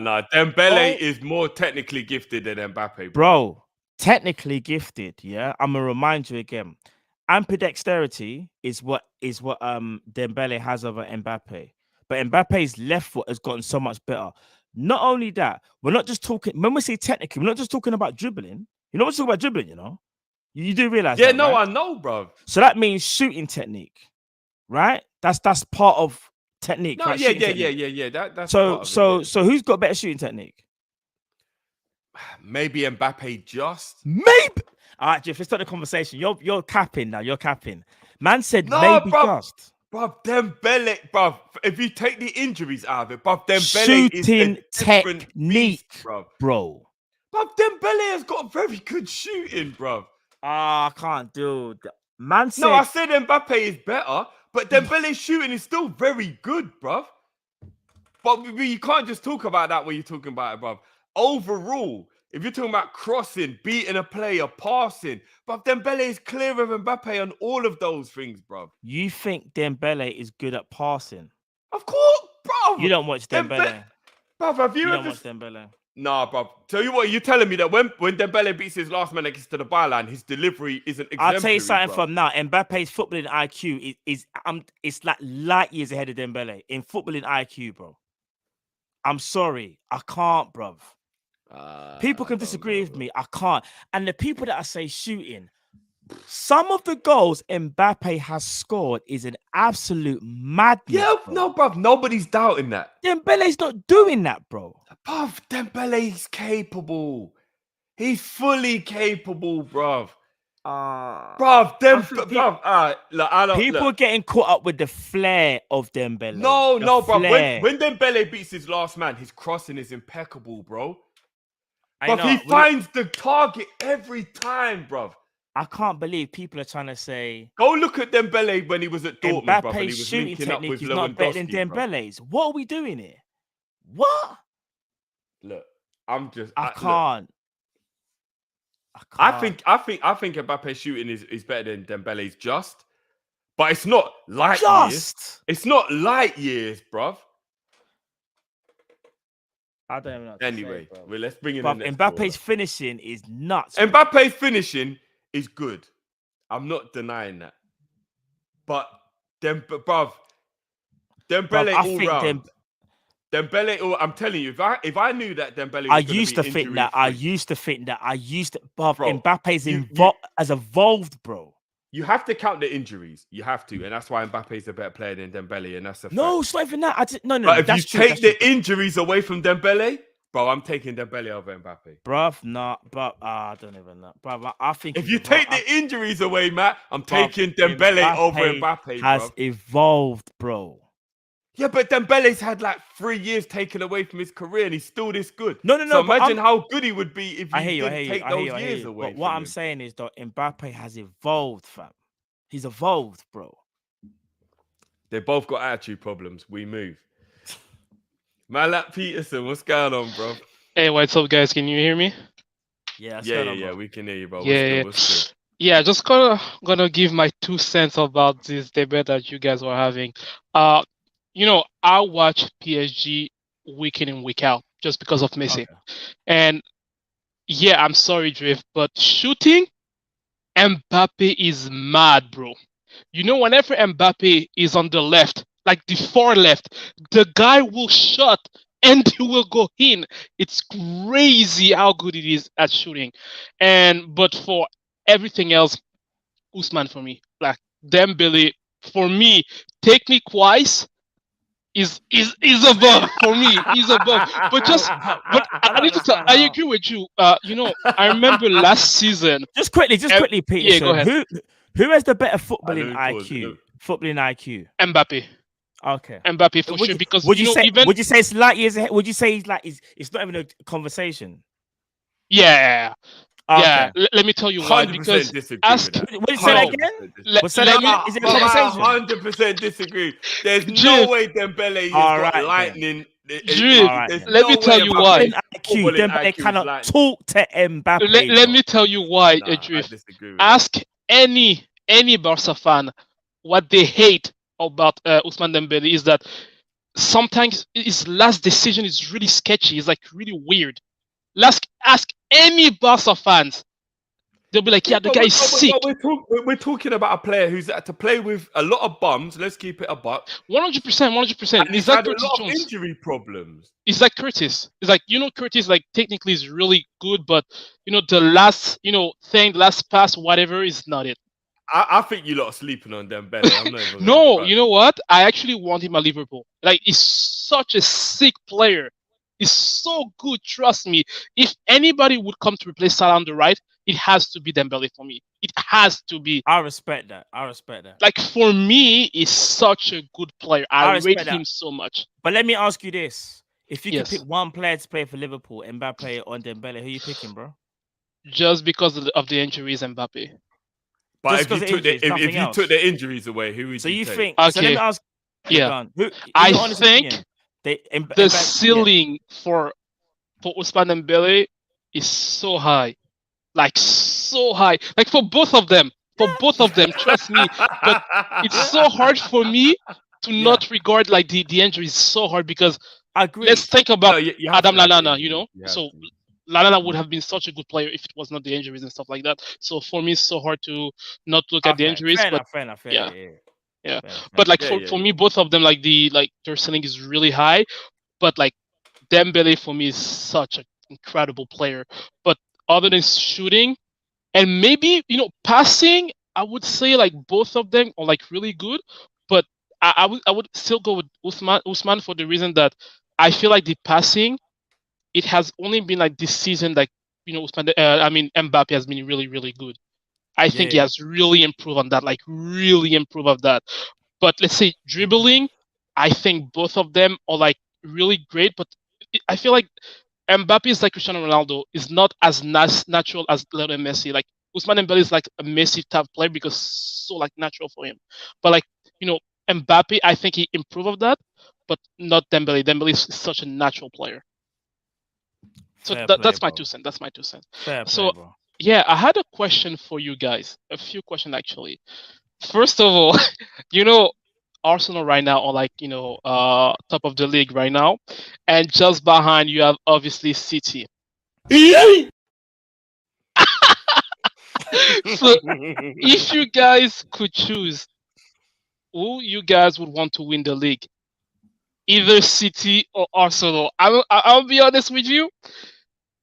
Just because for the past 5 years, every time we were like second, everybody wanted City to win. I'm not going to cheer for Arsenal. That's for sure. I'm not going to cheer for them. Trust me on that one. And I don't want to see City winning because the league will just I don't know, lose like the notoriety or whatever. But for me, the Arsenal fans are so weird that I don't want to see them winning. But that's your opinions. Also, we like to compare the old players, the old era and the new players, like I don't know, Messi, Mbappe. We like to compare them to Pele and Garrincha. For me, you know what? I'm going to ask you that question. Do you think it is fair? Because I feel that you cannot compare the athleticism of the player from the 70s to a player that's playing right now. I feel like physically the game has changed so much. So yeah, that's my question, and that's my two questions. So like I said, the old era, and the other one, would you want to see winning, Arsenal or City? So that's my question, guys. Cool. Big up as always, though, G. Big up. Thanks, Thanks bro. for waiting as well, Appreciate bro. it, Big up, man. Yeah, trust me, bro. Love Have a as nice one, always, guys. bro. Same to you, man. bro. Yeah, Dembele, you heard it first here, Matt. He said Dembele. Bro, he said he's picking. No, he said he picked Mbappe though. No. Mbappe. He said Dembele. He said Peterson, Dembele. before you go, are you picking Mbappe or Dembele for Liverpool? Injury bro? free. Who would you? So we're gonna do that. We're gonna do that. Yeah, I mean, Drift, it's so hard. We have to give someone powers. Yeah, we gotta give him his powers. Yeah, you know what? That we're doing. Mbappe, just because of the injuries. Because of the injuries. Mbappe, just because of the injuries. Dembele's got kryptonite in his pocket, brother. It's not my fault he's got it in his pocket. He should have dashed it. Yeah, it is what it is, guys. No, big up as well. Take it yourself, bro. Nice one, guys. No, bro, take care, Big bro. up, G. Big up. Hey. Yeah. All right. So basically, the two questions. Sorry, two questions were. I'm not gonna lie. I don't even know if I want to answer this. Who would you rather want to win the league, Man City or Arsenal? Here's the thing. 100% Man City. If Man City win it, they did a three-peat. Bro, I don't give a fuck, man. I'm not gonna lie. Man Them City doing fan, a three-peat though, Drift, they bought the thing. Let them run with it, bro. Let them run with it, bro. If the rich kid pulls up to school in a Bentley, it is what it is, bro. Enjoy your Bentley, innit? Yeah, I'm not gonna lie. I think I'd rather Fuck City. Arsenal all day, every day, innit? Bro, it is Arsenal what it is, getting bro. I'll say so it, bro. arrogant. Bro, I'll tell you now, yeah, and I'll say this forever. Arrogant, I might love people who support these clubs. I don't know. I'm stuck. I Bro, don't know, bro. Listen, I might love people who support these clubs, and there are a lot of bro. individuals that I have love for. But we're talking about the club itself. Fuck Chelsea, fuck Man United, and fuck Arsenal. And forever may it be that. And I will never change my stance on that. And I don't give a fuck. Did you hear me? I don't give a fuck, bruv. Fuck Chelsea, fuck Arsenal, and fuck Man United. All day, every day. I would rather watch any team win the league than those three teams. Call it what you want. It is what it is. So if it's Arsenal versus Man City on the final day of the season, if Man City scored a winning goal, I will be happy, bro. It is what it is. And I'm telling you now, if Arsenal win the league, they crash the internet. Do you lot want to watch Netflix and Disney Channel and all that? Bro, no, them man crash. If you lot want to be able to watch your Netflix and your Disney Channel and your Amazon and all that, then you need Arsenal to not win the league. Because if they win the league, they will crash the fucking internet. Yeah? Just remember. So, as I said it, I will say it one last time. Fuck Chelsea, fuck Man United, and fuck Arsenal all day, every day. Bird gang. Right, my Drift is right. Go on then, big in your mama. You might as well just played the clip, bro. You should have said, you know what? Hold on. Go suck your mother.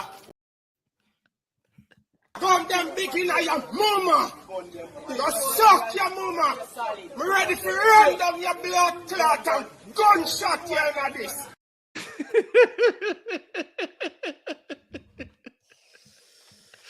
It is what it is, bro. It is what it is. And as I said, some of the people I love the most in this world are Arsenal fans, but they already know what it is. They already know what it is, bro. No, it's true. It's true. Hi, Matt. I Drifty. Just. That's your legend. For real, man said, that's your legend, you know. That's your legend. That's your legend. That's you. Big up, Patrick. Aye. Man, that Vieira, you know. Hey, trust me. All right, it's been the last call of the night. E-Man, you ready, bro? Put a thumbs up if you're ready. Thumbs up, you ready? Yeah, cool. He's ready. He's ready. Super chats are saved, by the way, guys. We got the super chat saved. Don't worry, guys. What's going on, E-Man, bro? What's going on, bro? What's going on, bro? I haven't been on the Kall-In show because I made the school football team, bro. Got our kids today, bro. Ah, sick. All right. Come on. Big up, bro. Big up, bro. But it's been mad practice, bro. Coach been on our butts, man. Like, bro, like it's been crazy. What position you play, bro? I was gonna say, yeah. Right. Where do you play? You play right back. Trent in the building, so Alexander Arnold, yeah. Okay, man, like Trent changing the game and that. Make sure you defend, though. You gotta defend. I can switch it up too. I can play center back as well. Okay. So he's Joey G, bro. Okay. I was gonna say Joey G, bro. I see you. What you got for us today, though, bro? So I just want to tell you guys about my experience playing for the school football team, like a little funny story, whatever. Yeah. So whatever, we came to practice, and our coach, like, he's real strict. He's a Man United fan, like Ten Hag, crazy strict. I'm talking about strict. So in high school soccer in America, there's two divisions, two levels. There's the highest division, which is varsity team, and the lowest division, which is the JV team, which I'm on right now. So you can develop and then eventually move up to varsity. So that's how it works in America. Okay. So you have the varsity coach and they do whatever, and the JV will get treated like garbage, you know, making water for JV, varsity, cleaning up for them and stuff like that. Doing ball boy, it's crazy. So JV practice, we're practicing or whatever, and he gets mad because he's like, you gotta wear your shin guards during practice. You can't wear any bracelets. I'm like, dang. Because he says, if you can't do it in the game, you can't do it in practice. So we're like, all right, cool, whatever. You know, I was there last year, so I know the ropes. I know the rules or whatever. Yeah. So he calls up three guys to the front. He's like, you. I'm like, what is this guy calling these people up for? Like, what's going on, man? What's going on? You don't got your shin guards. You got a bracelet on. You got a bracelet on. I want 25 burpees. So, like, basically what a burpee is, like, you jump up, do a push-up, come back up. Yeah. 25. We did 100 burpees. Each player, 100 burpees. And then he made us do a plank because we didn't set up the field correctly. So he's weird. Like, he comes onto the pitch and he's just quiet. He comes on the pitch, he's just mad quiet. He don't say nothing. He's like, what do you want? Like, when you want to set up the field, you're supposed to ask me what to do, but he doesn't say anything. He just, like, expects us to figure it out and read his mind. I'm like, yo. In my head, I'm like, yo, bro, this is crazy. Yeah. So we're doing planks. And we did this thing called a star press where we put our arms out wide and we lift ourselves up. And, bro, by the time we actually got to, actually practicing, everybody was gassed. Nobody had no energy to do anything. Bro, what? It was crazy. I'm like, and then you just see the varsity team training and having fun and yeah, boys. And you just sitting there on the floor doing a plank and they're actually practicing. Intensity, exactly, bro. Intensity. Bro, our JV team got more intensity than Liverpool, bro. I'm telling you. Man, in practice now, we come up straight, shin guards, no bracelet, bro. No more bracelet. Hey, yo. Everybody on it. Do slide tackling. Dude, 4 times. We were doing a practice scrimmage game. One of the kids cleared the ball off the line 4 times. Everybody's on weed. It's like, yo. I don't like the punishments, but I gotta rate it because the intensity that we're playing at, and you gotta rate it, man. It's just been ridiculous, bro. And every day after school, I got practice. Monday through Friday. It don't matter. And it's going to be more intense because next week I have my first game Wednesday. So it's going to be games every Wednesday, Friday. So it's going to be practice, game, practice, game. Ross, you're moving like Liverpool, like 2 games a week. Yes. Bro, I'm not going to lie to you. Make sure you get your rest because that sounds, without no pun intended, that's intense. That's intense, bro. Do you know what though, bro? You know what? It will make you though. Like it will. Like when you've got more stamina than everyone else, you'll get the method to the madness. It's just you know a what I mean? base. Yeah, remember the stamina. So even though like his methods might sound crazy, the stamina that you'll gain from that and the longevity and endurance, it's just a base from you to work from. It's just that I guess what you're saying is, and I agree with you, it's a bit of a radical nature, like to do all these things just to make sure you guys are up to speed. But it will pay dividends in the end though. Because trust me, after how many games, you're gonna be like, do you know what? All this crazy stuff I did, like I'm actually all right. So when you're in the game and it's like, I don't know, 80th minute and everyone else looking tired, and you're like, bro, I'm fine. So that's me try and stay as mentally like, as basically got to be mentally switched on as much as possible. So big up, big up as always though, Jay, man. Big up and E-man, and you know what I mean, keep pushing, man. I hope to hear and congrats that, again for making the team, bro. Trust me. Yeah. Definitely. Let us know how you do as well. If you can, bro, try come on next week if you can. Let us know how the games go as well and stuff. Yeah. Next week, so I'll be able to come on. Yeah, bro. Let us know. Let us know you can, bro. Big up, bro. Big up, Big bro. up, man. Good luck with that, man. Love as always. Say up the cow for me. We'll do, bro. Yeah. We'll do. Trust 100%. We'll do, man. Big up yourself, bro. Have a blessed weekend, bro. You too, man. See you. Take care, bro. Big up. Take care, bro. All right, big up Zabiri E-man, bro. You know what I mean? Big up Zabiri as well with the super. It's like a boot camp. All I just hope they're not doing that when they've actually got a game though. Just rinsing out man's energy when he for real. But big up E-man, big up for him and his footballing journey. And I hope we got a last caller of the night now. He's becoming a bit of a legend of the channel as well. Man like Jay, the activist. What's going on, B? Can you hear me? Yeah. What's going on, brother? Oh, just chilling on a Friday night here in the United States. He last man, he reminded me of my days as a football player in high school. So that was interesting. It gets those practices were hell, man. It sound mad, bro. And we used to press, so like that was like really bad because I was a forward. So I play right wing and I play striker. Those were the worst. Those were the worst trainings. Because as a striker, you just want the ball in it. You don't want to do those drills. You don't want to do nothing. I just want to put the ball in the back of the net. That's all I did too. But big up though, G. What you got for us today, man? So I want to talk about so FSG kind of wants it both ways. They want like these top class players, but they want to spend bottom of the barrel prices. It kind of makes no sense.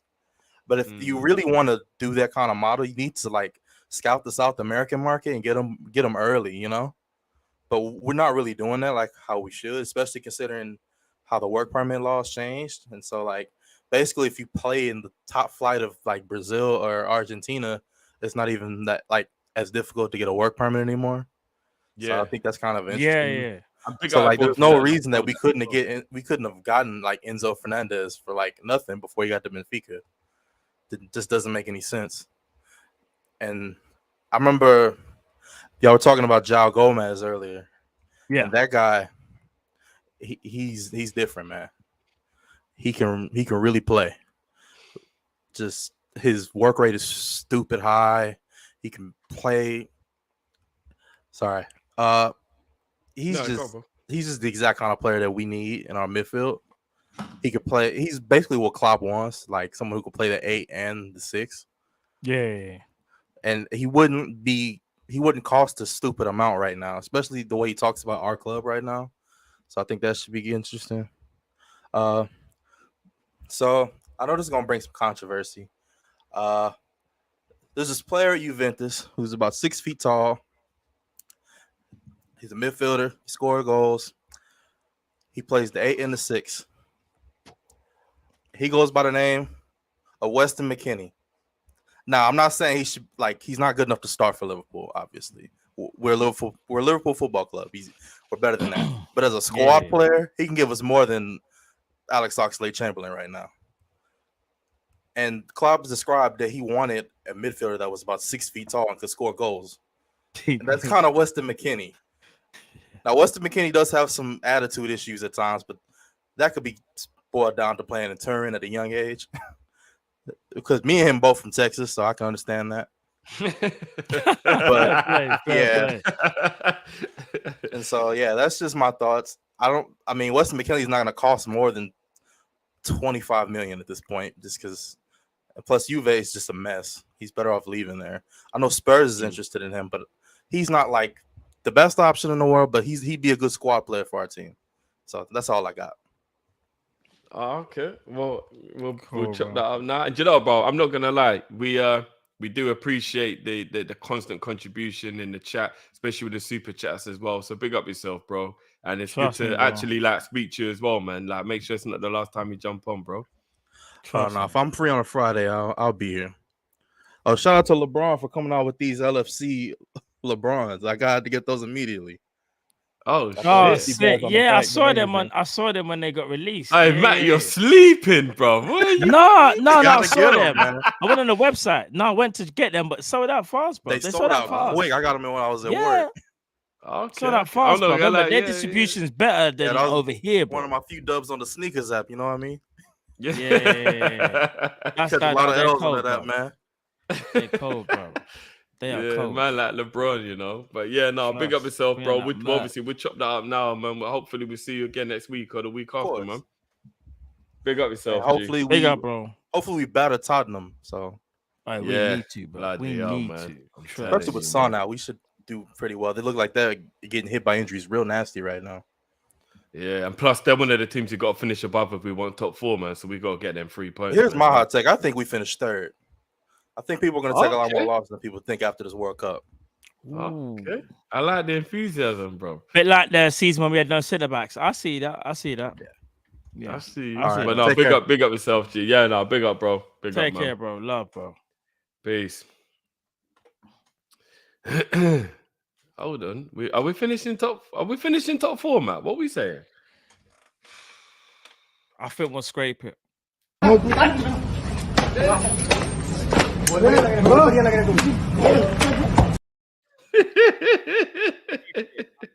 just scrape it, I think. Boy, it's gonna get a bit techie. But so Weston McKennie, how you feeling? I've never been a big fan of him, but as a squad player,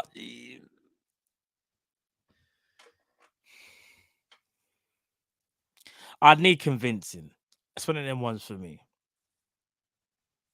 I'm not sold on him. Never have been. I do get that as a squad player, he could be good, but I would rather people like Flacco became the squad player and then we replaced him with a player that's better. That's how I look at it. I think at this stage, I want the players who were squad players to be the players who were part of the eliteness, and now they're just squad players. So Bobby, Flacco, Hendo, those type of guys there, I'm completely okay with those guys now being the squad players. And then you go and you buy your Bellinghams and your Barellas, and you know what I mean. And those guys are the young bucks who start. Facts. And don't get it twisted, it's absolutely nothing to do with ability, because the only way you can win everything is if you have your Hendos and your Flaccos on the bench. It's not disrespectful for those guys to now sit aside at their time in their career and let the young bucks come through and play the way Klopp wants to play.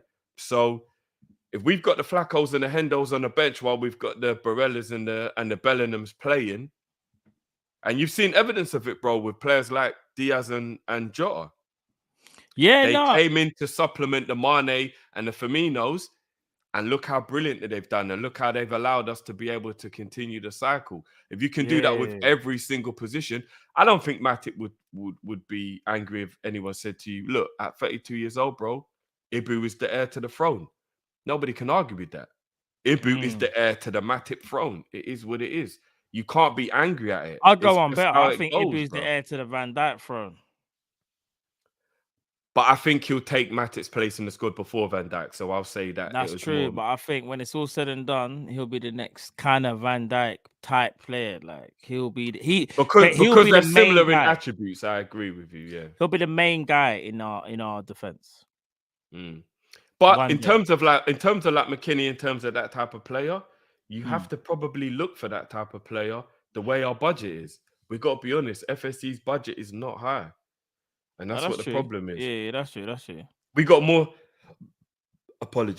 we got more chance of signing McKennie than we have a Bellingham because of the way our budget works out. So,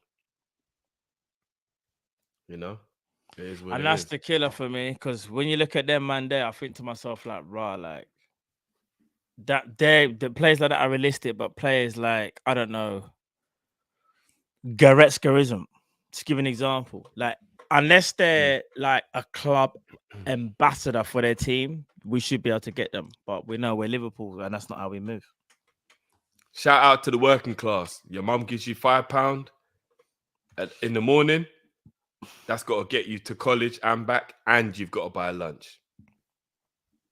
Facts. Do you have a little dance with the ticket inspectors, or do you go hungry? It is what it is. Trust. No, facts. Bro. That's Facts. life under FSG, bro. Yep. That's life under FSG, bro. It is what it is, bro. Hella jump in the gate. Madness, bro. That's what we've been able to do for time, bro. For time. We've got supers to end up now. Big up to everyone who's jumped in. Obviously, love as always. You guys have actually had us for a lot longer than we planned. This Friday night, we need to get we need to condense the show. But I do love this show. It's the show where we get to talk to the people, so I love it. Indeed. Ash says if Klopp walks tomorrow and Linders takes over, Rice, Jude, Enzo, Frankie De Jong are all putting that Liverpool number on block. I'm guessing that is in reference to whether Klopp is the draw or not. Yeah, and Klopp is bro. Unless we get, I'm trying to think of another manager that can have that type of. Because I think, they're not gonna still come to Liverpool if you go and get someone like I'm trying to thinking of an equivalent to Potter, someone like that. Because we're not getting no big boy name. Man ain't getting no Ancelotti or something like that. We can't. I don't even think get a Zidane. They're not working under our model. And could we afford their wages? No. There you go. Mr. Sinclair, heritage / manager, but also wages gets the players. That's very true. This ain't the Red Cross FC example. Wolves don't accept 4.5 mil for Jota up front. We don't get him. Yeah, do you know what? Wages definitely do play a role. I agree with that. I think they do. Quite a few about the thing. If it's about heritage, why does anyone join Man City? That's a very good point. For real. If it was about heritage, they wouldn't get anybody over It's there. about the money. That's what it's about. Money. Trust me. Money. But heritage does play a role to a degree as well, though. But it's the manager, bro. The manager has a big say. Big ups to Beery says, Peeps, this is an LFC channel, not a national debate show. Over 2,000 subscribers. Surely there should be 2,000 different points. No Leeds or Forest players get into this team. FSG in. Klopp fix up. Look, big up himself a bit. And he's so right. Everybody's opinion is welcome here as long as it's not disrespectful. And we're all here. And you know what? The world is a better place when people have their own opinion. It's not about everybody having the same thing, but you've got to agree to disagree whenever you don't have the same opinion. That's what it is. Don't disrespect the other person. Don't be rude. Don't tell the person they're an idiot. Just agree to disagree. And you keep it pushing. And that's how you get through life. Even the love of your life will disagree with you on stuff. It doesn't mean she ain't the love of your life anymore. Or he ain't the love of your life anymore. It just means you have to agree to disagree. And you keep it moving. That's what it is. So big up Zabiri, and we respect Zabiri's opinion here 100%. Oh, 100%. Yeah, that goes without saying. Kai Lewis, uncomfortable question. Best for Liverpool, Gerrard or Mo? Go.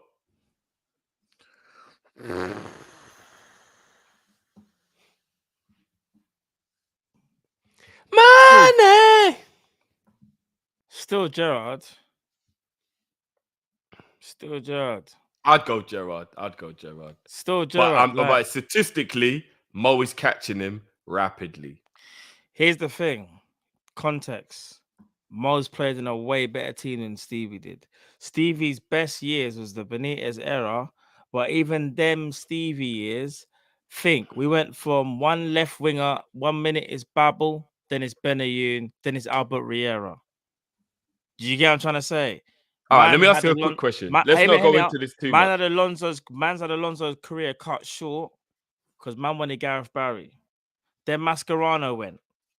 Torres brought. No, I hear you, bro. I hear you, but keep it context, bro. But all right, Klopp's best Liverpool team on paper, or Benitez's best Liverpool team on paper. Which one do you actually think? Forget what they won, just on paper. So let me just run it down for you quickly. Reina, Arbeloa, Hippier, Carragher, Risa, Mascherano, Xabi Alonso, Gerrard, Cal, Q, Torres. Can't put Q there, bro. He was a myth. No, I'm just. Can't put Q all right, bro. Riera then. All right, Riera. You have to put Riera. Oh no, put All right, Benayoun there. Riera. Benayoun. Put him as Benayoun. Or Benayoun there. Allison, Trent. We know Van which Dijk, team's better though. It's not Mac- even close. Yeah. As I'm saying it, I'm realizing. But Gerrard, that 08-09 team was a spectacular team. 100%. Do you know the biggest way? Do you know the best way to do it? If you swap them around and put Salah in Benitez's team and put Gerrard in this team, what do you think's happening, bro? Yeah, I'll leave it there. I'll let you simmer on that. Still. Shout out to Matt, Callum, Drifty, Big Kop-ish, and you know they can't stop it. Realest in the game. Bro, Gerrard in this team here. Oh my. What's mad is though, I will say without question, Benitez had a better midfield. Without question. Yes. Mascherano, Xabi Alonso, and Gerrard without question. So better midfield. However, if I said to you, peak Fabinho, peak Thiago, and peak Gerrard versus, because you got to take out Gerrard. I'm just saying that. So that means you can still go Alonso, Mascherano, and the 2 is still absolutely sick at that, brother. Well, I know is that Gerrard, because peak Mascherano is better than peak Flacco, but peak Thiago versus peak Alonso is a very hard conversation. I don't. You see the Mascherano. I would just go Thiago, but peak Alonso is a different breed. I think peak Mascherano beats peak Flacco. I do. I'm gonna be honest. As much as I rate, I think Thiago's more gifted. Yeah, but one thing about Alonso, he didn't miss no games and he's playing at a high level. Well, that means that you're saying 2 out of the 3 midfield from the Benitez era already wins, then, bro. I don't know. No, I'm just thinking about. I'm just thinking now. I remember back up that season. But it's team though. It's team. Not just, remember, it's not just the midfield. You got to think about the defense and the attack. Like, let's be real, bro. The attack, it's only really Torres. So what you're telling me, Torres has got to go up against Salah. No. I disagree with that. I think consistently getting 10 goals and almost double figures assists for Kall really went under the radar a lot. I think he was a very can't talk to our forwards though. None of them. Even though I rate him highly though. I know he played right midfield. In terms of his output, I think he can talk to Diaz. He can't talk to Mane and Salah, but he can talk to Diaz. No, but Diaz is just arrived. I think Diaz is just arrived. Yeah, of course. Do you know what I mean? But Dirk Kuyt was a very consistent footballer. Very consistent. I still think we utilized him wrongly. No, I think we probably played him quite well. We should have played him as the second striker all the time. What, over Gerrard? Here's the thing: if Benitez, I know, and again, it's different. If we played, you see the 4-2-3-1. Actually, no, that couldn't have worked. We played 4-2-3-1. Well, what's so mad is statistically, Gerrard his best season at right midfield, even though I hated him playing there. That's crazy, though. Was it 23 goals? I think it was that season. Right. Just I don't saying. know, man. I think we're gonna split the fan base on that one. Big up Micah. TT to return Chelsea next Thomas season. Tuchel. Weird feeling. Oh, is that who? Nah, I don't think Tuchel will go. He's saying Tuchel. That's definitely Thomas Tuchel. That's what he's saying. No, but I'm saying, do you think Tuchel will go back there? No. There's more chance of Tuchel being Liverpool manager if Klopp was to ever leave Liverpool. I don't want Tuchel. Fuck. No, do I? But I'm saying he's a bit mad like that. He'll want to follow what Klopp's doing again. And He follows Klopp everywhere. Snake eyes. Mbappe is light years above Dembele up the res. Yeah, you got someone backing you up there, bro. Man's like he's just one. Snake eyes again. Dembele has poor end product. I fully disagree with that, by the way. I fully disagree with that. But each to their own. Again, it is what it is. I know Matt agrees. Bayesian, big up, bro, says Goon Elite. If Arsenal won the league, would be unbearable. I'm gonna be honest with you. If Arsenal win the league, Goon Elite's got like 10 minutes to say what he's got to say, and then he's getting locked off. Like, I'm not sitting there listening to it, bro. I'm not. No, joking. But look, I do not want to sit there and listen to Goon Elite or any Arsenal fan for that. I cannot tolerate. I'm switching off my phone for a month if Arsenal win the league. A month. I'm telling talking you about now. a season, bro. I'm gonna get people calling me up schools. like they're flipping Booker T, bro. Like, Drift, I'm coming for you. Like, no, I'm not having it, bro. I'm not having it. It's true. It's true. It's true. Not having it. Bayesian also says LFC need a feeder club in South America for talent. If I'm not mistaken, Liverpool are actually, FSG are actually buying a South American team, right? Trying to, I think. Trying to. There you go. I'm trying to think of the club, but yeah. It could actually work. It could be. Man like Dean, big up yourself as always. Reasonable and realistic players we could get in January. Kessa, Barella, Musiala, Reina. Ooh, bro, I'm not gonna lie. Dean, I don't know how realistic. Like Verts, the amount of money we'd have to pay. Reina, the amount of money we'd have to pay. Musiala is not going anywhere.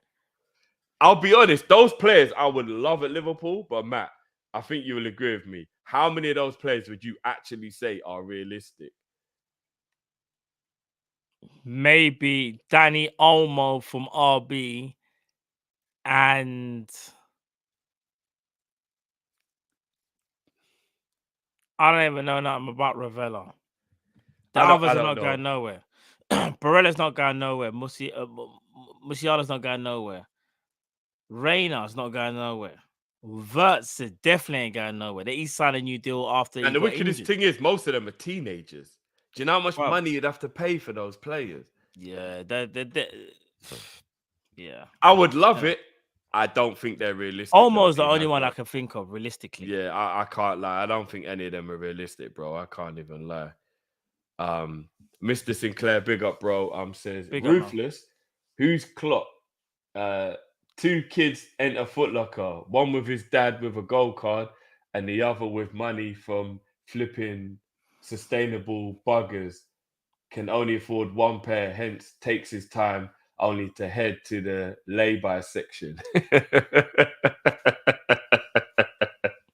Look, shout out everyone who used to go Foot Locker with their mom or dad and be like, Mom, Dad, I can have these ones. I still remember the Christmas when I heard yes. After all them no's. Look, it is very hard to be ruthless when you live in a world where you don't get much money, you don't get much backing. It is what it is, man. We're just gonna have to see how this moves. And you know what I mean? Man at 12, big up yourself, bro. You lot are legends for rocking with us as always, man. All Big of you, up. bro. All of you. It is 1:28 in the AM in the UK. Me and Matt had a conversation before the show and specifically said we will be done by 11:30 because we are both tired. 2 hours overtime. And we have done 2 hours overtime, but that's because we love you guys. Big up each and every time. We will be back tomorrow with a preview for the Tottenham game. It may be pre-recorded, it may be live. Stay tuned, guys, to know what's going on with that one. And then obviously we'll be back on Sunday with the watch along for the game. Big game against Tottenham away, trying to get our first away win of the season.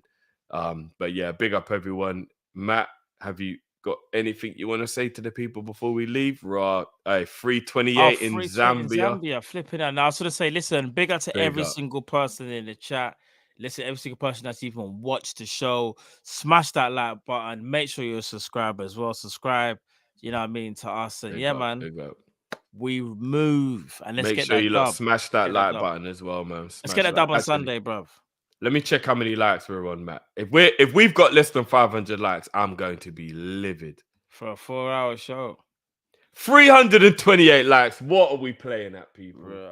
Come on, guys. What are we playing at? Smash that like button, man. Come on, guys. Come on, guys. I'm telling. Look, if anybody is not willing to smash the like after being given a 4 hour and 20-minute show, You need psychiatric evaluation. Oh True. It is what it is. Make sure you smash that like button. Man, them. Love. Yeah, man, like Demo in the chat, Beijing. Big up all the callers as well, man. Love as always. And as I said, we'll be back tomorrow. Make sure you check it out to see whether it'll be a pre-recorded or a live for the Tottenham preview. And then we'll be back on Sunday with the big one. Until then, people, we will catch you on the other side. And to the Arsenal fans who think they're going to win the league, And that me I tell you, you're pussy. Me ready for yam up your blood clot. Peace!